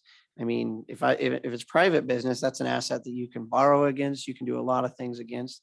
But the asset, especially if all the other sewer systems in the county are paying for themselves and they're able to make it work, how is it that ours doesn't, other than that people see us as an easy mark? It's government run. Well, it's all of them are government run to that degree. And I know, we went into an area and we built this whole system all at once. And people went from being on a drain field that cost me nothing a month to being on a system that I have to pay every month. But you also don't have to replace your drain field every 30 years. You don't have to worry about. So if there was ever a time to understand the situation that got us here, I understand that. But considering that this thing's finally about paid off or is going to be paid off, it needs to stand on its own 2 feet, just like every other enterprise fund, water system by a city or anything else, they have to stand on their own 2 feet. And I think that it is in the best interest of the county and the community that while we still own it, we set that at a rate that it is going to cover itself. And hopefully, as time goes on and that area builds out and more comes on, because it's not being run at full capacity, so you've got a delta there. And we did that on purpose. Things didn't grow as fast. We went into a recession and everything else. But when we get it to that point where it's covering its M&O, if we can push off some of these capital costs for the next big tranche of building that's going to come in and put in SDCs and everything else to it, that'll hopefully cover that. I think then you have something of value and an asset that somebody would be far more willing to take on, and there'd be more interest in it. Because what I don't want to do is spend all this money on a big community project and then hand it over to somebody who's either going to run it into the ground or they're going to use it as a moneymaker like private sewer systems are around the country. That's not the direction I want to go. I want to protect the community, and I want to ensure that the growth that we're expecting in Dallasport one day when it comes that the sewer plant will be ready and available and up to date, that it can handle that increase in capacity. That's how I feel. And I would say thank you to Commissioner Sauter for all of your hard work and effort. I guess I would say my worry is, I understand this county has had a good partnership with the PUD in the past, and I don't know that that necessarily has to change. But it also doesn't mean that the county needs to fund the PUD's projects. So I guess my worry is that we're being asked to raise the rates. While you're at it, change out that pump and that converter and that, I'll change out the next, I don't know, 6-8 years worth of infrastructure projects. Figure out how to pay the FTE. And then when you're done with all of that, hand us a $10 million capital investment, including the $250,000 in cash that's in the bank, and we want all that for free. If that's the end product of this, I'm not going to be a no, I'm going to be a hell no. And I don't think that's the end product that the taxpayers want. So, I mean, how we go from here is, I don't know. Well, I think what I need is we were operating, because I agree completely. I agree with both of you, but we were working from the premise that, I mean, the board was pretty clear, we don't want it anymore. That's where I've been operating from, even though I don't necessarily agree with that, because when you look at it, what the county was really most concerned about was it didn't matter. It was, we don't want to keep subsidizing the system. That's the real issue. That's what I said. I don't care. Honestly, when I said I'm not really wild about being in the sewer business, we're not actually in the sewer business. We contract with somebody to do it. We always have. It wasn't always the PUD. We did it with the city of Bingen before was the operator. We went to PUD a while ago. The real issue, because I do think we meaning the county or whether it's us or the PUD, honestly, I think we're the best at it as far as to look after the interests of the community. All the reasons why the county invested all that money and made that investment in Dallasport still exists today. As far as like I really do feel like we are on the cusp of realizing some benefit from all that investment in the community. And so if the direction I'm hearing from the board is that we're less concerned about, we need to get this thing off our books, to what do we need to do so that the system operates itself, it subsidizes, and if we are still the owners of it, great. I have no issue with that at all. We are going to have to deal with somebody, which that's us, we're the owners, are going to have to deal with the rates. And if we're going to continue to be their owners, just so you know where I'm at, because it sounds like you're not sure. If we're going to fix it all up and give it away, I don't think that's a good use of taxpayers' resource, and I don't think that looks after the interests of the community. If we're going to invest a bunch of money in it, it's now at the point where it's paying for itself or producing itself if we fix the rates. Right. And then it can actually be okay if there's growth down there. Yeah, there is no, we're handing it off right before the growth happens. So if we're going to be investing into the capital of upgrading it, I think we need to look at more of a holding it long term and us actually owning it, which I don't think the community would be opposed to, like they are the PUD owning. So I would say if you're interested in the best interest of the community, before we go that route, we should have a community town hall to ask the community what they want. Well, it sounds like also another good time to talk to them about, here's the numbers on this thing and here's how much we, the county, the entire county has been subsidizing you monthly because it doesn't pay for it. I think we need to know the answer of what we would need to raise your rates to maintain. Well, the way we ran the numbers were, again, like every other system, is what would we need to do to make it self-supporting, where it paid all of its own M&O, all of its long-term capital. And the rates can do that. It doesn't, it's, so when we're saying, oh, we're going to fix up the system doesn't necessarily need fixed up, but it needs maintained. Any system will have to be maintained any more than, we don't have a bunch of deferred maintenance. We've been paying as we went all along. It's just, it's ongoing. But the way we've done it is that we just paid for all that. But The if rates we didn't pay adjust for the it. Rates, we might be able to have a little savings account started. So when a pump does go out, we have the money in the savings account.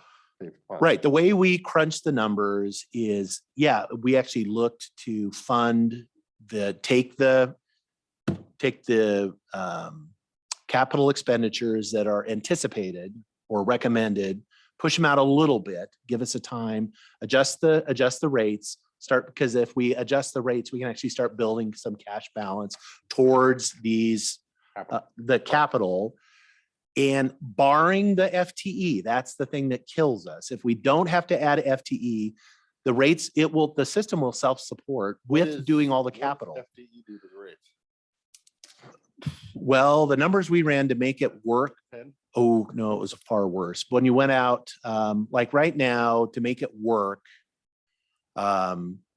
assuming we got some grants, because the projects would be eligible, but we only planned on a 25% grant for these capital, 75% rate based.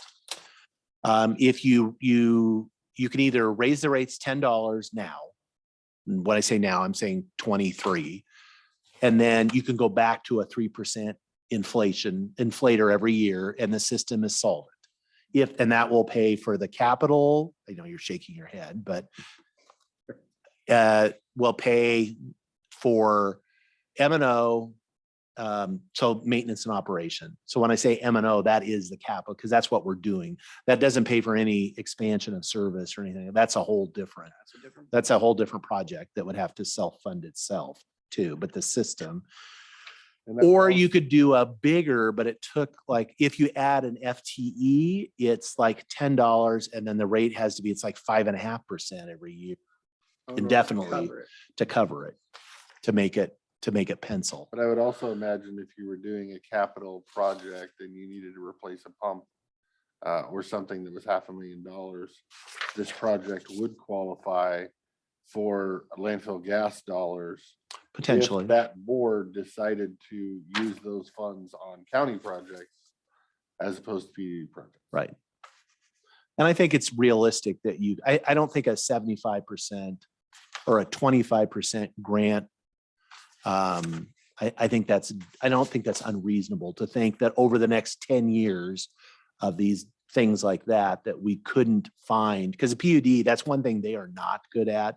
They're not really interested in looking for grants because everything is rate based. So if you can just stick it on the rate, it's easy. You just know it, you raise the money. We looked at if you had no grants at all, what it would take. And it was a variation of that maybe you have to do the $10 and it's 3.5%. Annual inflator, but it's doable. The $10 gets it to the rate that it's the same everywhere, the base rate for everybody, and basically the system will operate and it will self-support. We don't have to put any more county dollars into it at all. And we're following current practice of trying to remove subsidies. Right. So yeah, if so the handicap I was working under was basically being told we have to get rid of it. And so it was like, okay, that doesn't, put a bunch of money. right. But we wouldn't, the plan would be that we're not going to put any money into it. The system, I mean, we can have, that was one thing we played with too, is like, well, what if we front loaded or, we just made one last, and then it's good. And it, one last, like we made some, $100,000, right, an endowment into the fund balance, you mean? Right. And it still doesn't work as far as you've got the rates. You have to get, the system has to pay for itself. Mr. Gordy. Yes. So just maybe a little bit more background. So now there were there was a whole rate study done when they originally built the sewer plant, and they looked at all this stuff, are the ratepayers gonna pay for the loan? They're gonna pay for this future capital maintenance projects, heavy maintenance, because a lot of the mechanical equipment lasts like 20 years, which is where we're at now. Where we're at. So the plant, the rates that have been collected over time and raised that 3% have paid for the O&M. It's a basic maintenance because that's all we had to do. But in the last few years, now is where we're starting to get into this heavier maintenance where the costs are exceeding what we bring in rates. There was a balance in the fund, and so we've kind of used that. And a couple of years ago is when we started this whole look at the rates, the general sewer plan, and which kind of brings us to here. It just takes a while to get here. So Say ideally, it would have been nice to do a rate study 5 years ago and catch this $10 then, where you could have built your piggy bank a little better for these bigger projects, but we're not there, we're here. we're here. Yeah. Yeah. So now there's a big outlay of money that we've never collected for the past 20 years for the several $1 million worth of major maintenance projects on the That mechanical would be systems. my thing, is get some recommendations from them on, here's what happens if we go this direction, and here's what happens if we keep it. Here's what the rate thing would need to be, cover O&M, and then go have a town hall and see what the community says. Then at least we make educated decisions. And we know how much people are asking for town halls. Mhm. Well, yeah, and my goal was always that we were, because ultimately we're gonna have to come to the community and show them the numbers. And it's like, there's nothing it's pretty plain when you look at it. It's like and it is, in fairness to the rest of the county taxpayers, is the only way the current system stays the way it is and the rates stay the way they are is if the subsidy continues. That's the only way. And that's how do I go to the other 19,000 people and say, that plant in Dallasport that I know you pay rates in Lyle and Glenwood and But you White also pay theirs Salmon, too. but you're also paying a little bit of theirs too. And again, I supported that originally because there is a whole plan for Economic Dallasport development. economic development, and it was in the general taxpayers' interest to do that. But now that system's got to stand on its own, and we got to get it there. And I think the community, they're not going to like it, but I think they're, and especially, if it gets us to parity with every place else, then that seems fair. Because we did look at that option, if you remember, Dave, us keeping it. And then you could do a slow transition where you build up and we take more of the risk then. Because ultimately there's still some risk. Yeah. Because you have mechanical items that are at their life expectancy. And, I have a list of what that risk is and what, PUD operates it. They know it better than anybody else. They feel that they were willing to take that risk so that you could collect enough money to actually help offset those costs with some grant dollars. So I think there's that ability, and so we could bring you the numbers that, this is what it would be if you did this. This is what it would be if you do that. This is just, to me, this is a huge decision. It's a huge capital project. That I want all the available information I can get before I make a decision. Which ideally to me, I don't know that it can even work, but it goes out to bid to see if somebody might even be interested. But if you put it on a bid, do you have to give it to them? A bid to transfer the asset or a bid for the running of it? To dissolve ourselves, so you're transferring the asset. But because you might find doing that you have multiple options, and some of those options might be good to you, might not, but at least you know what you have. Right now, the assumption is there's only one player and us, and I think there is potentially more than one player and us.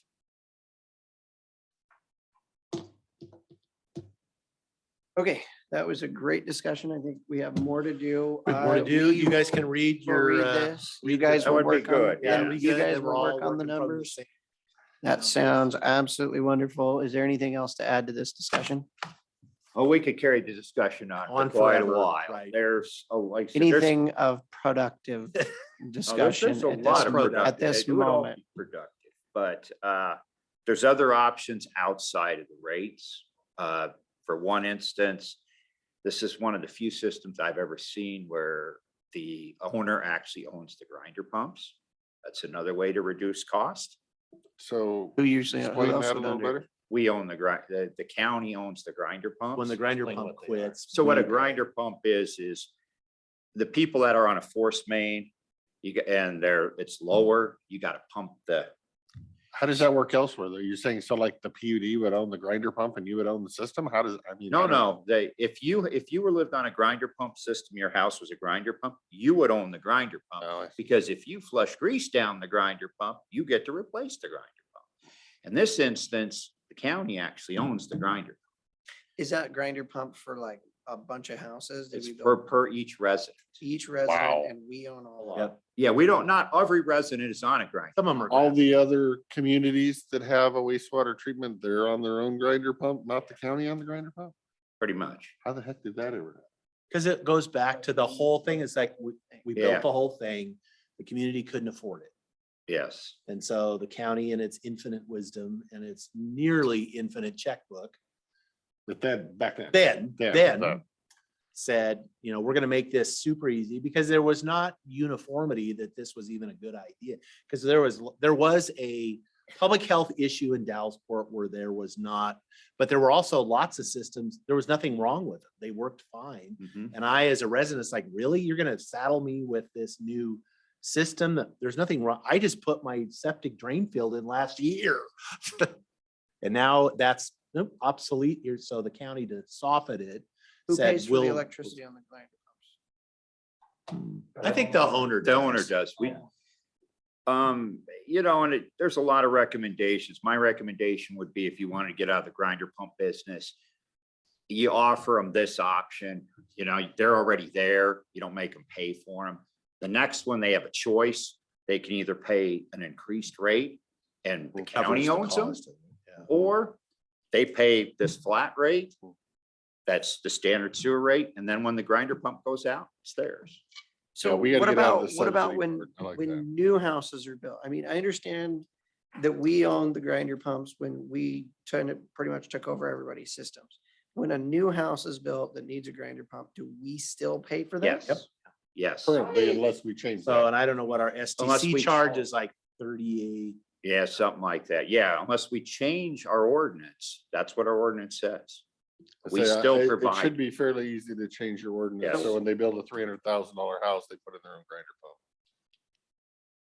So these are still smaller things. This ain't gonna fix the budget or anything, but there's. No, it there's- just but it's helps part of that. change. These Right. help change. Or the your- SDCs are pretty low. Right. And they That's haven't another- been updated in a while, so. That's another thing, but like Dave kind of alluded to, right now, the development, the SDCs are not the huge, are not the big. They're Yeah, not. but if we have a 500 or 700 unit. Yes, housing if we get complex some That of would be a those, game changer. that for the would whole be system. great if we Actually could get generate that. money. That's my worry. Okay, let's keep looking into it. Thank you all. We are late by 30 minutes for our prosecuting attorney who has much better things to do than. Yeah, that's my worry is if. He that doesn't have enough happens, then we're gonna be employees and he's sitting accused Of backroom deals. Yeah, we handed this off. Yep, the we screen knew it thing. was coming. We handed it off. I said, if the thing is, we're okay, maybe. Like I said, everything goes well, we could. actually- I made his day. I have one question that regarded board pending for. I was open. just looking for how much popcorn to bring to this meeting where you announce rates. I got some granola if you want it. Oh, you want to come, do you? Oh, it'd be See, for some fascinating. of us, it's not an election year, so we can actually be truthful. I've gone through many meetings and, yeah, okay. Be thoroughly entertained. No, it's my Uh, community. I'm Good. happy to go and tell them the truth. Good afternoon, sir. So I had a question in my board pending. I've been working with the landfill to potentially fix some of our code compliance and trash on people's properties. And so if the landfill was willing to amend the contract to provide the county, say 15 contractor dump bins, of which they own, and we can haul them out to one of our nuisance compliance places. And the people that live there fill it up with their trash. We haul it to the dump. Don't get charged. Republic will pay the dump fees. We shouldn't have an issue with gift to public funds for the container or the trash, but are we gonna have gift to public funds for driving it or the gas in the vehicle to take it to the landfill? I mean, where's the gift to public funds risk in that theory? Or are we gonna have to have Republic volunteer to drop it off, pick it up in order to get out of gift to public funds? Well, first off, any legal analysis you'll receive will, the quality will Yes. be derived from the opportunity to Research. investigate and research. So I just want to know if I'm wasting my time. we have a PA opinion request email. love that Feel answer. free I'm to send writing that down. So first and foremost, I think, to my ears, rather cavalier about contemplating amending that contract. That would be my first observation. This is a complex contract with a lot of moving parts. So I would hope the board would have a serious deliberation on whether to move forward to tinker with this very important contract for relatively minor provisions like this. Yes. But We in the middle of it, starting down. there. There's a potential for a contract renegotiation. If that happens, this Right. would be a piece of it. If it doesn't happen, this wouldn't be a piece of it. well, that's part of a broader discussion Correct. that's not going to be determined right now. So Well, I know, I just try to figure out if I'm wasting my time trying to achieve this approach. I think this is probably a really good conversation, and if you could talk with him on the side about it, that would probably help. Because we know he's not gonna give any advice right here, right now, on whether you're barking up the wrong tree or not. But That's fine. so with regards to that, my question with regards to this is that Republic has said we want to renegotiate this contract and open it. They have entered into discussions with Commissioner Sauter. I believe the last time we renegotiated this contract, it wasn't just Commissioner Sauter or whoever it was and the solid waste director at the time. We had Foster Pepper involved with this, I believe. I mean, when we were building these contracts, like we had some high power people on our side, did we not? Yeah. And we can't. Wasn't me. Well, you're not that much of a dinosaur. But we can't, my personal thing is if we're renegotiating the largest contract that has the biggest amount of impact in this county, you are the representative on the legal side for that. Is this something that you feel we should bring in outside legal counsel to help with renegotiation of this? That's a professional facilitator that's going to look out for the best interest of this county. And if we do, we need you to agree to that. Because right now, we don't have a solid waste director. We have Commissioner Sauter, who is great at what he does. But my firm belief is like, if we're renegotiating a $9 million a year contract, we need somebody who knows what they're doing and maybe hopefully has done it before somewhere else That's a for other no-brainer. counties. yeah, I'll need more information. Okay, you guys will get together and chat about it. Can we do that? Yeah. Okay, all right. What updates do you have for us? There'll be a felony trial over here in the courthouse tomorrow, so there'll be the parking restrictions and all that good stuff. We're just continuing along. Hopefully, there'll be some reason to spend time with some interviews and so forth the next few weeks, I'm hoping, but we'll find out. And thank you again for the preliminary approval given this morning. Other than that, I think there's a couple of brief updates. Is Mr. Van Cleef still here? There might be a brief update in executive too. Okay. How long would you need an executive? It'll be very brief. So any other questions from me or anything?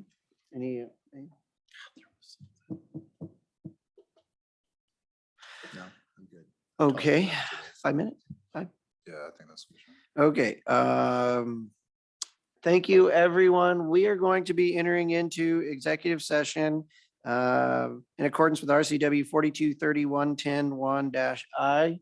And when we come back, we are just going to be ending the meeting, so we won't be making any decisions, correct? And so we're going to shut the Zoom down. I would, as always, say thank you to everyone for tuning in to your local government in action, also known as the most watched show in Klickitat County. And thank you. 5 minutes. I was looking at some of the videos that had 400 looks.